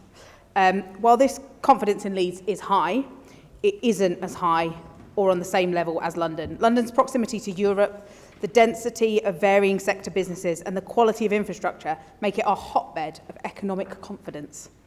I'm not really interested in trying to copy London. Remember, I'm originally Southern, but I'm now officially an adopted Northerner, and London just ain't all that. But how here in Leeds do we maximise what we get for our communities? The answer, of course, is partnership. Spoiler alert, it's always partnership. I've talked previously in this chamber about the great work we're doing in scrutiny to bring these partners together and have conversations openly and honestly about what the real challenges are to the creation of affordable housing. Scrutiny also has an important monitoring role and will continue to fulfil this to make sure residents are getting the best opportunities. The next time we discuss this is January 2026, and we should see the fruits of the last 18 months' labour. Pun intended. I am grateful that we now have a multi-year settlement from the government. The ex-government's ad hoc grant money and crashing of the economy every now and again meant there were challenges around costs of materials, costs of loans and a shortage of skilled workers to build. This change will ensure for the next 10 years we can further solidify the confidence we are developing here in Leeds. Our board acknowledges that in recent years, Leeds has been extremely innovative in the way that it's approached the delivery of affordable homes, including efforts to pioneer more direct delivery through HRA borrowing capacity and right-to-buy receipts, and to maximise opportunities to release brownfield sites in the city to support delivery. The successful approach to brownfield development is evidenced by £4.7 million worth of grant funding Leeds has secured through Wyker's Brownfield Housing Fund in recent years. This is money our community directly benefits from because of the work we've been doing with our partners across the city. Over a 5-year period, Leeds has built more new affordable homes than any other city outside of London, with a greater proportion of social rented homes than the national average, 36% compared to 12.4% nationally. The Council's delivery over the last 5 years have included schemes that provide 100% affordable houses, and we've heard and will continue to hear the impact of a safe, secure house and what that impact is on our neighbours. The work that we're doing here in this council is literally changing people's lives. Thank you. Councillor Dobson. Thank you, Lord Mayor. We are sure that the white paper put forward by the Morley Independents, its heart is certainly in the right place, but we simply don't get it in its form, how it's written, comparing a 50% affordable to the London plan. Leeds isn't London. We are a smallish city centre, we have a donut of suburbs, and then we have satellite towns and villages. The makeup of Leeds bears no relation really to London. And I agree with what some earlier the administration speakers have said, that we need to focus our affordable, and again, I think somebody raised it earlier, not entirely sure what's meant in the white paper by that phrase, but when we're looking at affordable housing, we need to go back to that principle. It has to be the right homes in the right areas to satisfy local need. And I don't think we would do that by having an arbitrary 50% figure imposed upon all development. For several reasons really, but not least because the clever developers, and they are clever, they will challenge us every step of the way, because every time a brownfield site comes into play, the harder to develop by the very nature of being brownfield, they will turn round and they will say to this authority, we can't deliver our obligations at this site, but we can do it there. We can move into the outers. Now, I'm not advocating that we have a sort of a two-tier housing system where the outers on the greenbelt get left alone and the inner cities take the housing.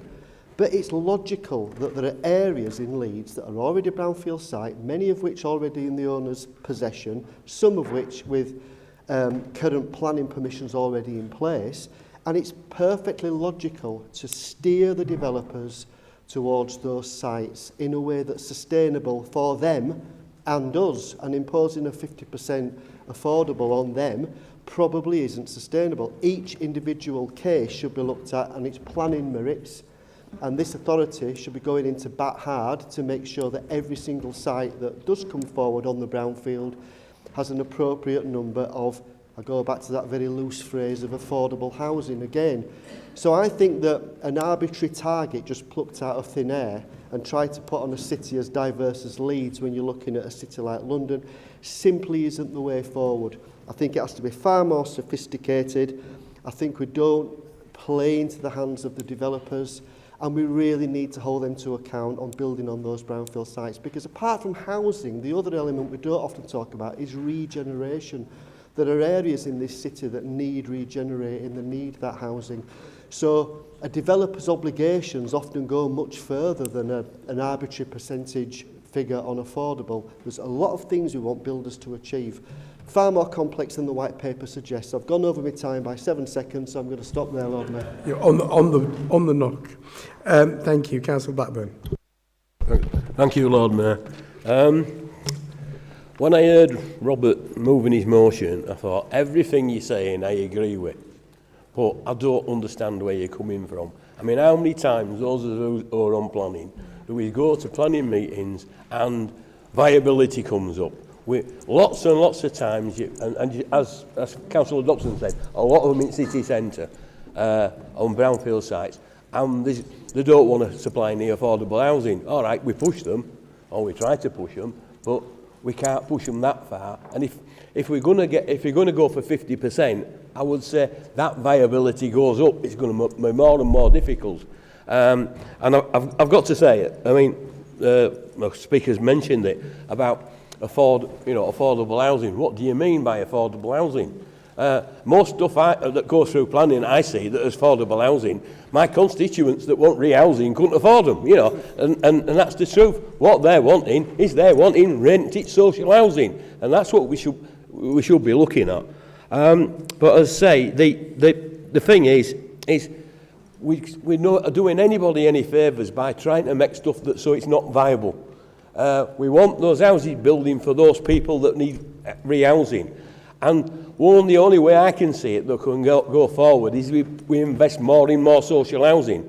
And affordable housing from developers is not going to solve that problem. I don't disagree with you that we've got lots of housing that way, but it isn't. Then we're not dealing with market at the bottom that needs the help, and it's us as local authorities and government that has to do something about that. Thank you, Lord Mayor. Councillor Tudor. Thank you, Lord Mayor. Safe, warm and decent homes are the foundation of good health, well-being and opportunity. Leeds continues to stand out nationally for how we use our resources to meet affordable housing needs and support inclusive growth. The Brooklands Avenue development in Seacroft, which is the latest in a series of council housing projects delivered in the ward, is a clear demonstration of this council's commitment to building inclusive, thriving communities. In the face of the national housing crisis and the previous government total failure to tackle it, this development shows that Leeds is making real, tangible progress despite long-standing and systemic issues in the housing sector. It's a testament to what can be achieved when local leadership is bold, compassionate and focused on people. What we're building here isn't just houses, it's about dignity, security and community. This particular development has delivered 33 new homes, including 8 2- and 3-bedroom houses and a 5-storey apartment building containing 25 one-bedroom flats. The block of apartments has very fittingly been named Doris Storey House after an East Leeds lass, an amateur swimmer who trained at the York Road Baths after her 9-to-5 job as a machinist at the Burton's factory in the 1930s. Doris made it all the way to the 1936 Olympics in Berlin, where, so legend has it, she refused to stand for Hitler. An impressive name for an impressive development. These new homes have been built to a high and future-proof standard. They are ultra energy efficient, supporting our city's net zero ambitions.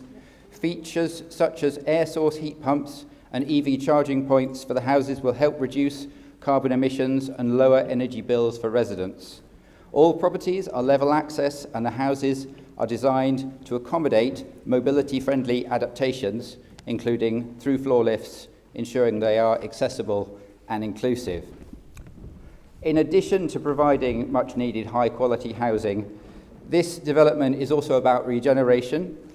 It's a powerful example of how we can transform underused spaces into assets that benefit the whole community, bringing new life, pride and opportunity to our neighbourhoods.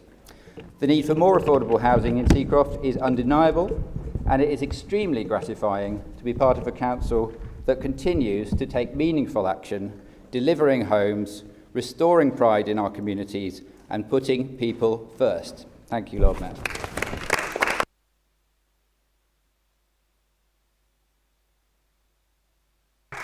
So just so colleagues are aware, I have Councillor Harrington, then Councillor Campbell to come in. So Councillor Harrington, please.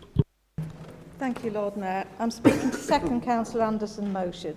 To be clear, my colleagues and I in the Conservative group have never been completely against house building in Leeds. We've always said there needs to be the right housing in the right place, rather than being beholden to developers building what they want willy-nilly in the most profitable locations and land banking of sites to maximise profit when we do need new housing. My Lord Mayor, the outer areas of the city are not like the inner cities, a simple statement, and some areas are more outer than others. We don't have the same facilities for our residents that inner cities do, nor do we have the same level of access to those facilities. To give you an example, Lord Mayor, the Council's own Social Progress Index for 2022 ranks Wetherby a poor 32nd out of the 33 wards for access to information and communications. Ranked worst in the city is Harewood, and ranked best, Gicton and Harehills. So what does that mean with regard to housing and this amendment? It demonstrates quite clearly the disconnect between the areas of the city and that there has to be a local dimension to housing policy. Residents in the outer areas don't have the luxury of being able to take advantage of multiple alternative facilities at the drop of a hat. Our residents can't just jump on a bus and 5 minutes down the road be at the doctor, the school or community centre. Our residents often have no choice but to create their own support networks, and often that is through these networks of family and friends. In essence, there is direct local connection with the area and a genuine reason to stay there. I suspect that, like every councillor in this chamber today, my mailbox and casework is inundated with housing issues and requests for help in getting a home. Often they are from residents already in the area or who have good connections to family and schools, but who stand little chance of being successful in their applications. I have had 3 applications from residents who don't live in Wetherby Ward over the last 3 weeks, all wanting my help to get them a house in my area. What is needed, Lord Mayor, is a proper and effective local lettings policy putting in place across the city to ensure that housing has local focus. Of course, there will always be exceptions to such a policy. Those fleeing domestic violence from a partner need to be able to set up home as their place of safety, potentially in a different area of the city. But such a policy needs to be much more than lip service. It must be applied rigorously. Lord Mayor, I would be happy if community committees were properly involved in setting up of a local lettings policy. With the greatest of respect to other members, nobody knows Wetherby like the ward members, and I wouldn't profess to know any other wards in enough detail to develop a local letting policy there. That's why community committees must be involved with the development and continued refinement of policy, and I urge members on all sides to back Councillor Anderson's motion. Thank you. Councillor Campbell. Thank you, Lord Mayor. I have to say I despair. Every meeting now we have a discussion about affordable housing. And we all stand here and wring our hands and we never get anywhere. And I think, I have to say, I appreciate the Morley's view, and I think it's important that we keep talking about it. But I am concerned because government appears to have adopted government housing policy seems to have been handed to the large-scale housing developers. So they control the market, they control what's built. I'm thinking back 40 years, for some of you won't remember that far back, but in those days the government had a very clear policy about housing provision, and they effectively pushed a range of housing, private housing and rented accommodation, particularly publicly owned. So we've come today, we have this discussion and saying we need to do more about affordable housing. But actually you cannot define, nobody can define for me what affordable housing is. And I'll use an example because we've talked about what's affordable, what's not affordable. So Councillor Leigh, who's not here today, daughter has just got married. They bought a house in Bramley. Why? Because they can't afford a house in Otley. Because the terrace house that they bought in Bramley, if you bought the same house in Otley, it would be twice as expensive. Okay? My daughter lives in London. If she bought the same house in London, it will be 4 times as expensive. It would be over £1 million. So she's actually bought one that's only cost £500,000, and she thinks that's affordable. I think we really have to sit down and decide how we are going to develop national policy which directs the appropriate type of housing. And I know about the right house in the right place, but it does mean that we're going to have a range of housing. Now, I know that the Labour group have raised the issue of the council houses that have been built. Fine, that's a great idea. Yeah, I'm really supportive of that. We haven't had a council house, by the way, for 40 years either, but that's by the by.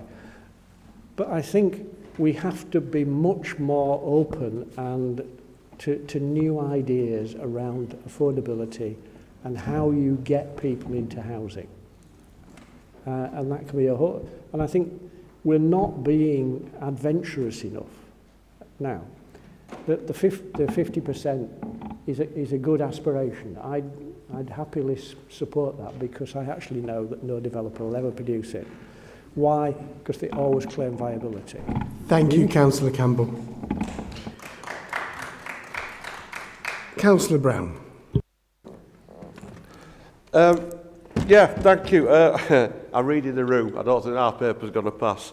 But what I want to say is I have been encouraged because this has been quite a sensible and mature debate that people have put good points across, and I'm encouraged that this debate is happening. When we talk about the affordable housing, obviously Councillor Finnegan and I spoke about this when we were discussing our case studies and stuff. I think what we're looking at is, what we're seeing with development is there's a lot of 3 and 4 bedroom houses that my nephew won't be able to afford. Most of my friends who you know, working labouring or delivery drivers, they can't afford that with 2 of them bringing a wage in. And we seem to be looking at a middle-out system where we've got lots of houses that people aspire to have when they have a family and they've got a good place in work, but there's nowhere for them to start and there's nowhere for them to finish. And I think that's what we're looking at when we say affordable housing, not just for buying, but for renting, for supporting disabled people, for supporting young families just starting their journey on that housing ladder, or maybe somewhere where they can rent and actually afford to save a deposit. When we talk about affordable housing, that's what we're looking at, is how do we help people set up a future, or how do we help people move into a safe and warm house, and then give us back a 3 or 4 bedroom house that a family that are aspiring can then move into. So that's where I go with affordable housing. What I'd like to say is that when my dad left the military in 1978, he was able to move into a 2-bedroom council house in the community he grew up in. And because of that, I was able to become the person I am now. Because I grew up in a community my dad was able to bring me up in, and my mum were able to bring me up in where they belonged. I want to thank Councillor Downson and the housing officers, because we've been struggling to get a veteran from Ireland, 22 years service, getting medically discharged with PTSD, and we've been struggling to get him a house in Leeds, not in the community he grew up in. And that's what we're challenging, that's what we're asking for.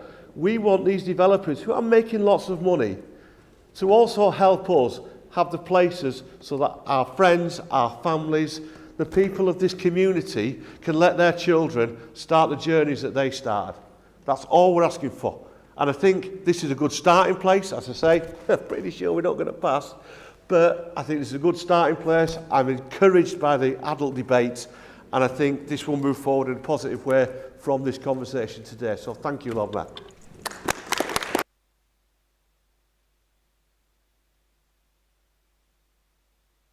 Councillor Pryor. Thank you, Lord Mayor. So, through the decisions we've taken already around planning policy, we've created the conditions to deliver affordable homes in every corner of our city. In fact, under this administration, Leeds has seen the highest level of new homes built since the early 1980s, a milestone that reflects our commitment to meeting the housing needs of our residents. And we're not just building homes, we are building homes that people can afford. I totally take Councillor Brown's point, and I think you make some really great points about how we do aim for often some in the middle and we miss out some of the edge. But I think historically, over years and years, what we've done as a country is we've made perfect the enemy of the good. We've said, this isn't perfect, so let's build nothing. And that's why we're in the housing crisis we are in now. And quite frankly, I do just want to see more houses built. I do want to see exactly those starter homes, those homes where people can move into later in life. But actually, we need to be building volumes of homes as well as some specific ones. And our phase 1 of our council housing growth programme has already delivered 1,600 social rented homes in partnership with the sector. We've supported the delivery of nearly 3,000 new affordable homes over the past 5 years, and this makes Leeds the top performing core city in the country when that comes to affordable housing delivery. Now, I know that comparisons are often made to the London plan, and while many of the policies are similar to those we already had in Leeds, it is really important to recognise those differences. London and Leeds face very different economic circumstances, housing markets, local government structures, and these differences affect what can viably be delivered through the planning process. So, for example, while the London plan sets a target of 50% affordable housing on development, viability constraints in Leeds mean that figure may not always be achievable. But let's be clear, we will continue to maximise the percentage of affordable housing wherever that viability allows, and that is our commitment.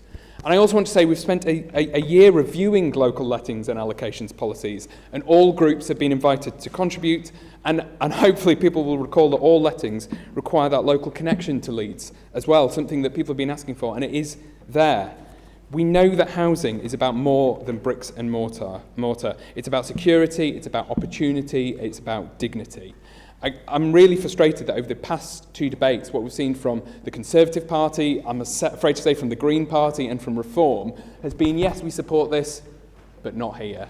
We don't want this here. We want it in general, but not here. And I believe there's a phrase for that sort of attitude. And this council, under Labour, will continue to do everything in its power to ensure that everyone in Leeds has access to a safe, affordable place to call home. Thank you.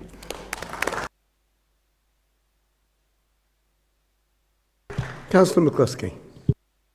Thank you, Lord Mayor. Council, I welcome the Labour amendment to this white paper and rise today not only as a councillor, but as someone, Councillor Anderson, deeply committed to social justice and the well-being of our communities. One of the most urgent challenges we face is the need for truly affordable housing that meets the real needs of our residents, not just in terms of numbers, but in quality, location and long-term stability or sustainability. Leeds has a proud and proven track record when it comes to delivering affordable houses. Under this administration, we've seen the highest number of new houses built in our city since the early 1980s. That's a remarkable achievement and one we should all be proud of. But these aren't just statistics. They represent real families, real future, and real hope. Decent, affordable housing is the foundation of equality. It's about ensuring that families can live near their schools and workplaces. Children can grow up in safe and stable environments, and older residents can remain in the communities that they help build. It's also about dignity. A secure, warm and affordable home is not a luxury. It's a basic human right. And when we get housing right, we unlock so many other opportunities. The evidence is clear. Secure housing leads to better physical and mental health, improved educational outcomes for children, and stronger local communities and economies where businesses thrive because residents have the financial stability to support them. Yet the cost of living crisis and years of austerity have placed enormous strains on the housing market, denying many people the basic right to a decent home and pushing countless families deeper into poverty. We know there is still much work to be done. Leeds continues to face significant housing challenges and a growing demand for affordable homes. That's why this council remains steadfast in its commitment to building our strong track record. We will continue to work tirelessly to deliver affordable, high-quality homes that offer safety, stability and hope. Because housing is a matter of fairness and justice. And it's central to building our city where everyone, regardless of background or income, has the opportunity to thrive. Thank you.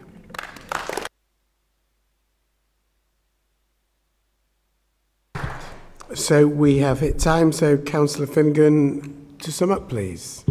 Thank you, Lord Mayor. I came here this afternoon for a good kicking and regrettably I haven't got one, so I'm a little disappointed. I'm usually regarded as a divisive character and we seem to have broken out into a level of unity that I haven't seen in debates recently. I think we've had a fair, reasonable and balanced debate. My own personal view, having listened to what everybody says, and I've heard a lot about viability, is at the point where Persimmon are making 3.2 million and Redwood making 2.12 billion, then their viability arguments are hard to believe, and I think we need to push them more, and I think they do rig the market, and we need to do something about that. I suppose ultimately what we're trying to achieve is to look at ways of pushing up the target, not only in our own backyard, but across the rest of Leeds. We've got a 15% target for affordable homes on new properties, on new builds. We think that that needs to be higher. There seems to be a consensus that we do need to seem to do better, and we can explore how we might realistically achieve that. I think that's probably a big positive. We do support and we're very keen on local lettings policies, and I do know what Councillor Pryor was saying about making sure that there is a local connection, but I think we need to build on that and make sure that we build communities and that people who are long-term residents get an opportunity for affordable homes. We do need to have a broader discussion on what affordable homes actually mean. From our point of view, we've been banging on in Morley for years after year after year. That's about more rented homes at rents that are genuinely affordable and as close as we can do to council rent, because some of the other discussions, debates about what affordable housing means just means it's nebulous. We're never going to be absolutely clear, so we might want to go back and look at the definition and make sure that we're more precise about that. Ultimately, we're doing well. We're getting our first new council since 1981. I'm disappointed to hear other areas are still waiting. We need to do better than what we're doing at this point. We need to stick it to the volume house builders more than we are doing at this point. We need to look at a better, more ambitious target, and we need to make sure that those people who are on those lower incomes, who haven't got a hope of affordable homes, are ultimately homed appropriately. Thank you, Lord Mayor. Thank you. A call for the vote on the amendment in the name of Councillor Barry Anderson. Those for? Those against? Any abstentions? That is lost. Vote on the second amendment in the name of Councillor Galton. Those for? Those against? Any abstentions? That too is lost. Vote on the third amendment in the name of Councillor Lennox. Those for? Those against? I'm not entirely sure that some people didn't vote twice there. It doesn't actually change the outcome, but nonetheless, it's not a case of vote early, vote often here. Any abstentions? You're going for again just for... Thank you. That is carried and therefore becomes the substantive motion. So we're now going to have the vote for the substantive motion in the name of Councillor Lennox. Those for? Those against? And just the once, if that's all right. Any abstentions? That is carried. Thank you very much. Brings us to today's final white paper on Ofsted, following our third in a row outstanding rating. Councillor Hayden. Thank you, Lord Mayor. This council is celebrating something truly extraordinary. Leeds is the first and only core city in the country to be rated outstanding for children's services. And to quote Councillor Pryor, we've done the hat trick. It's a privilege to propose a white paper motion that recognises this on behalf of a city that has put children at the heart of its work for over a decade. I've seen the passion, resilience and commitment that drives our children's services in Leeds, and I am proud to be part of that journey. Back in 2010, Leeds Children's Services were rated inadequate. When we came into office, we set out to build a service that puts children at the heart of everything. We made a commitment to become a child-friendly city that values relationships, invests in early help and trusts practitioners to work with children and families, not to them. We committed to a long-term vision and we stuck to it. Through austerity, through the pandemic, through 14 years where children's services across the country have been pushed to breaking point. Above all, it's a tribute to the people who make it happen. Our social workers, family support teams, personal assistants, youth workers, foster carers, kinship carers, managers. The list is too long to cover everyone. But every single person who shows up with compassion, skill and purpose to make a difference. Your dedication, skill and compassion change lives every single day. You have built trust with families, held ambition in difficult circumstances and kept children at the centre of everything you do. I want a special mention to our foster carers and kinship carers and for all the amazing work they do. And the Leeds Foster Carers Association, chaired by Marie, who is just incredible, and for all her years of service and work. Another special mention for our PAs. I've been around Ofsted for about 25 years, working in children's teaching and children's services. I've never seen an Ofsted write so glowingly about anybody, really, as they did with our PAs and their tenacious care for care leavers. I've never agreed with them so wholeheartedly either, but I did this time. We also recognise the crucial contribution of our partners across health, education, housing, policing and the voluntary sector.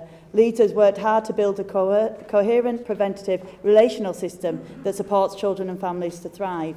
This achievement is shared, and this is not possible without being led by the incredible Julie Longworth and Farah Khan, who are truly incredible.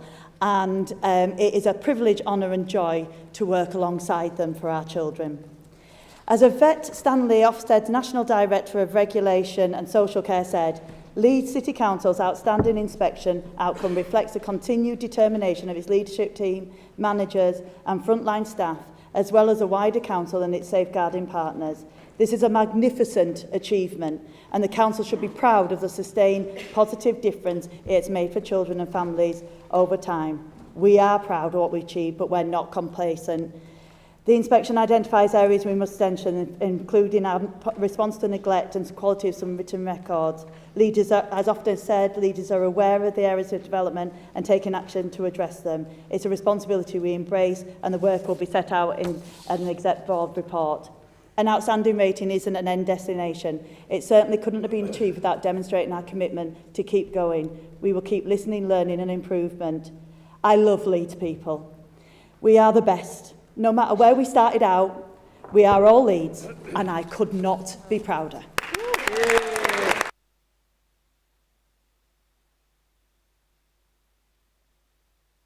Councillor Thompson. Thank you, Lord Mayor. It's a privilege to second this white paper, and I would like to extend my thanks to everybody who has made this possible, and a special mention to Councillor Venner for the years of leadership that she's given to children's services too.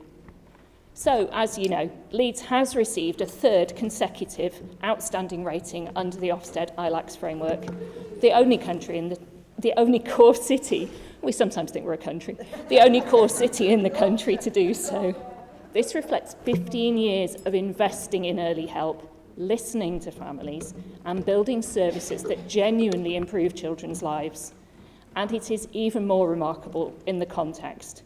This progress has been made despite over a decade of austerity, which has caused enormous pressures on local services, frontline staff, and all the families we support. Ofsted highlighted the strength of our early help offer in Leeds, noting the extensive range of well-established early help services that prevent concerns from escalating. That is a direct result of the city's commitment to working restoratively and building trust with families. This year, we've expanded that commitment with the launch of 7 family hubs across Leeds.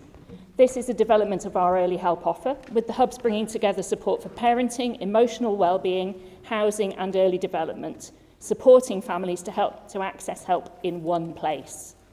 Leeds has been leading on this journey for years. Our improvement journey has earned us a strong standing in the sector, and that influence has helped shape national thinking. We fed directly into the independent review of children's social care. Many of its recommendations recognise what Leeds has long prioritised: early intervention, prevention and relational practice. The family help guidance issued by government builds on many of these elements already embedded in our practice, and we're now developing a pilot in East Leeds to test a new family help approach with a whole family model that supports children across age groups and addresses adult needs too. This is a chance to innovate, and as part of the Yorkshire and Humber Regional Group and through our partnership with Warwickshire, we are actively contributing to national learning. I welcome the fact that we now have a government taking action to implement tangible change. The £270,000 recently awarded by the DFE to develop a Best Start family hub is a recognition of Leeds' leadership and an opportunity to build on our refreshed ambition, Best Start and beyond. It's about making sure every child in Leeds has the foundations to thrive and that every parent feels supported from pregnancy onwards. Thank you. Thank you. Councillor Stevenson. Thank you, Lord Mayor. And let me put on record my thanks and those of the group to our frontline staff who have delivered this Ofsted result. As was mentioned, the social workers, the professionals, the carers, foster carers, personal assistants and more who come to work every day, work above and far beyond the hours expected of them, and do so more as a vocation than a career, and we should be grateful to them all. And that also includes from senior leadership, from Julie right down to the most junior officers on the front line. We thank you for your work and congratulate you on this Ofsted result. And it's in that vein that we need to recognise the professionalism and expertise of our frontline staff. I just want to take you all back about 2 years ago to Budget Day, where we were deciding how much money should be afforded to children's services and which cuts to children's services the administration were proposing. And you might remember that one of those were a proposed cut to MST CAN, multi-systemic therapy, care and support for children facing neglect. It was a budget amendment that my group proposed to retain that service and to expand that service. And each and every member on the Labour benches voted that down and voted to cut that service. And when we left this chamber on Budget Day, it was the position of this council that that service was going to be cut by this administration. It was only after that point, because of the tenacity of our frontline service deliverers and officers, that they themselves went and found external funding through the Youth Endowment Fund to continue that service for a period of time. And I just want you to hold that memory in your mind when you read Ofsted's judgment. When it says, beyond the MST CAN team, The response to neglect is not as robust. Assessment tools are not used by workers, and the planning for a small number of children is not sufficiently clear and is not affecting change. And here's the crucial bit. This results in a small number of children continuing to be exposed to neglect.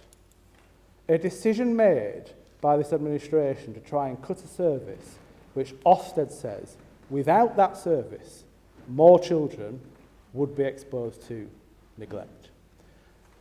So in moving this amendment today, which doesn't alter a single word of your white paper and welcomes and congratulates everybody involved in it, it puts down the marker, as Ofsted has done, that this has been achieved not because of, but despite political leadership.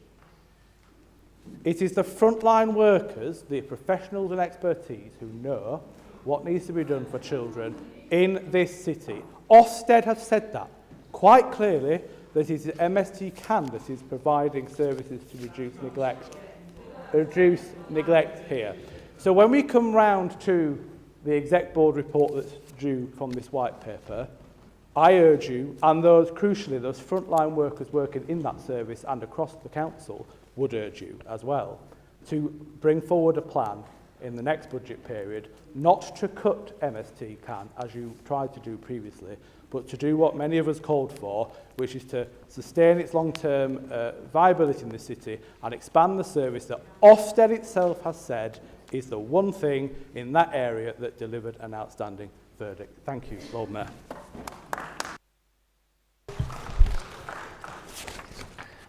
Councillor Lamb. Thank you, Lord Mayor. Second, and reserve the right to speak. Councillor Chapman. Thank you, Lord Mayor. We, as a group, would also like to extend our congratulations to the officers on the significant achievement of securing a third outstanding rating for children's services. It's a remarkable achievement and reflects the hard work and commitment of officers across the department. However, we have to be honest and here that this success has come at a significant financial cost and an impact on other council services. What it shows quite clearly is that investment matters. When services receive proper funding, they can deliver the quality that residents deserve. If other council departments had the same financial backing, they too could provide outstanding services that they need and want to deliver. Hopefully the government's going to recognise that in the local government settlement and ensure councils are resourced fairly and properly in the future. That said, money is not the only factor. Overall, our children's services are rightly judged outstanding, but within that, there are gaps. There are areas where families and children are let down, and I'm sure we can all name parts of that service, as we've just seen with the Conservative amendment, that need more investment, stronger leadership and better delivery. We welcome the recognition in the administration's white paper that these issues exist and that further review is needed. Our amendment does not oppose that, it strengthens it. It seeks to ensure that the review specifically shines a light on areas where decisions have been poorly handled, where families feel let down, not listened to, and where outcomes for children have been put at risk.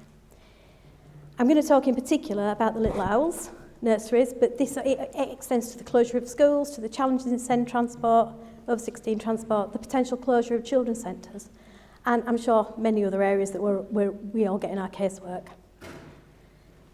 Turning to the Little Owls. The position, I'm grateful to say, has moved significantly at the council. Initially, we were looking to close 12 of them down. That's now, we couldn't find anybody to take on 10 of them, so we've kept those. 2 of them are still likely to be transferred to external providers. Now, these nurseries, they're the cornerstone of our early years provision in Leeds. They provide safe, affordable, high-quality childcare and education. They're chosen by around 40% of the city's families for their children aged 3 months to 5 years. That's a remarkable proportion of our youngest learners. And yet, despite this importance, the decision was taken to close these nurseries. Unsurprisingly, the families impacted were caused severe anxiety. They've worried about higher costs or even losing access to childcare altogether in their local areas.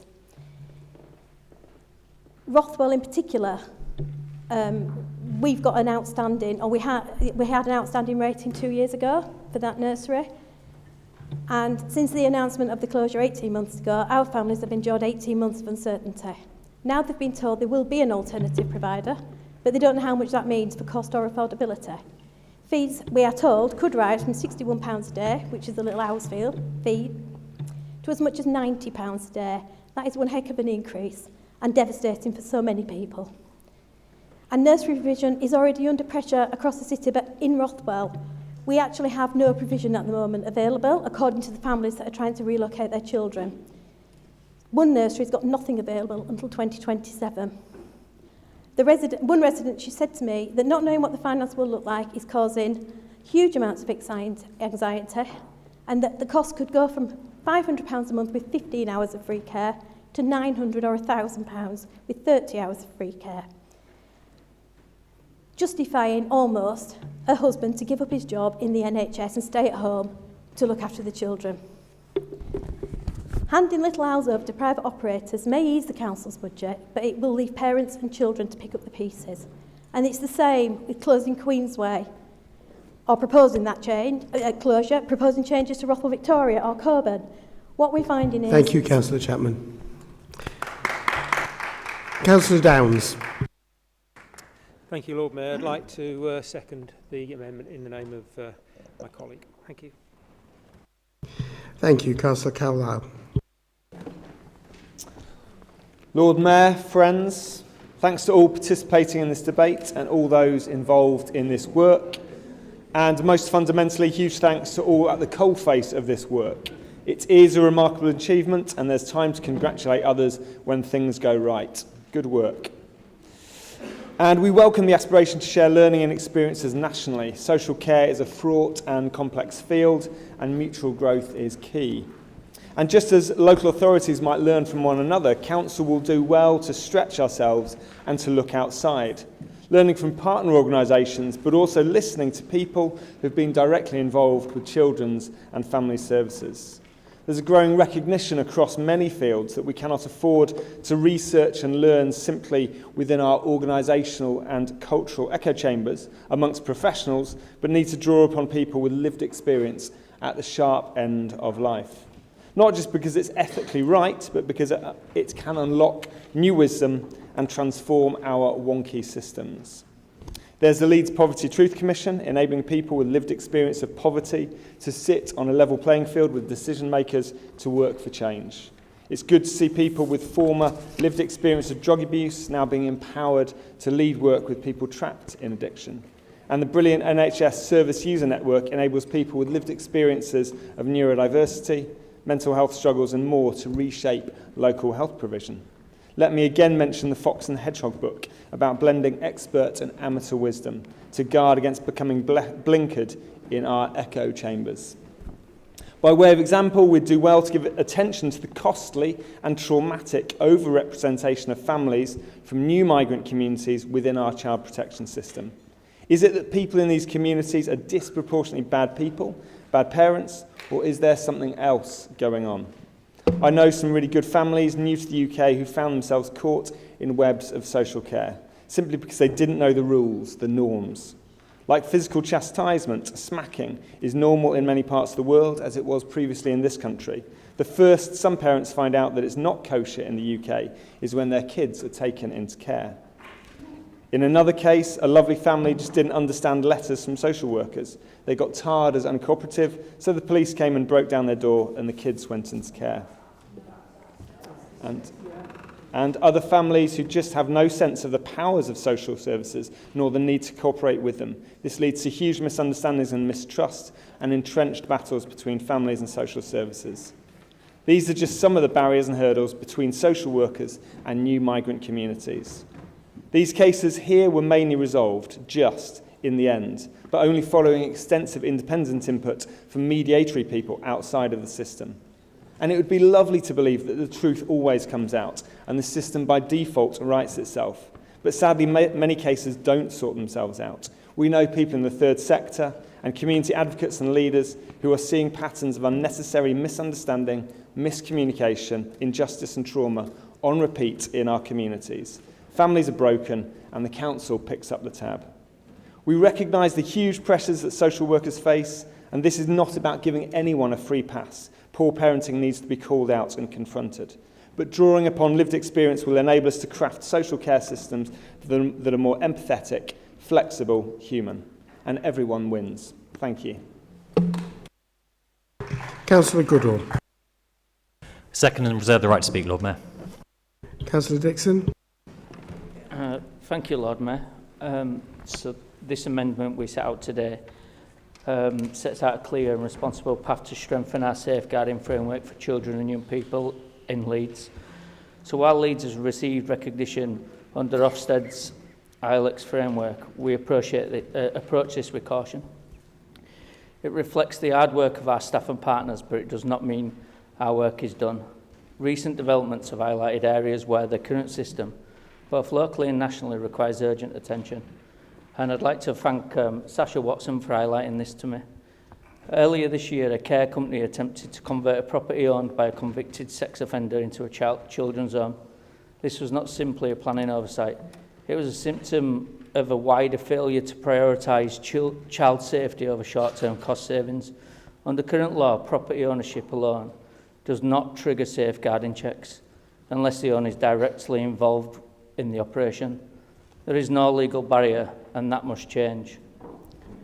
We also know that last year 87 children were placed in unregistered homes, settings that operate outside the law, without Ofsted oversight or proper checks. These placements risk enabling providers who prioritise profit over child welfare. In light of this, I call on the Council to take immediate steps to ensure that no child looked after by Leeds City Council remains in any unregistered or illegal care setting. Where such placements exist, urgent action must be taken to relocate those children into safe, regulated environments. This amendment proposes a balanced and practical response. Some measures can be implemented immediately. Formalising mandatory consultation with police, designing out crime officers for every children's home application, already supported under the Crime and Disorder Act. Introducing regular reporting of placements in unregistered homes to the Children and Families Scrutiny Board. Strengthening internal planning protocols to verify the accuracy of application details for all proposed children's homes. Other reforms will require national legislative change, and we must advocate for them. Developing a strategy to reduce profit margins for unregistered providers and redirect those funds to expanding house care provision. Lobbying for new powers to remove children from homes where there is reasonable belief or exploitation or proximity to convicted offenders, including the property owners. Supporting reforms that require criminal background checks on property owners, not just care providers, and pushing for planning departments to have access to this information. Calling for an expansion of Sarah's law to allow local authorities to check property ownership against the sex offender register during planning and registration. These proposals are informed by Leeds' experience, but they speak to a national issue. The current system allows loopholes that put vulnerable children at risk. We must close those gaps. This amendment is not about assigning blame. It's about taking responsibility. It's about ensuring that our policies, our planning decisions and our care placements are guided by one principle, the safety and well-being of children, which must come first. I encourage colleagues to support this amendment and help us shape a more accountable, preventative and child-centred care system. Thank you. Councillor Poxon-Golden. Thank you, Lord Mayor. I second this amendment. Councillor Dobson. Thank you, Lord Mayor. On behalf of Garforth and Swindon Independents, we'd like to start by offering our congratulations to the hard-working officers, staff and all the team who've been involved in, yet again, pulling the rabbit out of the hat and getting the hat-trick for Leeds in terms of the Ofsted result, and we'd like to thank their hard work and dedication. But we do struggle a little bit with white papers of this nature, which are self-congratulatory in nature, when across the portfolio it's very clear there's a huge amount of work to be done to satisfy everybody in this room that the best interests of young people are being adhered to at all times. We covered extensively in the last meeting the Queensway debacle. I'm not sure people involved in that will be doing cartwheels at today's discussion. Similar with young people post-16, send provision for transport. Yes, there's been some movement, some concessions to take us through to autumn, but you know there's still a great deal of outstanding issues across this portfolio that cannot be swept away, if you like, by one good Ofsted and one good self-congratulatory white paper. The issues alluded to by Councillor Dixon that happened earlier this year in Leeds and were brought to my attention by a Beeston activist who's with us in the chamber this afternoon, it should not have fallen to an opposition member of a small group to ring the alarm bells and bring that to people in the administration who admittedly were listened very carefully and acted accordingly. But really that should have been dealt with internally much quicker and much better. Councillor Chapman spoke about Little Owls and Children's Centre provision and the brilliant work they do, so we won't labour that point. But this whole white paper in a way reminded me, who remembers the episode of The Office when David Brent turns round and he said, bad news everybody, you're all being made redundant. Better news, I've been promoted. Nobody really wants to know the good story. What they want to know is, what do we do next? How do we improve? How do we move forward as a city? Yes, it was right and proper that we've all put down in this meeting, in this chamber, our thanks to the staff who've delivered the Ofsted. But it's a much bigger picture. There's a lot more work to be done, and we will all be holding the administration to account in that regard. Thank you, Lord Mayor.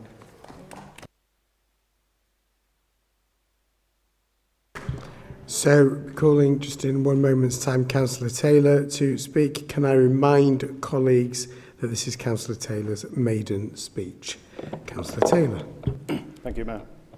I'd like to congratulate Frontline Services who do amazing work every day throughout the city in some very challenging settings to give children of this city the best chance of life, best chance in life that they can. For them, it must be humbling to receive yet another outstanding judgment, and we applaud them in that. I'm also glad to see this council recognise the need for improvement. The amount of children still going missing in Leeds social care is completely unacceptable. This leaves many children open to exploitation through county lines or victims of grooming gangs. If this report is to go forward and work with the government to shape a wider, more inclusive and preventative national system, it would be worth detailing in the report of how to change the views of some elected officials across the country towards children who are in care. From Prime Ministers to Members of Parliament and councillors, some of a certain colour, who would go as far as to state the victims of abuse as a lifestyle choice, who describe children in care, abused by grooming gangs as a little trumpet and a dog whistle, or others who would go as far as to blame the victims and call them white trash. Attitudes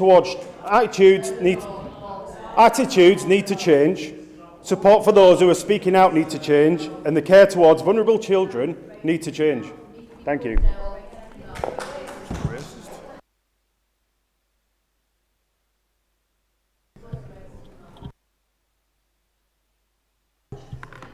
Councillor Venner. You've made your speech. You have made your speech. Can I remind colleagues, as I've tried to remind you earlier, the council procedure rules have a whole raft of points of order and you are free to make use of them. You can also make motions in relation to members being heard or not heard. I cannot simply, from the chair, tell an elected member that they can or cannot speak. There are points of order, there are procedure rules that you all have at your availability, and I have made your whips aware of them in advance. So they are aware of the council procedure rules that they may bring at appropriate times. Councillor Venner. Thank you, Lord Mayor. I am proud to speak about a milestone today that reflects not just excellence in children's services, but a deeper commitment to improving outcomes for every child and young person in our city, as Leeds has once again been rated outstanding by Ofsted for its children's services, a judgment we would not have got once, let alone 3 times, if we didn't put the greatest emphasis on the safety and well-being of children in Leeds, including children who have been at risk of exploitation. Those comments that were last made were just despicable. Absolutely. As a former executive member for Children's Services and the chair of the Implementation Board driving forward our work to recognise care experience as a protected characteristic in Leeds, I want to say that this rating is a recognition of the culture we've built, a culture that sees care experienced young people as individuals with rights, a voice and potential. Ofsted saw this firsthand.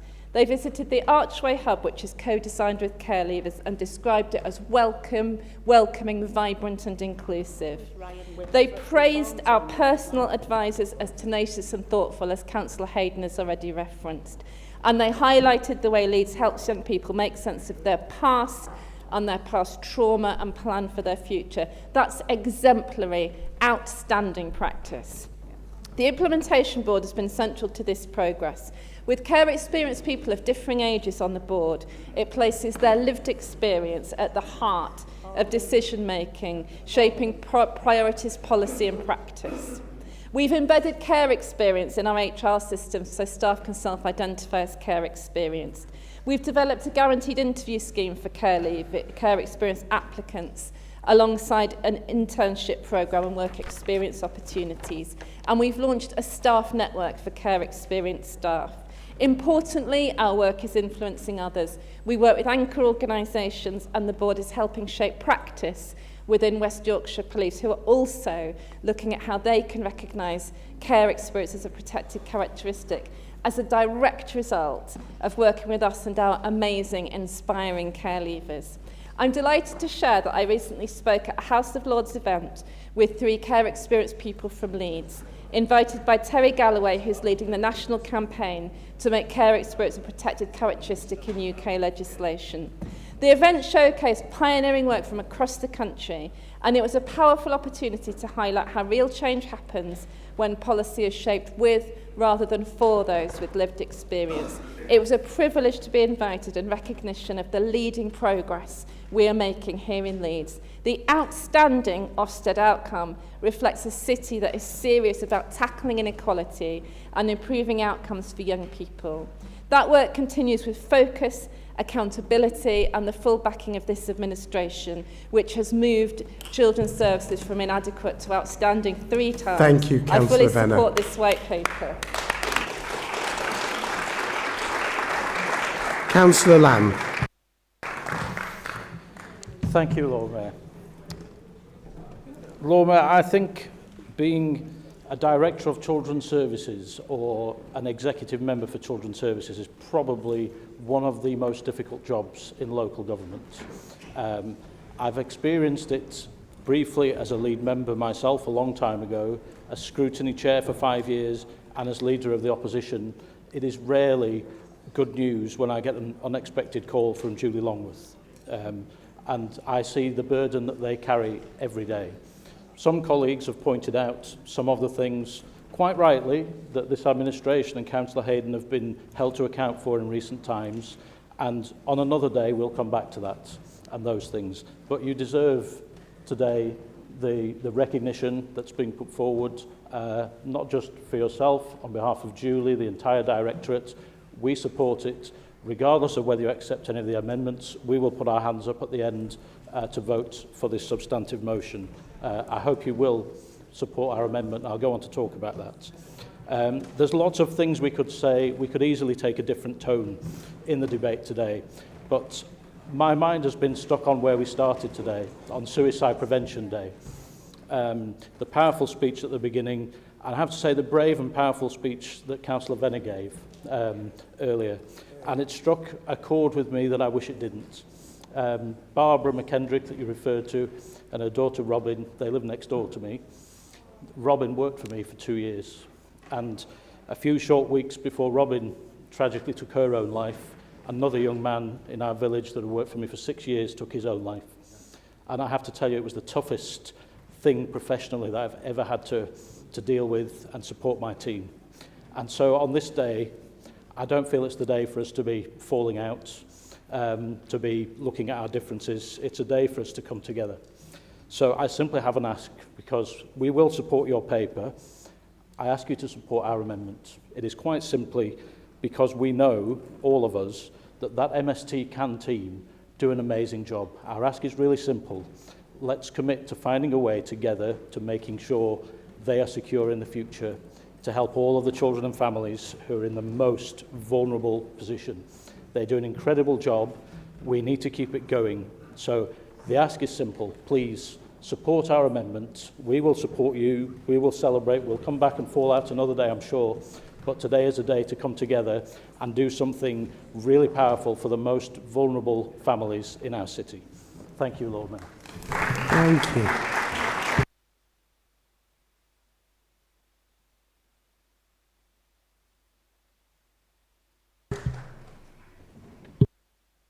You're going to need to give me a procedure rule. Yes, please, Mayor. 5. A personal explanation, if possible. Go ahead. In my speech, it might have been misunderstood. The word of my speech may have been... I said a party of certain colour, and I would apologise for any misunderstanding that if anybody took it any other way. Thank you.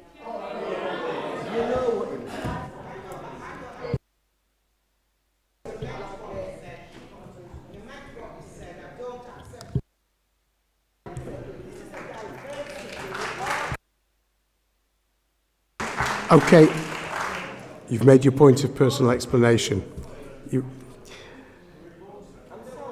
Councillor Goodall. Thank you, Lord Mayor. I want to start by saying that something that definitely does put children at risk is inflammatory statements from politicians and from the media.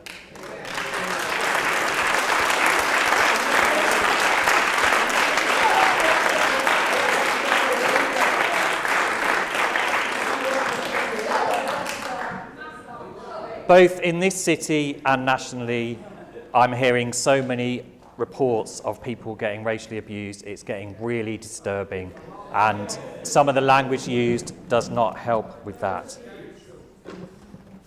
Go back to the main point of my speech.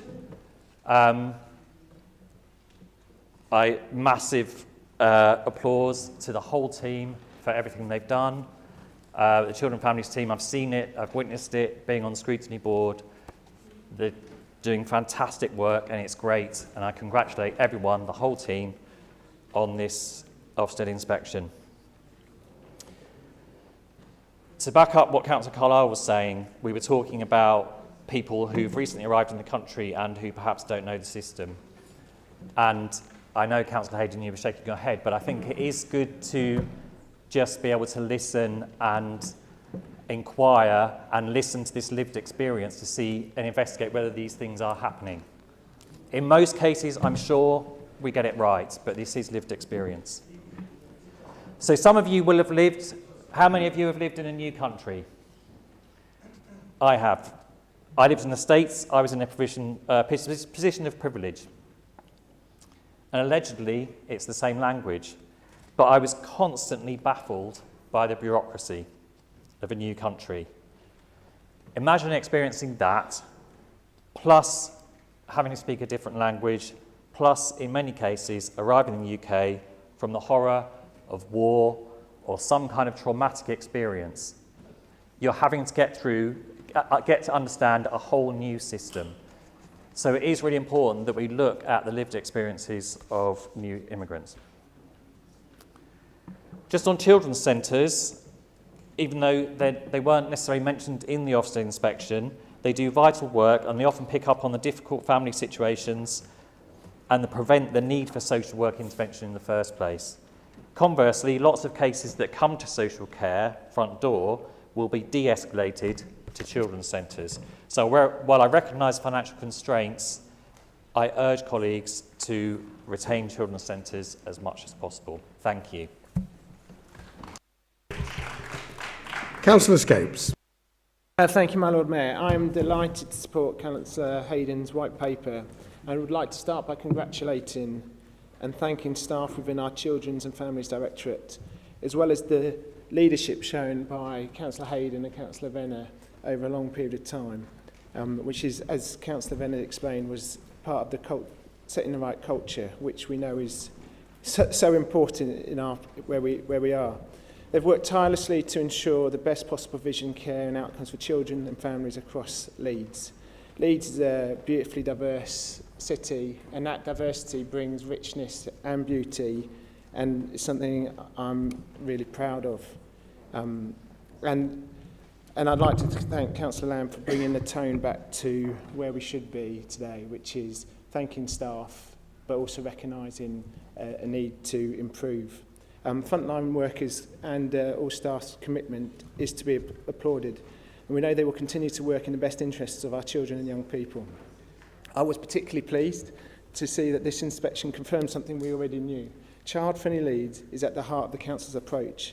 Our ambition to be a child-friendly city has shaped policy, practice and partnership, and the partnerships in this city for over a decade. And it's something I'm very proud to be associated with, and it means a lot to everyone in our city.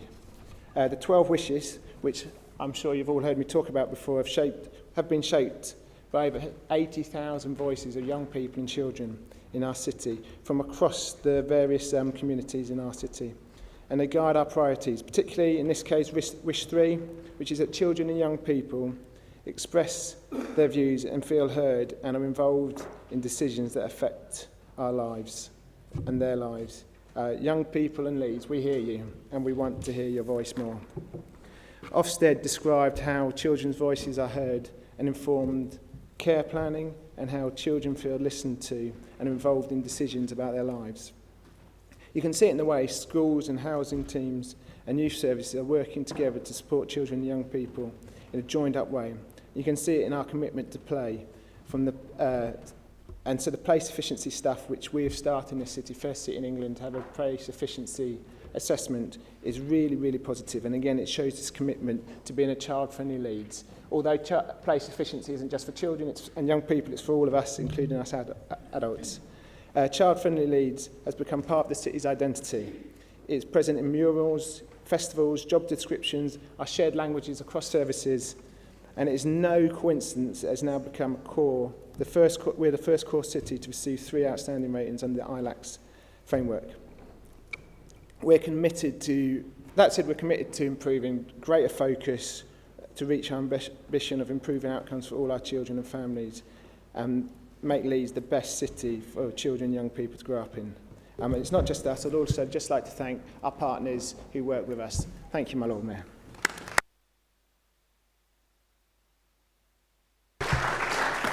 That brings us to time, so Councillor Hayden, to sum up, please.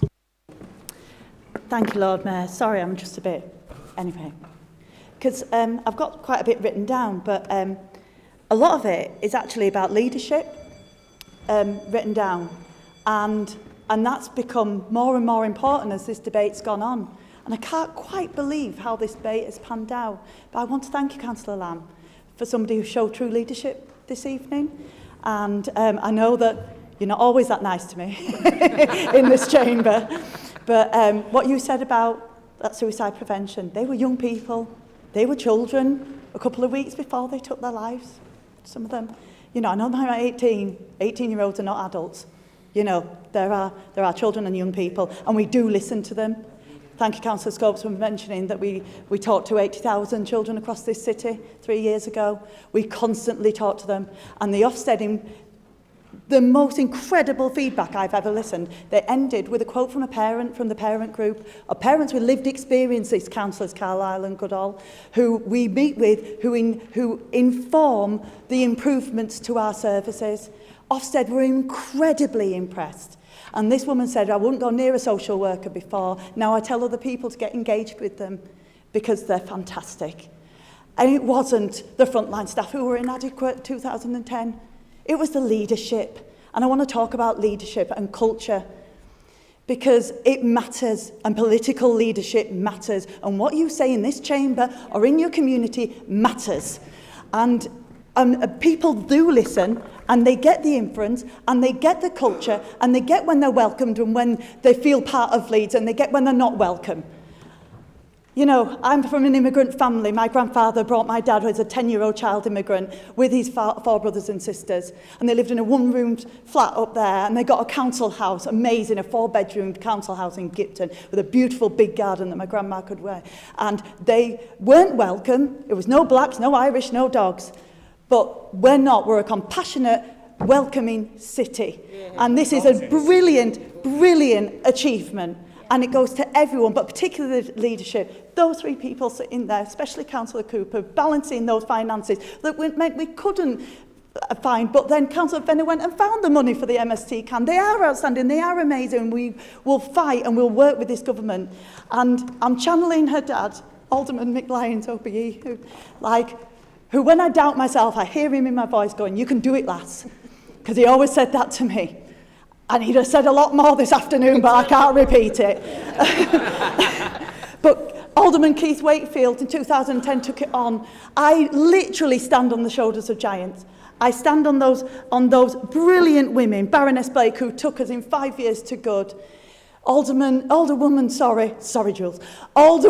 Lucinda Eden and Lisa Mulheron, who took us to outstanding. The brilliant, the fantastic Councillor Venner, who took us through COVID, through austerity, to another outstanding. And her intellect and her commitment and passion. Thank you, Councillor This belongs Hayden. to you. No, I'm not stopping.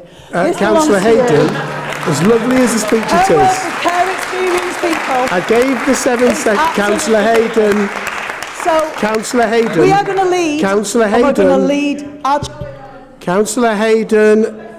Councillor Hayden.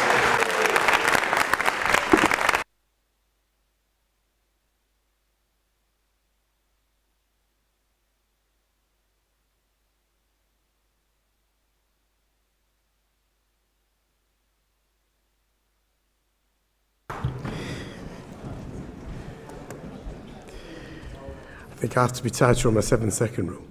Right, we will move to the vote. The amendment in the name of Councillor Stevenson, those 4. Yes. Okay. Would all members please ensure they're in allocated seats? Members have requested a recorded vote in respect of the amendment in the name of Councillor Stevenson. Members should refer to their desk unit and press the green button marked yes plus to vote in favour, red button marked no minus to vote against, and the yellow button marked abstain 0 to abstain. Thank you.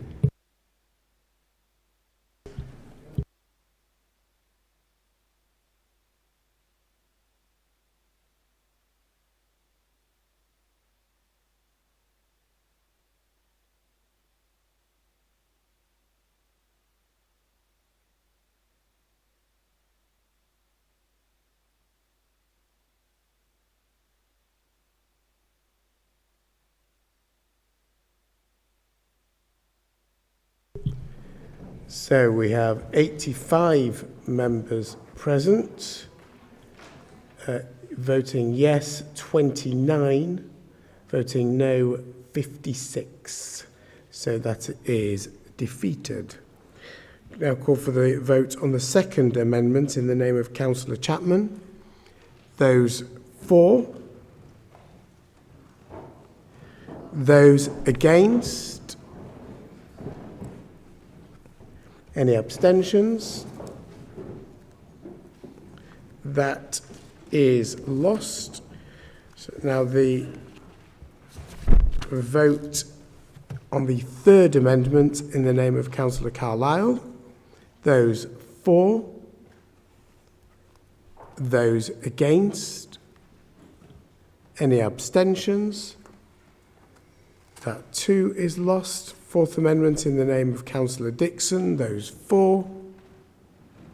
Those against. Any abstentions? That is lost. So, thank you. So would all members please ensure they're still in their allocated seats? Members have requested a recorded vote in respect of the motion in the name of Councillor Hayden. Members should refer to their desk unit and press the green button marked yes plus to vote in favour, red button marked no minus to vote against, and the yellow button marked abstain 0 to abstain. Thank you.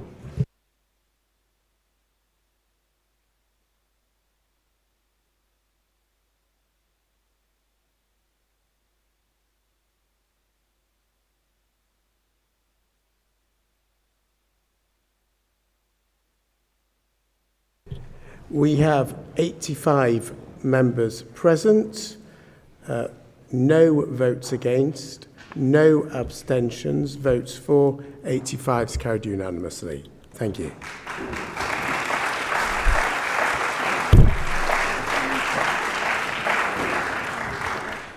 Before I close the meeting, can I please ask the group whips to come and see me in the Ark Royal room immediately after this meeting? Thank you. I'll close the meeting there.